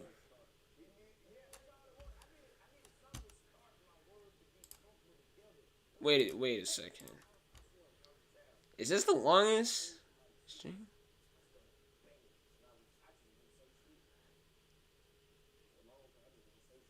Oh no, it's not. We did a 24-hour, but this is the. Other than the 24-hour, this is the longest stream on on a regular basis. Like that was meant to happen. Like on a regular basis, this is the longest stream I've done. Go to 15:22 on your last video.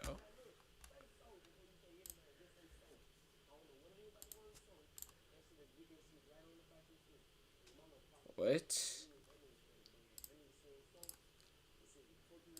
Little fuckboy man, you know that. If y'all haven't seen this video, go check it out. By the way, it said 15:22. What? Talking about this? Talking about this? I ain't gonna hold you, bro. Alright, bro.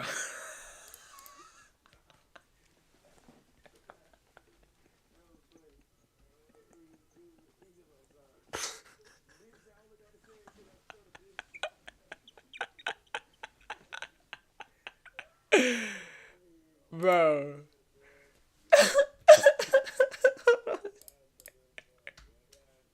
Wait. I ain't gonna hold you, bro. Bro, come on.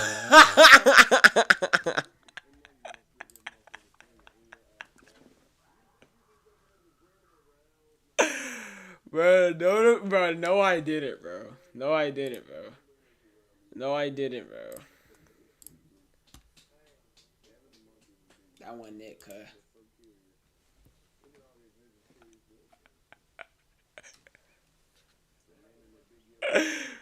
Bro, no the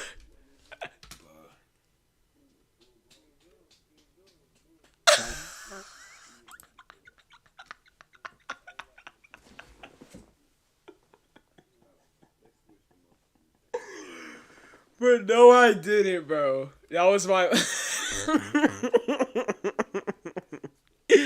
that was my leg, bro. I was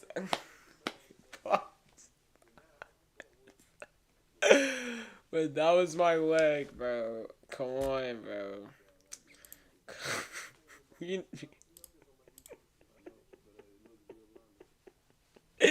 Alright, bro.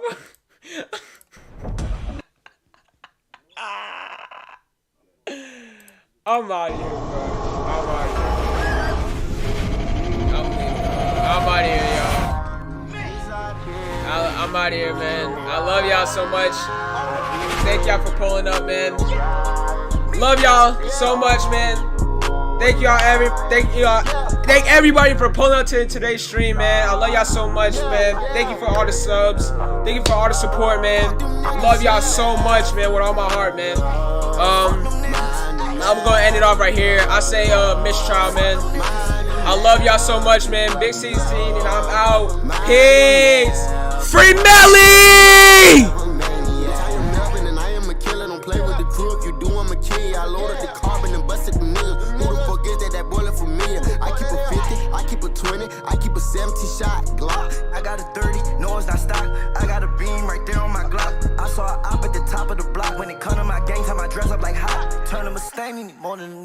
shoot that little pussy, these niggas be acting. Load up the carbon, I load up the racks. These niggas talking, but these niggas acting. I know. She told me that we would be forever. Yeah. Thought that we would always be together. But I know that it is the nighttime. Demons only come out after nighttime. Alright, God, you ain't giving me the right sign. If you come right now, it'd be the right time. Sleep, I don't even fucking recognize. Alright, who I am when I look inside of the mirror. I'm like, who are you? Are you stepping? He said, hell yeah, I'm Melvin. I ran into this dude in my dreams. And he said everything is not what it seems. He told me that his name was Melvin. I told him that my name was Melly. He looked at me and told me, bro, I really like your album, I am you. He said that he would take control of me. The devil got